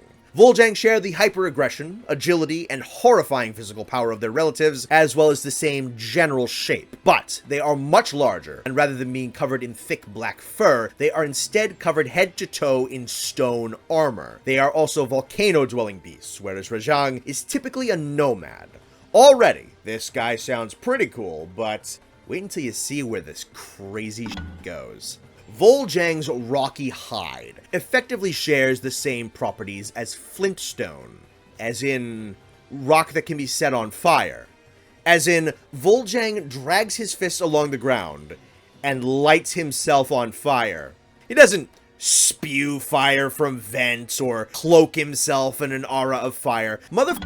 Willingly lights himself on fire. When he's not too mad at you, he'll fight with mostly just physical force, using a lot of attacks you'll recognize from Voljang, as well as a limited ability to spit fireballs or slam the ground hard enough to kick up a bit of lava, but when he's angry, that's when the fight actually starts. He'll grind his knuckles against the rock and let out a roar of defiance with a burst of flame before going on an absolute warpath. His fists, tail, and back all ignite, and he throws everything at you. Fireball projectiles, spinning attacks that wrap flame around his body. The ability to fire off flying fire punches in rapid succession. A lava beam. This sick as hell attack where he flicks his tail, creates a ring of fire, and dives through it like he's a circus animal, sending bursts of flame flying in all directions. This running slam attack where he kicks up huge trails of lava in his wake. Extra fire effects on his physical attacks. His signature move is one of the coolest things I have ever seen. He punches the ground so hard that it ruptures and lets loose a huge swirling vortex of lava. He will then hide within said vortex for a moment before lunging at top speed towards a hunter, and if he hits you, he throws you into the apocalypse fire tornado. The animation's a little bit wonky as it is, but the concept is so cool. I think Voljang looks rad. The massive upwards twin horns don't always work for me, but they really work well here. I love how bulky and big he looks, despite not being amongst the most massive monsters out there. The rocky armor on his body looks awesome, and it's super well textured, conveying the feeling of thick armored plating. The huge firestones on his knuckles that he ignites are this really nice touch, and needless to say, he looks so goddamn cool when he lights himself on fire. His fleshy, regular looking monkey face looks a little silly on his massive rocky body, but it's not a deal ruiner. I absolutely want to see what a modern Voljang could do. Going back to his super move, he technically throws you into the fire vortex, but what really happens is he comes flying at you and the game then forces you into it. One of the coolest things they added to modern Voljang is that the newer tech allows him to physically pick you up, hold you in his hand, and throw hunters around for more interactions. Both for the super move and just in general, I want to see Voljang pick you up and just ragdoll you all over the place. Deliberately just tossing your ass into a giant tornado of lava. Newer animations would make this guy even cooler. Voljang's getting another 10 out of 10 for wanting to see him in mainline Monster Hunter. Yeah, I want to fight the heavy metal lava monkey demon.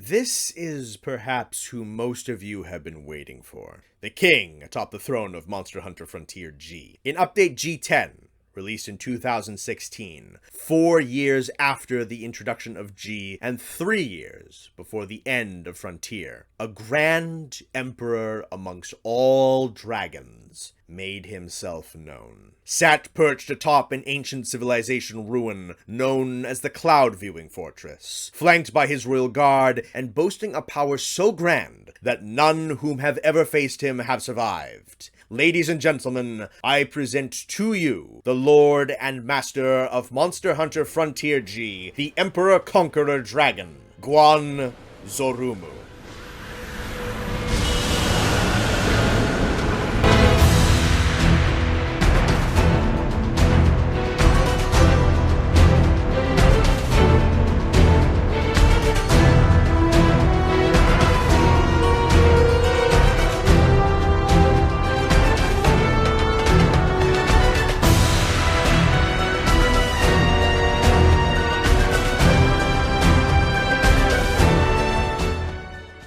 Up until rather recently, Frontier got a lot of flack from Western fans. It's nothing but arena-encompassing explosions in the gameplay. The monsters look like shit. It's nothing but single arena fights. It's just an action game. None of the monsters are like real animals. Those are a bit of a straw man, admittedly, but those statements are out there. They did and do exist.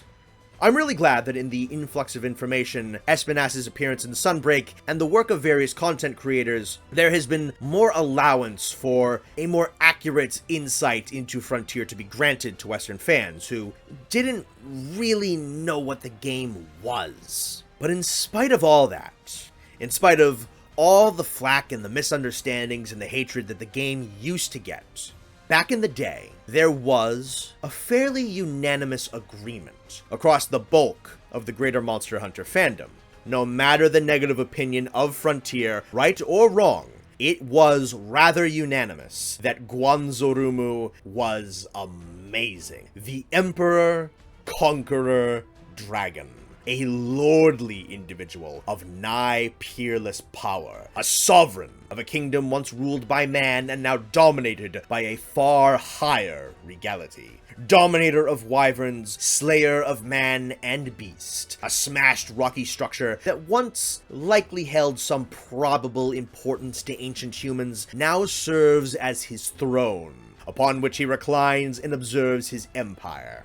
Unlike many godly elder dragons who rule over a kingdom of nothing, Guanzorumu does indeed have subjects. Whether many monsters are permitted near the Cloud-Seeing Fortress is unknown, but what do still remain in this territory is Guanzorumu's army of small flying wyverns that exist at his beck and call. These Egirasu are incredibly loyal to their master, willing to fight for him, despite their timid nature.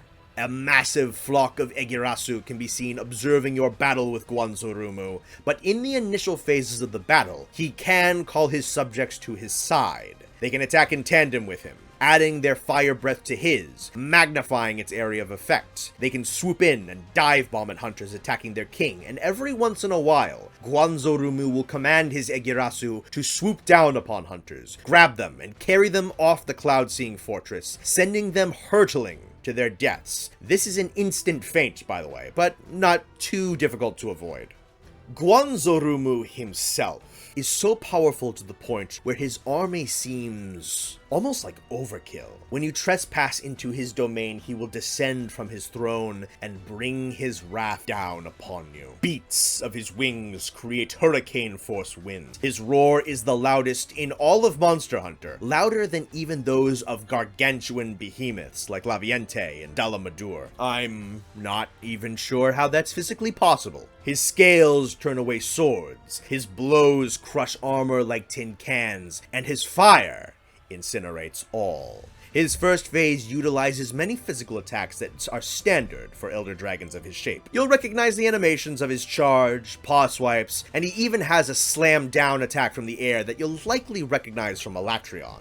He has a heavy paw slam combo that'll get his foot stuck in the rocks for a brief moment. He has a forward slam attack that creates a flame burst, a huge arcing tail sweep. He can beat his wings with incredible strength, kicking up enormous wind gusts, and he has a variety of fire attacks. He often uses his Egirasu to bolster these moves, either having them baptize him in a ring of fire or aid in strengthening his flamethrower. Typically, they will breathe fire in the same direction that he does, but they can fake you out by crossing their flame breath attack in different directions, attacking you at multiple angles and boxing you in. He can also breathe fire whilst in the air. When Guanzorumu begins to take the fight seriously, his wings become alight with flowing flames, and the orange glow of fire will start to pour out of his small gaps in his shell. His paltry commanding roars were nothing compared to his organ-bursting wind tunnel roar attack. He has a new fire attack combo, where he creates an explosive burst and follows up with a sweeping flamethrower. He follows up on his charge with a horn thrust that ignites a ball of fire around him. He can retreat into the air by sending a huge shockwave of wind out in front of him with his wings. He extends several of his physical attack combos, and it is at this point where he can order his Egirasu to throw you off the tower, a move during which he will take to the skies. When the Egirasu are done, he comes crashing back down.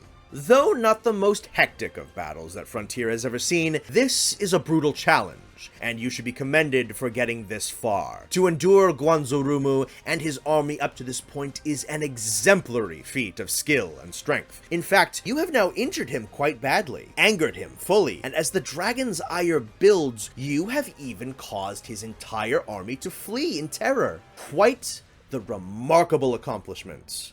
Only problem is, you're not going to live to regret it.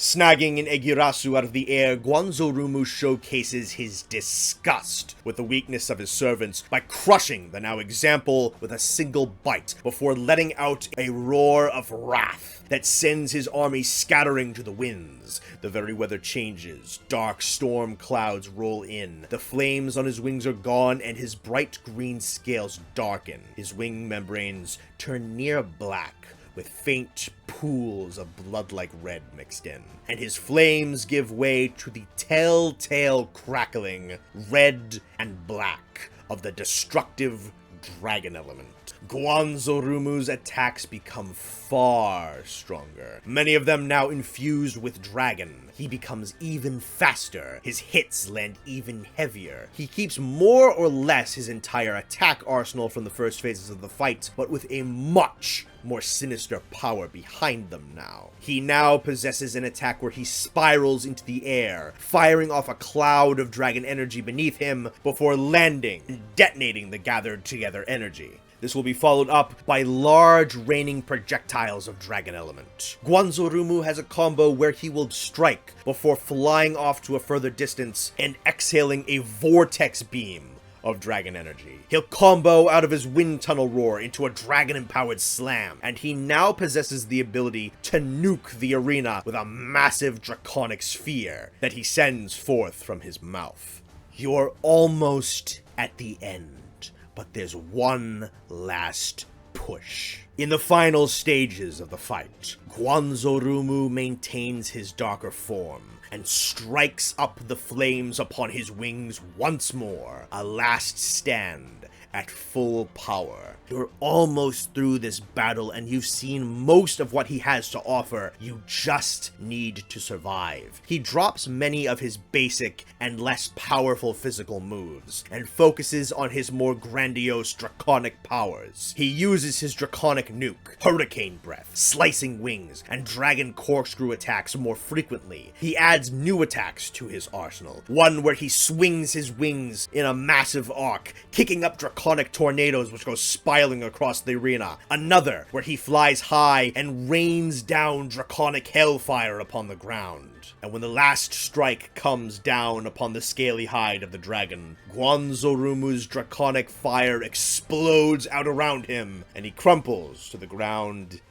dead. What a fucking experience. 4 phases of ramping power, grand spectacle, an army in service to an emperor, raging fire giving way to draconic hellfire, a building and building and building of level of might and spectacle and power and attacks. It is a brutal, long, resource drain, skill testing battle that goes from challenging to insane. And even at the height of his power, his fight doesn't necessarily look unfair. His design captures the title of Emperor Conqueror Dragon perfectly. The royal green scale, the fiery cape of wing membrane flowing behind him, the golden decor on his horns, spikes, the sinister Dark Lord colors in his later phases, and the burning flames upon his wings when enraged. His color palette is perfectly picked. I love his glittering golden crown of horns, his well-placed spikes on his wings, legs, and tail. Not too long, not too short, and not too plentiful. And maintaining that perfect pale gold color. His head shape is properly menacing and intimidating. God, dude, I just love how he looks. Guanzorumu is one of Monster Hunter's coolest creations. He perfectly matches my favorite aesthetic in the games. Regal and stoic lords of destruction. He is everything I love about monsters like Teostra, Rathalos, Elatrion, all brought up to the highest caliber of power possible. I love that he reclines on a throne in his opening cutscene. I love that he takes the pack mechanic of bottom tier monsters and escalates that idea to Elder Dragon proportions. I love the shifting colors and the fiery wings and the rampaging infernos of Dragonfire. For what he is, Guanzorumu is perfect. If I could pick any one monster for Frontier to have return, it would be him. Guanzorumu does not get a 10 out of 10. He gets a 12 out of 10 for how much I would like to face him in the main series. Fun fact, there is also an 11 out of 10 monster that is yet to show up, but he will be in one of these videos. Bonus points if you can guess who. Now, with G concluded, we are in the final stretch. Monster Hunter Frontier Z awaits, as do our last 4 unique monsters, before we discuss some of the more broad categories of monsters and wrap this sucker up. Finish line is in sight, boys.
Zenaserisu.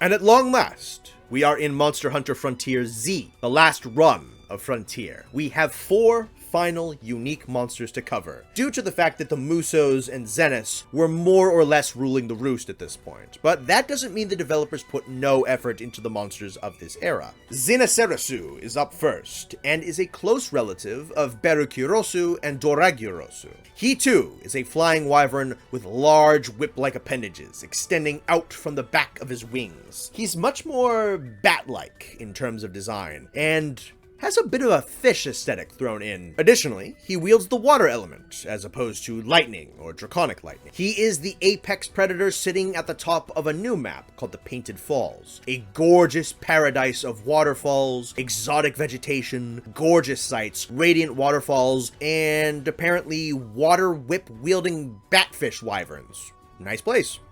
2 things I love right away about Zenaserisu is that he is one of the coolest water monsters going, and makes full use of his whips, whereas Berukurosu and Doragurosu use them sparingly. There's a reason Zenaserisu is known as the water-cracking wyvern. Deceptively durable, enormously quick, staggeringly strong, and a very talented flyer, Zenaserisu is a creature to be feared simply by his own physical merits. His smaller, skinnier stature is likely to deceive higher-level predators into believing that he's an easy mark, which would be a woefully incorrect sentiment. He wields his razor-edged whip wings with masterful skill and lethal proficiency, twirling them, spinning them, lashing them, stabbing with them, slashing with them. The whips are massive and muscular, tipped in spear-like points and coated in razor-sharp spines. It doesn't matter how he hits it with them, he just has to hit ya. One well-placed whip strike is gonna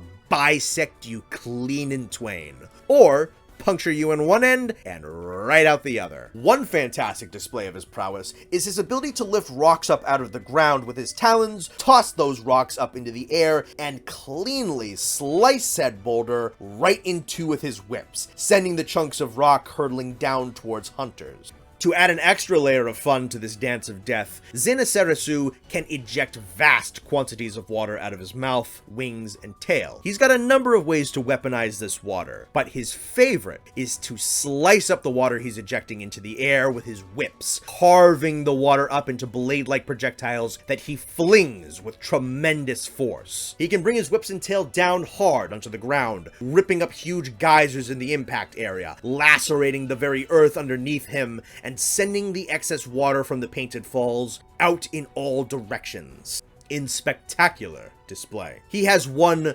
gorgeous attack where he spews up a huge puddle of water, takes to the skies, and flies so fast that he swirls up the pool of water into a massive aquatic vortex that breaks apart into smaller, spinning watery cyclones. Other attacks include a double whip spin, a 360-degree water beam, whip stabs, an attack where he roots his whip to one spot and spins on that axis, and an attack where he coughs up so much water that it just causes a huge geyser to erupt up out of the ground.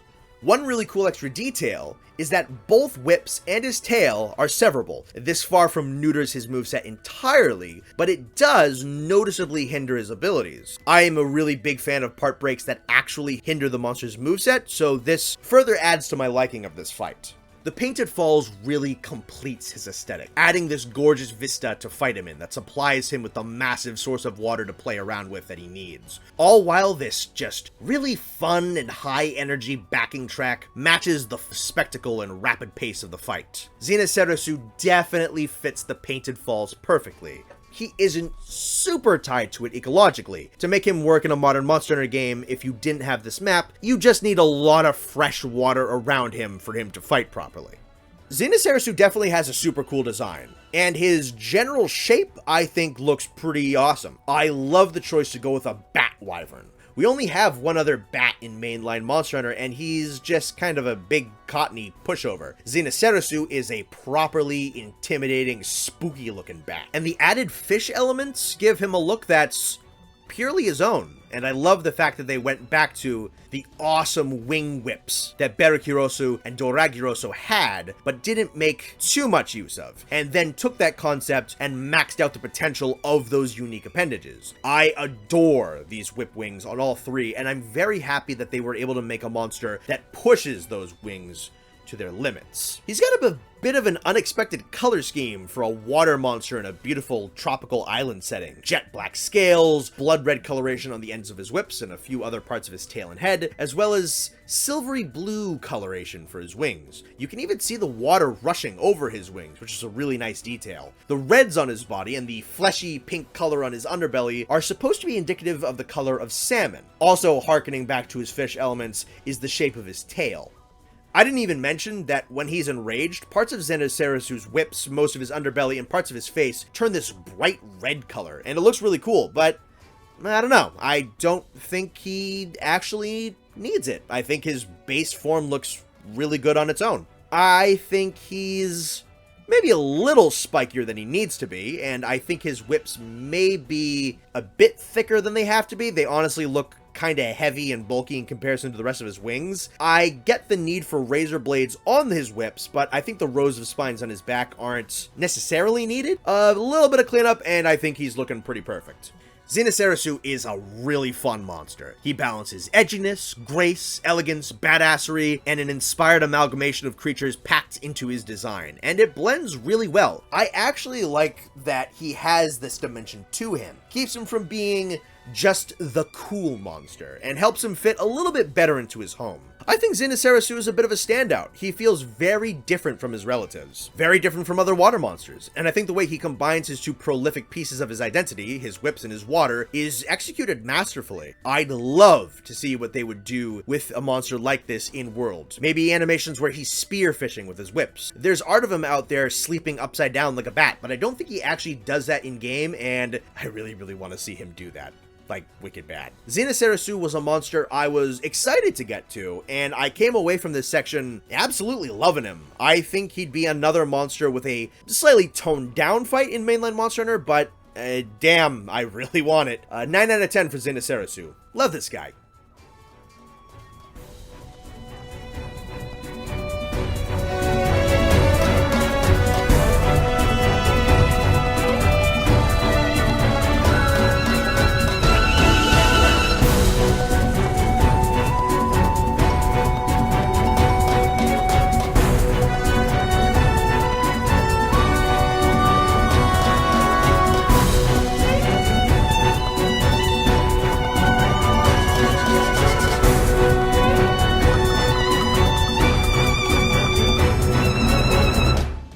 Keoaruboru.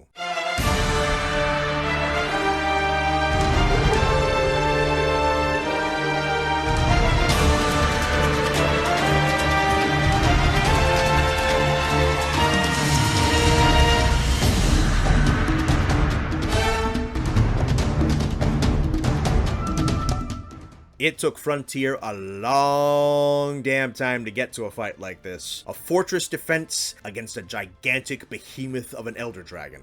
And Keoaruboru comes to fill this spot. Sure, you had dragons like Rebidiora and Rebidiora and Harudomerugu knocking on the walls of the Interceptor's base every once in a while, but they're small fries. This base needed a real threat, a kaiju to come knocking down the doors and wreak mayhem and calamity. So along comes a walking volcano, seeking to wipe out the Interceptor's base and all who would guard it. Keoaruboru was the final challenge at the end of a special event known as Interception Quests, a whole string of events that led up to the defending of the base against the oncoming Elder Dragon.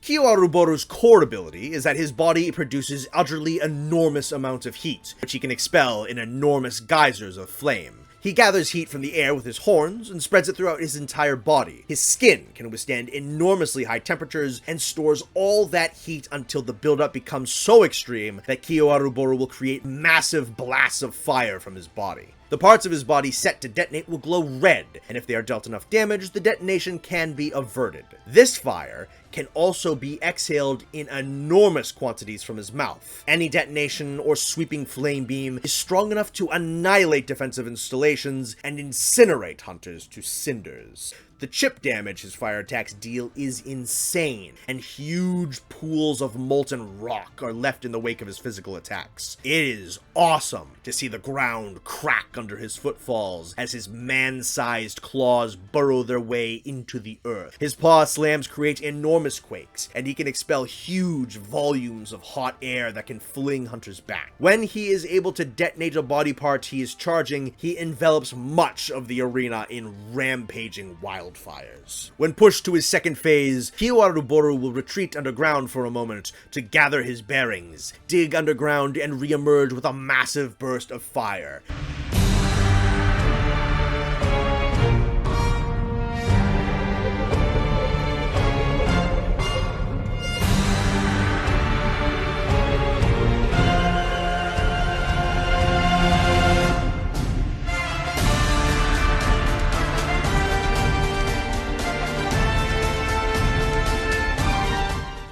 His legs, tail, and chest engulfed in flames, and his horns glowing a molten color. His burning spectacle is enormously elevated here, and he is a bit faster. He consistently unleashes huge torrents of burning winds, singeing everything around him. He can leap a surprising distance into the air and come crashing down. Although he can do massive damage if he hits you, and his fiery spectacle is impressive, Keoaruboru actually has a bit of a reputation for being incredibly easy. It makes sense, considering how big and slow and lumbering he is, and how absolutely cracked out of your mind insane hunters could be by that time in Frontier Z. Unfortunately, Keoaruboru was a bit too little too late. It's a cool encounter aesthetically, but I think there's a reason there weren't many giant monsters in Frontier. They're not quite built to deal with what the players had at their disposal. It's honestly a bit tough to find great footage of him, as he gets pretty easily beaten. It's funny, after looking at monsters like Second District Duremudira, and Shiten Disufiroa, and Final Phase Guanzorumu. Keoaruboru kinda looks like a slightly more over-the-top version of a typical giant monster in regular Monster Hunter. Now, as he is, Keoaruboru probably would be a decent challenge in a game like 4 Ultimate or Iceborne, maybe Sunbreak, and honestly, probably wouldn't need too many changes for a mainline game. Perhaps a slightly broader move pool would be nice, but he honestly seems fairly well balanced for the games that we in the West are currently playing. I think you could maybe add an extra layer of cool factor to Keoaruboru by having him be able to melt base defenses when he gets too close. You better make good use of the siege weapons while you have them, because eventually they're going to be nothing but molten slag. You know, how devastating would it be to see the iconic Dragonator, the be-all and end-all weapon for siege fights, reduced to a pool of red-hot sludge? That's one thing I think Keoaruboru should definitely get. His design is a strange one, to say the least. Honestly, I think his render does him a massive disservice. I don't think this angle properly conveys his look at all. He looks disproportionate with awkwardly huge paws, and his torso looks just kind of naked.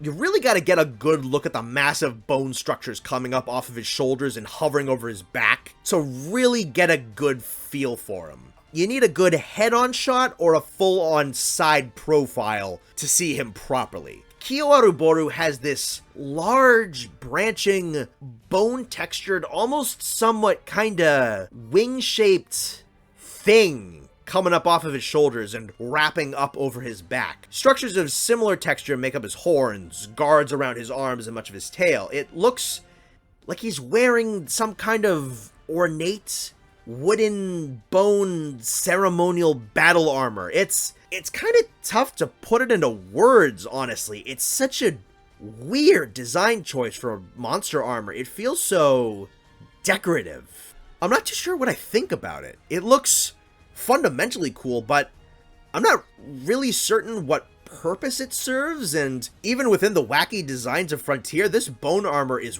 really unique. I don't think in a bad way, though.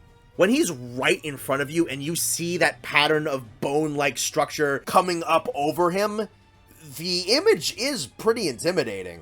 What I do really like is his very understated color palette, to the point of him almost looking bland. He is just full body gray. Slightly different shades on his main body and his bone armor, but it's all gray. What keeps it from looking really boring is two things. One, the somewhat wooden texture giving him this feeling of kind of being this long ago burnt tree.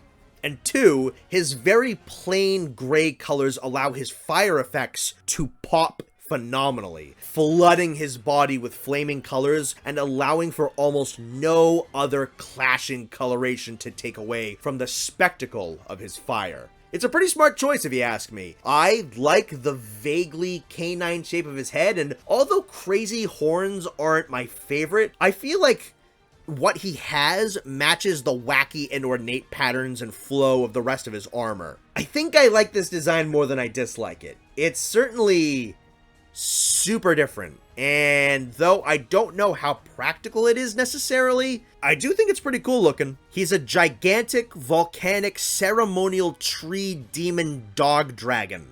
That is quite the wild string of descriptors to mash together, but that's pretty sure what I'm looking at.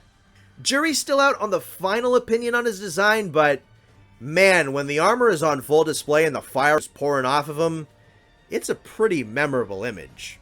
I feel a little bad for Keoaruboru. He was introduced into a game that didn't really fit him, beaten down by hunters who clearly outmatched him, and in the main series, we have other grandiose fiery giants like Ogmazios, Zoramagdaros, and Geismagorm that have made it so that the mainline series doesn't really need a new giant fiery destruction dragon. For Keoaruboru to come back, he'd need something to help him stand apart. I still stand by my idea for him to melt down the fortress and its defenses as he walks. Maybe create this multi-level fortress for him to trounce through and incinerate as he gets closer to the end. Give him a feeling of being truly unstoppable. Make the tools of man look useless before him. If you've seen the 2019 Godzilla King of the Monsters movie, I'm kind of picturing something like the burning Godzilla scene where skyscrapers were melting into puddles just because Godzilla was standing near them. I think Keoaruboru could use something like that. Give him a real menace. But as for what he is right now, I think I'll give Keoaruboru a 6 out of 10. Kind of like Meraginasu, the design is pretty wild, but I think I like it. And the fight looks fun, but I don't think what is provided explores what this beast is truly capable of. There's something good here, but I don't think Frontier was quite the right place for Keoaruboru, nor did it quite understand how to use him. He may have been a bit of a flop, but I hope he isn't lost to time.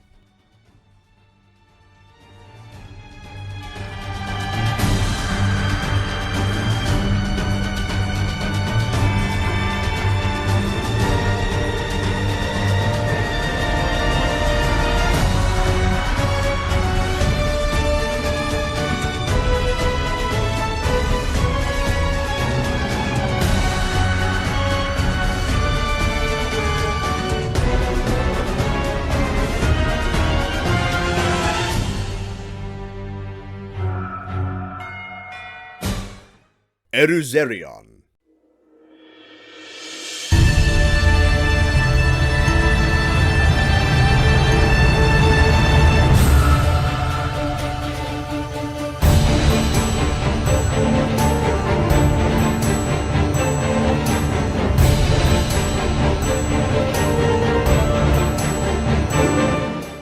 Eruzerion is a name that fills many a monster hunter with dread. For various reasons, be it his ridiculous fight, his contentious design, or a particular version of him that we will speak about later. Eruzerion is a beast of fame and infamy alike. He is Frontier's 10th anniversary celebration monster, arriving in the game in 2017, and he was granted the title of Burning Zero Dragon. Despite clearly having Zenogre's skeleton, Eruzerion is an elder dragon, one devoid of legend or myth surrounding him. He was discovered by accident atop an old tower, seemingly out of nowhere. As the name and design would suggest, Eruzerion is a master of fire and ice. His prowess split not so subtly right down the middle. The right side of his body possesses an internal organ that produces and manipulates fire, and his left has the same, only for ice. The huge mane of fur, as well as some of the gaps in his scales, will glow with the corresponding power of these elements. However, should he overuse an element, he can lose control, and the half of his body that corresponds with said power will lose all color, the scales and fur turning to a saturation-devoid gray. And he will temporarily be unable to wield that power until he can spark up that organ once again.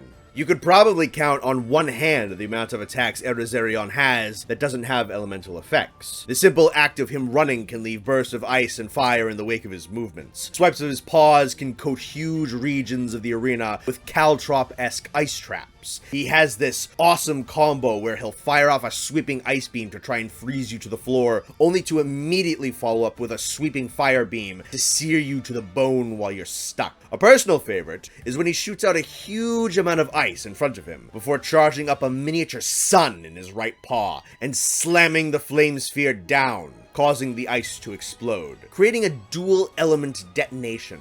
He can reposition by leaping up into the air and covering his escape by dropping icicles in his path. And of course, a monster of this caliber has a second phase, releasing torrents of fire and ice before rallying himself for a no-holds-barred onslaught.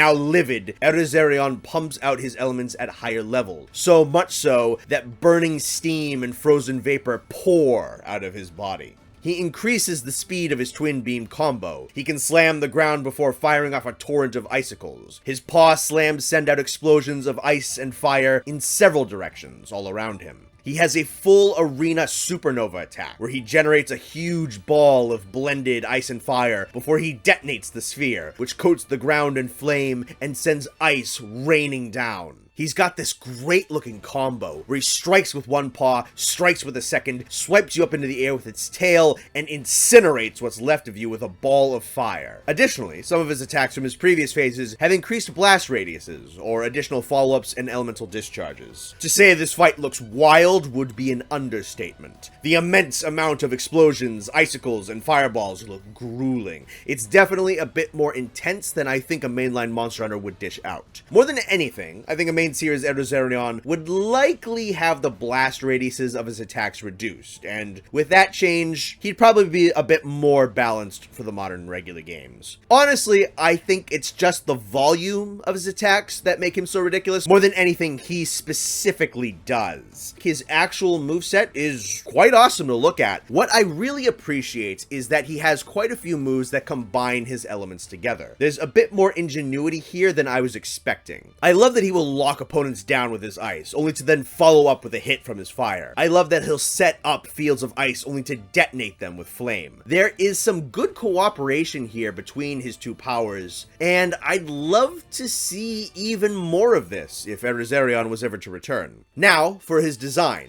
This design could work, but as it is right now in game, it doesn't quite work for me. And I specifically want to preface in game, because there is artwork that shows what Eruzerion could look like with the proper technology. This official promo art for Eruzerion looks so much better than his in-game model. Here's why. Number one, his in-game fur doesn't look great. The fur effects and the color choice both leave something to be desired. The mane itself is a very stiff, singular, solid object, and when it's flared up with the elements, the colors kind of look like 7-Eleven slushies. They are enormously crazy neon blue and orange. So, what winds up happening is that the mane almost has a kind of toy-like quality, and yes, this is likely an issue born of the limitations of the engine being used. I 100% concede to that. That's why I don't think this is a fundamentally bad design. Next is the color choice used for when his elemental colors aren't active. He has a lot of very, very similar gray. Whereas Keoaruboru, who we just talked about, had some slight variation in his shades of gray, with this little twinge of red or brown mixed in here and there, and some very, very finely detailed texture. Eruzerion has almost kind of an unpainted feel to him. He has a lot of the same very basic gray color. He's supposed to have metallic scales, but they aren't really painted in a way that looks super metallic. The other thing I don't quite love is how huge, towering, and heavy his horns look. I like the spiral design and how the elements bleed into them, but they seem a little bit disproportionate to the body. Now, I read that Eruzerion came out a bit before he was ready, that the developers could have put a little bit more effort into the face, I think is what was said, if they had the time. So, I think some of the lacking texture work, some of the lacking color, and just a feeling of not fully being realized is partially due to time constraints and majorly due to engine limitations. I think Eruzerion is a victim of being created for a game that couldn't handle him. I will once again return your attention to this official promo art. Look how good this looks. The metallic scales look better painted. There's a lot of dark coloration in between the scales to create some contrast and let the blues and the reds pop. His horns look much more proportionate to his body, and look how good the fur looks. How the color varies a little bit more and lets the fur flow and look like individual objects rather than a singular entity. This is what Eruzerion is meant to be, and I want him to get that second chance because I think he deserves to be built in a game that can handle the vision behind him and allow him to look like this. Like Keoaruboru, I believe that Eruzerion is a great creation of amazing promise born into a game that couldn't do what he needed it to do. I think a second chance is badly needed here. Give him a slight dial down in explosion size, a major graphical overhaul to match the intricacy of his design, a little bit of proportion correction, a little bit of color correction, and I think Erizerion could absolutely be a starring monster. His fight looks fun, his elemental combinations look engaging, he's yet another unconventional Elder Dragon, and dude, his music is gorgeous. The first phase has this kind of majestic, galloping pace and this beautiful violin soloist section that has stuck in my mind for a very long time. And then the second phase has this strong percussion and high-intensity string section that goes absolutely wild, perfectly matching the fight's tempo and intensity. The potential of Erizerion is yet to be fully realized, and for that, I can't give him full marks, but I will give him an 8 out of 10 for wanting to see him in the main series.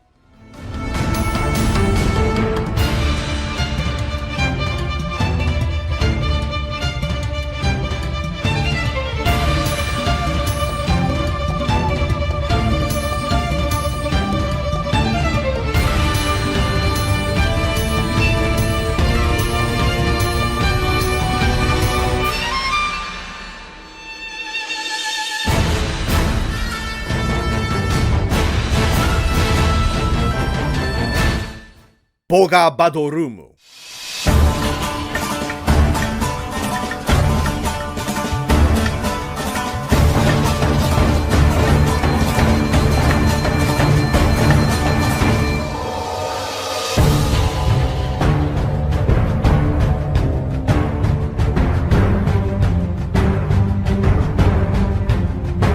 The final unique monster added to Monster Hunter Frontier. A creature introduced in the game's waning months. An enormous, blast-wielding, four-legged and wingless flying wyvern. He is the natural predator of Gasurabazura, and that should speak to what a powerhouse he is. Poborumarumu has been named the Explosive Mist Wyvern, and was granted that title due to the fact that his internal organs lack the ability to properly absorb gases within him. So, he instead possesses a series of tubes on his head, back, forelimbs, and tail that can properly release the gases from his body. These gases are, of course, enormously flammable, so gnashes of his teeth and claws can ignite sparks that cause the gas to explode, allowing him to turn this abnormal bodily process into a defensive mechanism. His enormously flabby and layered hide serves as a bit of a shock absorber that protects him from his own close proximity explosions. He's kinda like a giant, flabby blue alligator Teostra. This makes up the brunt of Poborumarumu's game plan. That and the crushing weight of his enormous bulk. His is not the most elaborate moveset, but it is quite visually stunning. He can surround his entire body in gases and detonate it to batter away close proximity hunters. He can bring his paw crashing down with a backing massive detonation behind it. He can plunge his tail into the earth to flood the underground with explosive gases, causing scattered explosions. He can sweep his paw across the ground and set off a chain string of detonations behind it. He can dig underground and use his explosions to come rocketing back to the surface. He can add explosive effects to his roars and his body slams and his charges. Every day is the 4th of July when Poborumarumu is mad. And I have to say, for a bit of a one-track fight, it's quite beautiful to look at. The swirling blue mist with lingering, glittering bits of yellow mixed in, soon to detonate into a gorgeous amalgamation of blues and violets and reds and yellows and oranges. It's a fun fight to just watch, but Poborumarumu was constructed with the purpose to be aggravating, as he was meant to be a challenge for the brand new Magnet Spike weapon, which is a weapon so damn good that it made a lot of other weapons pretty pointless in Frontier by the end of its life cycle. An additional fun fact, though we haven't talked about them yet, is that Poborumarumu is his own Zenith monster. Partway during the fight, he will reveal the overdeveloped nature of his forelimbs and increase the intensity of the fight, upping his explosive power. Fun fact, you can cut off his ability to create some explosions if you wound the tubes he uses to fire them off. Poborumaru's got one funky looking design. He's rather gigantic, covered in flabby skin, and has blue tubes sticking out all over him. Has two, I don't know what I'd call this, chunks of coral reef sticking out of his back. He's got a squid tentacle for a tail. He's got kind of a crocodilian facial structure with big saggy bloodhound skin flaps coming out of his face. He's got kind of a beer guts, and he's got a blue gem looking thing sticking out of his forehead. His claws are utterly massive, and his forelimbs glow blue and start to grow tubes during the fight. What a wonderfully absolute mess this is. I like him. There's a bit of a texture inconsistency between the sleeker tail and forelimbs, the flabby face and belly, and the scaly back, but as a package, he kind of works. I don't really know how, but he's just really charming. For some ungodly reason, even with the pinkish dorsal plates coming out of the steely blue body, it just works for some reason. This shouldn't work. This shouldn't feel cohesive. Am I just crazy? Do I have no taste? I don't know. I just like the look. It's so distinct, so cool and dorky and threatening and funny looking. Poborumarumu is a fittingly charming, destructive, and odd final original monster for a charming, balls-to-the-wall, and quirky Monster Hunter game. There's not too much to him. He's mostly an explosion factory, and in mainline Monster Hunter, he'd probably be another opponent that would get toned down a bit. But he's a cool creation, and appropriately wacky beginning for the end of Frontier. I'll give him a 7 out of 10 for wanting to see him in the main series. So that's every original monster creation in Frontier. We're just about done. We have a few variation categories to cover, and then we're going to bring it home.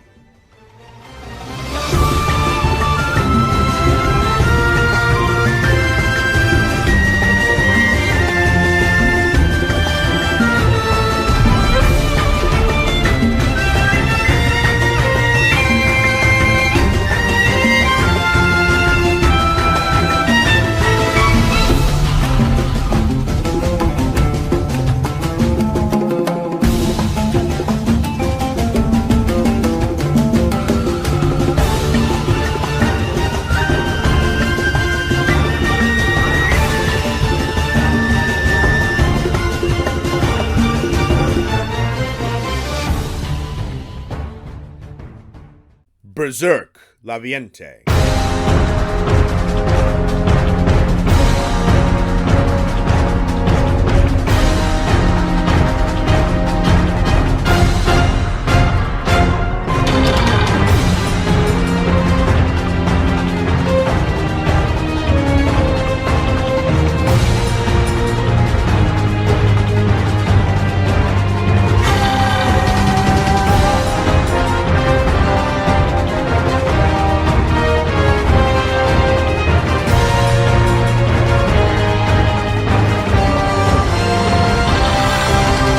We only have one variant to cover before we get to the Frontier exclusive categories of monster variations, and our sole monster of interest is the Berserk Laviente, the third and most powerful version of the world-eating serpent. He was introduced in G9 at the same time as Toridcless and Toa Tesukatora. Of the three, I'd say he possessed the coolest color scheme. Dark gray, near black scales, smears of green-yellow moss across the whole body, and blue-green webbing between his sails and fins. He is the most direct confrontation between the hunters and Laviente. He is coiled around a battle arena beneath the island where you fought the other two serpents. His is yet another siege fight, this one allowing up to 32 hunters to participate, with 7 slaying teams and 1 support team. The support team would fire siege weapons from afar, while the slaying teams would fight Laviente directly in separate instances. This cinematic spectacle of Berserk Laviente's battle was unmatched by anything before or after it, and he actually implements a fair bit of the terrain manipulation and destruction that I said I would have loved the regular Laviente to possess. The caverns beneath the island house many natural weapons for Berserk Laviente to use. He can force stalactites to come crashing down from the ceiling. He can cause the lava in these underground caves to erupt into awe-inspiring walls of magma simply by slamming his body down,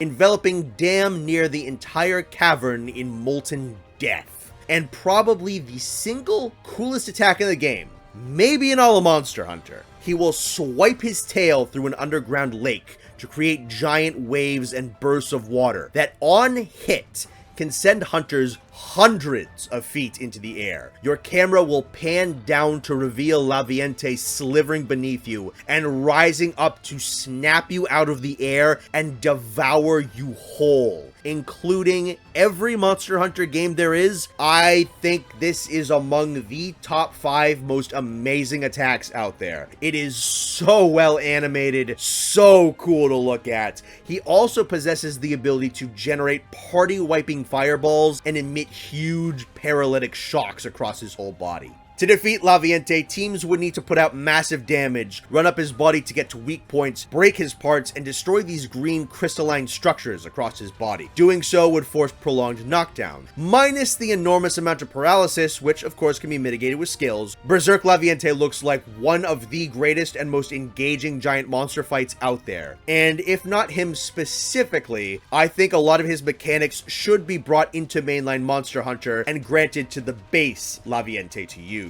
I absolutely would want to be devoured by a world-eating serpent in full HD. I could see him being a title update monster in a game that had Laviente in it possibly. I'll give Berserk Laviente a 9 out of 10 for wanting to see him implemented, at least in some form, in the main series.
Exotic species. Okay, so we have 3 categories to go through in bulk, and we're starting with exotic species. The concept of exotics was implemented in G8, and essentially, the idea was to bring in some monsters from the 3rd and 4th generations of main series Monster Hunter and pump them up to frontier levels of insanity. The monsters given this treatment were Zinogre, Deviljho, Brachydios, Barioth, Savage Deviljho, Uragan, Nargacuga, Stygian Zinogre, Gormagala, Shigaru Magala, Amatsu, and Soregios. If you've been paying attention to this video, then it is needless to say that these monsters got ridiculous. New moves, huge elemental bursts, and their gimmicks escalated to the highest thresholds. For the most part, they looked exactly the same as they did in the main series, simply with new moves. However, those introduced during Frontier Z, namely Gore, Shigaru, and Amatsu, got some pretty crazy looking new superpowered forms, whilst Soregios and Stygian Zinogre did get some color changes as well. Amatsu got a draconic rage mode, where his formerly white fins turned into a mixture of reds and oranges, browns, and black. His water and wind attacks got absolutely ridiculous, and he was able to infuse the dragon element into his stormy attacks. Exotic Gore and Shigaru Magala both got wild transformations that resulted in elongation of their horns, more butterfly-esque wing patterns. These new forms were called True Frenzy Mode, and yes, they did bring the Frenzy Virus status with them into Frontier. An extra detail about the exotic monsters is that wielding any of their weapons granted the speed-eating skill for free, and wearing one piece of the exotic armor fully activated a skill corresponding with that monster. The exotic monsters are a concept that will very, very likely stay solely sequestered in Frontier. The whole point of the gimmick was that these monsters were exotic to the Frontier region. Mainline monsters aren't going to be exotic to their own homelands. And the exotic gimmick isn't really reversible because most Frontier monsters are likely going to have some kind of toned down, actually, to work in the mainline games rather than be scaled up. They took the idea in some cool directions, but it's very much a category built solely for Frontier.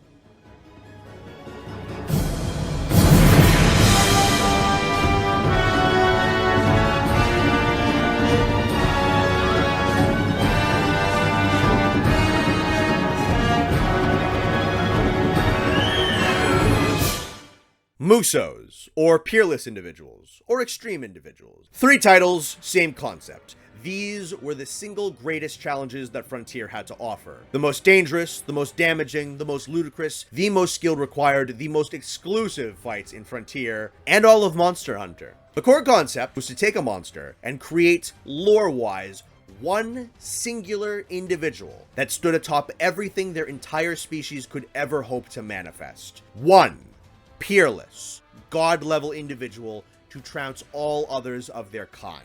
Now, in game terms, you could hunt these monsters as much as you wanted, but that was their design concept. Muso monsters had 2 versions for their quests, Repel and True Slay. Repel quests were a bit more accessible, still wild, but much more manageable to the average player who had endgame gear. The True Slay quests were reserved for the masters of Frontier, players who had perfected their gameplay and their sets. The True Slay Musos had mountainous health pools, damage so high that nearly every attack could one-shot, blistering speed, wild attacks, and only 10-minute clear times. You had to be perfect to beat some of these quests. On the roster, we have Starving Deviljho, a golden scale Deviljho that can only be fought in pairs, had massive fangs, and it pumps the dragon element into damn near every single one of his physical attacks. Howling Zenogre, a white-scaled Zenogre that can move so fast that it appears to teleport and puts out enormous amounts of thunderbugs at a time. Thirsty Pariapuria, a version of Pariapuria with vastly enhanced aggression, more focus on fighting, and multiple one-shot attacks. Ruler Guanzorumu, a pale-scaled version of the Emperor Conqueror Dragon with burning wings that breathes golden fire composed of a blend of fire and dragon element. Blinking Nargacuga, a red and white Nargacuga that moves so quickly that it leaves lingering after images and the ability to send its tail spikes raining down in rings around him. A move that Lucent Nargacuga would make his own in Sunbreak. Mysterious Miru, a Miru that maintains his various transformations longer and added extra attacks to each one of his forms.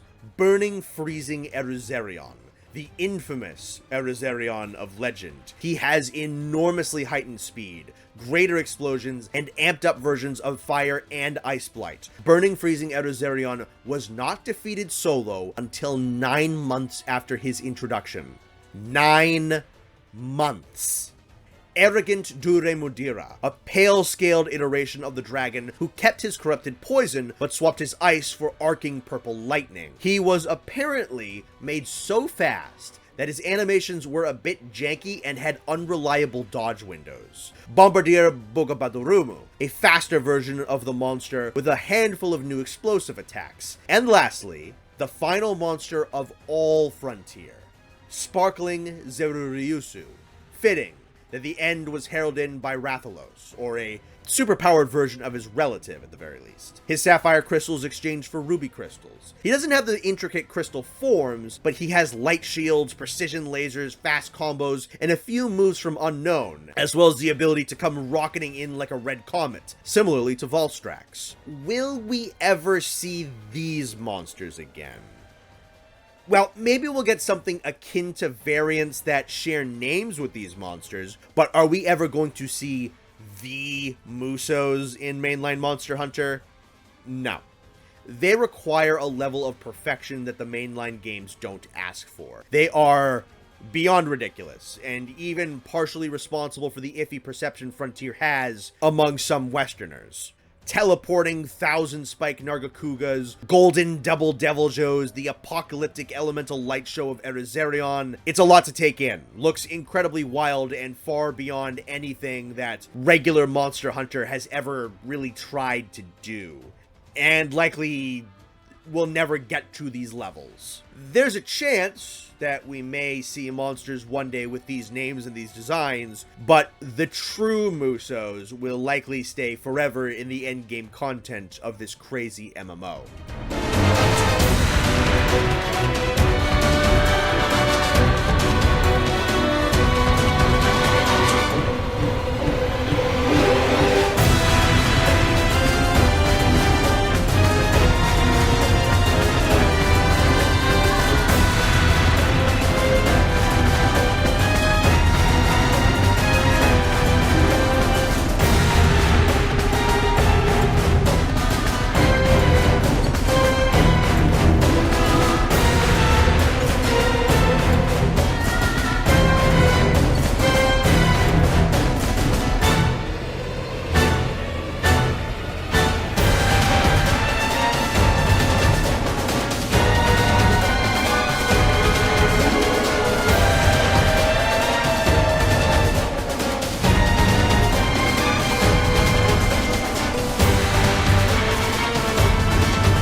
Zenith monsters. Although not quite as insane as the Musos. The Zenith monsters were the pride, joy, and namesake of Monster Hunter Frontier Z. They were the evolution of hardcore and supremacy monsters of lower level Frontier. Taking the concept of altering a monster's design, giving them a wild moveset, and making them much more dangerous, and pushing that to a whole new extreme. Their core concept was that a monster was taken, had a singular body part greatly overdeveloped and enhanced, and if they did any kind of element or blight, they were given a Zenith version of that status effect. Additionally, they each possessed what are referred to as Zenith Roars, Zenith Quakes, and Zenith Wind Pressure, essentially meaning that to negate these effects from Zenith monsters, you had to elevate these defensive skills to an extra level beyond what they could normally get to. On top of that, Zenith monsters had 4 levels of quest. 1-star Zeniths at G rank 200, 2-star at G rank 400, 3 at 600, and 4 at 800. Each tier had its own version of rewards and monster parts, as well as continuously growing stats. You had to do a ton of grinding to max out their equipment. The list of Zeniths and their overdeveloped body parts are as follows: the beak of Hypnocatrice, the wings of Toridcless, the fins of Gasurabazura, the tail of Giaorugu, the tail crystal of Akura Vashimu, the claws of Daimyo Hermitar, the claws of Tycoon Zamuza, the arms of Blangonga, the mane of Midogaron, the horns of Doragirosu, the horn of Anorupatisu, the wings of Rathalos, the horn of Espinas, the back of Gravios, the spikes of Hyujikiki, the jaws of Kezu, the claws of Tigrex, the tongue of Barlagual, the fangs of Plesioth, the head of Harudomerugu, the tail of Inagami, and the horns of Rebidiora. And halfway through his fight, Poborumarumu became a Zenith with his overdeveloped forelimbs. And now, for the effects of the Extreme Blights. Extreme Fire Blight would reduce your maximum health bar at a rapid rate. Extreme Water Blight further reduce stamina recovery speed. Extreme Ice Blight can reduce stamina to 0 and then proceed to freeze the hunter solid. Frostbitten status that was introduced earlier on in the game. Extreme Dragon Blight will prevent healing from any outside source, such as life powder, and if healing is attempted with items like potions, the hunter will suffer damage equivalent to what they would have healed. And best for last in terms of elements, Extreme Thunder Blight does nothing upon first impact. However, if you are struck by Extreme Thunder again, your hunter, and I mean this quite literally, will collapse, enter cardiac arrest, and will die if they are not resuscitated. Yeah, Zenith monsters are doing some spooky.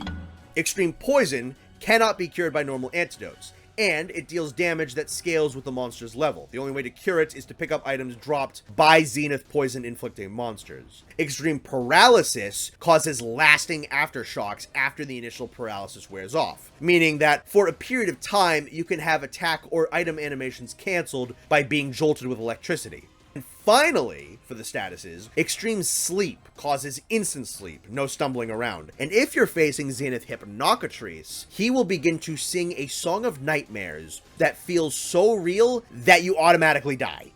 So that's what you'll be dealing with against this lovely entourage of absolute psychopaths. Admittedly, Zenith designs are definitely where a lot of monsters get kind of too crazy. A few of them look pretty cool, like Daimyo Hermitar, Midogaron, Blangonga, Doragirosu, Rathalos, and Rebidiora. Several of them are just straight up visual downgrades, like Toridcless, Kezu, Tigrex, Barlagual, and Harudomerugu and Inagami. And I question how a few of them could ever function. How does Giaorugu lift that tail? How do Anorupatisu and Espinas see? How does Hyujikiki move? How does Plesioth eat? Where's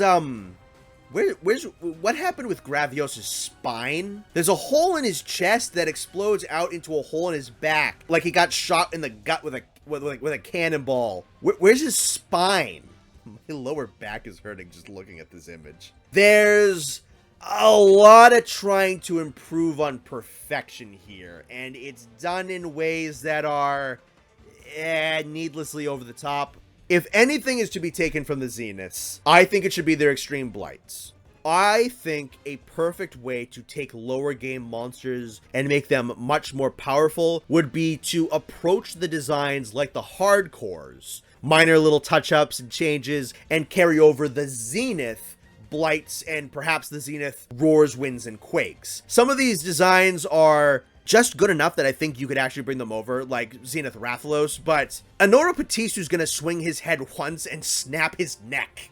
There's also just some fun ideas in this grab bag of monster evolutions. I think Harudomerugu's face looks ugly as all sin in his Zenith form, but he has a huge new assortment of brand new Liquid Mercury attacks, like machine gun rapid fire shots, more spikes, and boomerang-esque projectiles. Zenith Blangonga can roll you up in a giant snowball that sends you flying and does consistent damage until you either crash into a wall or die. Zenith Taiken Zamuza can force you out of the battle by uppercutting you out of his cave. Zenith Midogaron has even more warping abilities, and this is just a couple of examples from some of the nutty and inventive that Zeniths can do.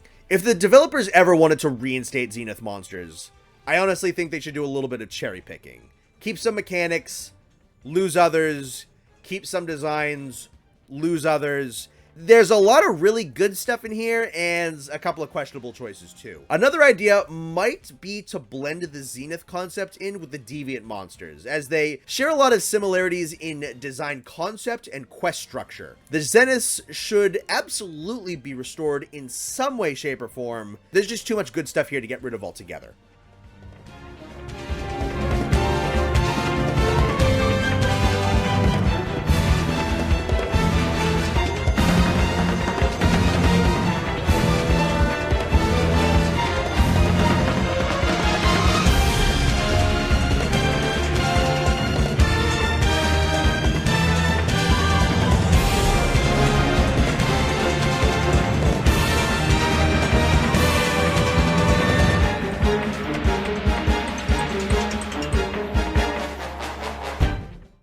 Is that it?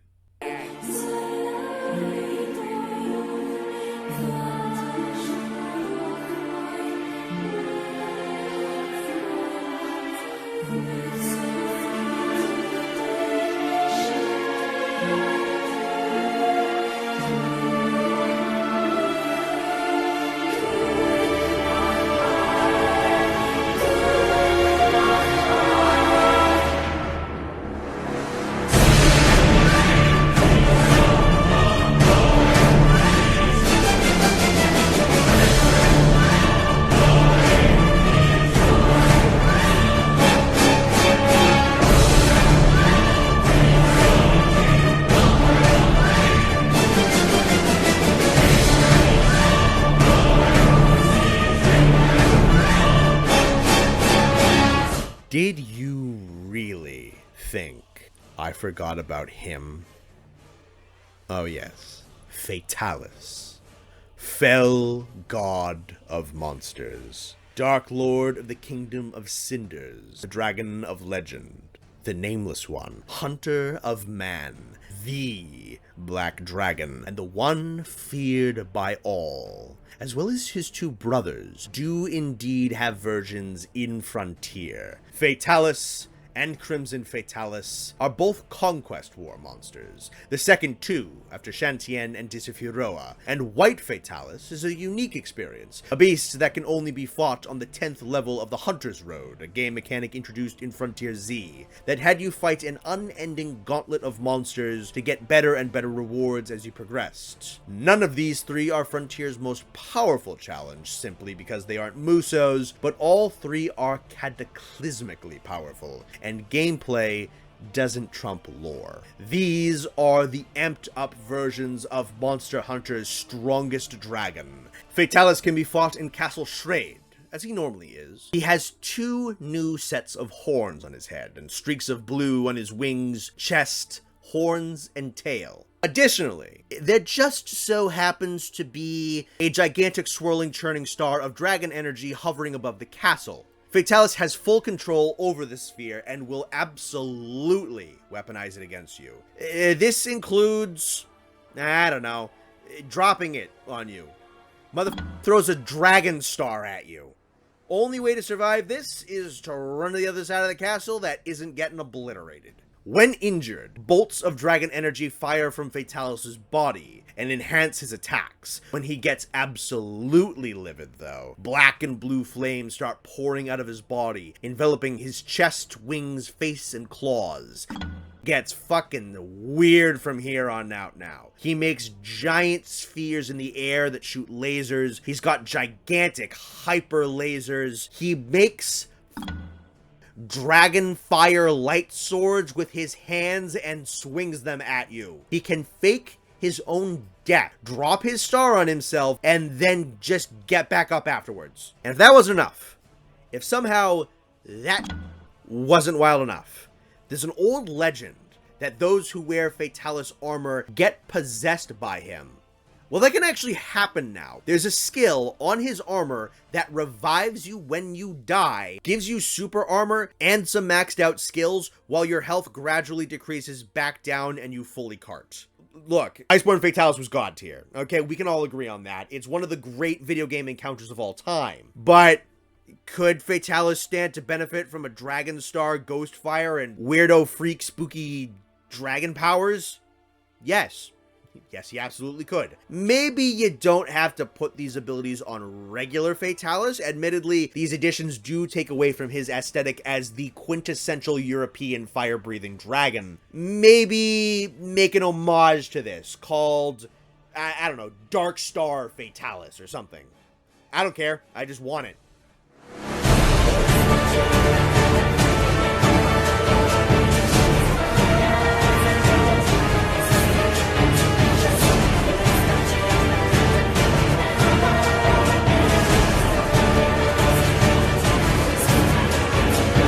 You fight Conquest War Crimson Fatalis in hell.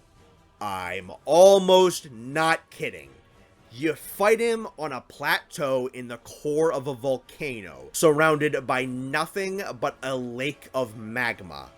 He is a godly wielder of the fire element. Every exhale unleashes a torrent of flame hotter than any other creature could hope to produce. Even swipes of his tail can conjure hellish infernos. He'll make solid use of his arena, often flying down into the lake of fire where he can't be reached and tossing huge magma balls up onto the plateau. Additionally, he will purposefully sink parts of the plateau down into the lava, making the arena smaller and smaller as the fight ramps in danger levels. Oh, and if you can't get off a platform while it falls into the lava, you're dead. When angered, Crimson Fatalis is able to create an amazing display by lifting the Lake of Fire dozens of feet up into the air, showcasing his mastery of the fire element. He doesn't really do much with it, but it looks sick as f***. Crimson has some cool attacks, and I think what Frontiers Crimson Fatalis has to offer would be far more applicable to a main series Crimson than the wacky otherworldly attacks that the Conquest War form of Fatalis would add to his arsenal. Some of these attacks should definitely stay, as should this arena and 1000% this unholy theme music.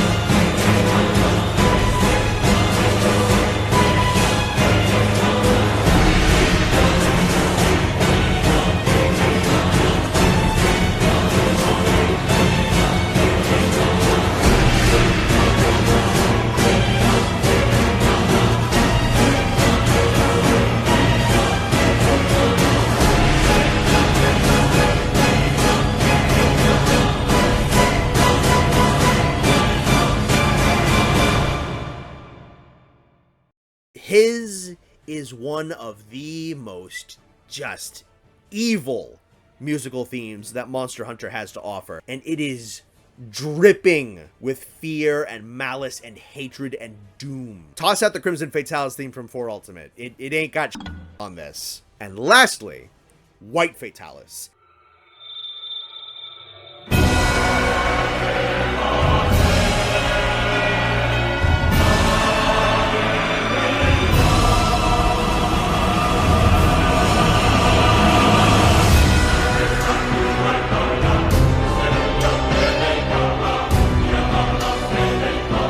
He and the Hunter's Road were introduced to the 10th year anniversary, alongside Erizerion. He was granted powers equivalent to a Zenith level monster and is adorned in blue spikes and horns, only to turn crimson when he enters his full powered state. To put things into perspective, he can kill you by landing.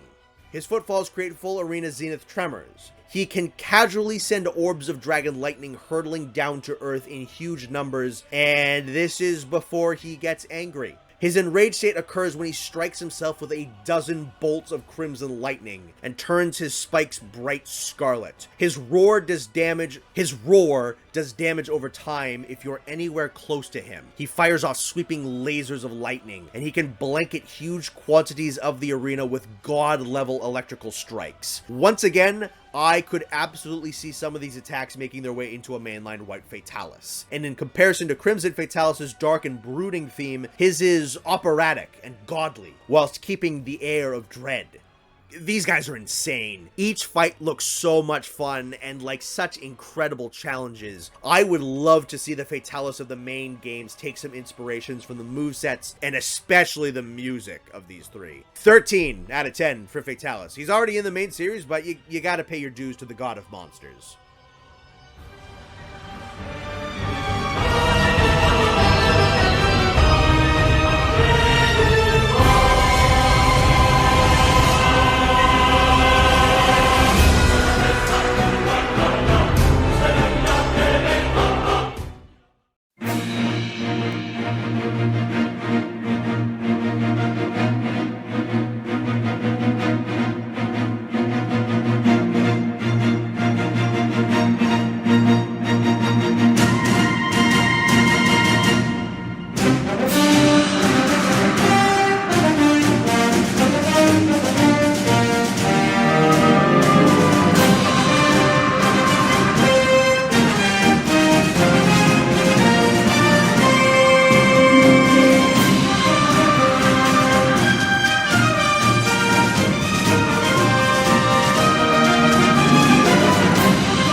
And that is actually, genuinely, for real, all of it.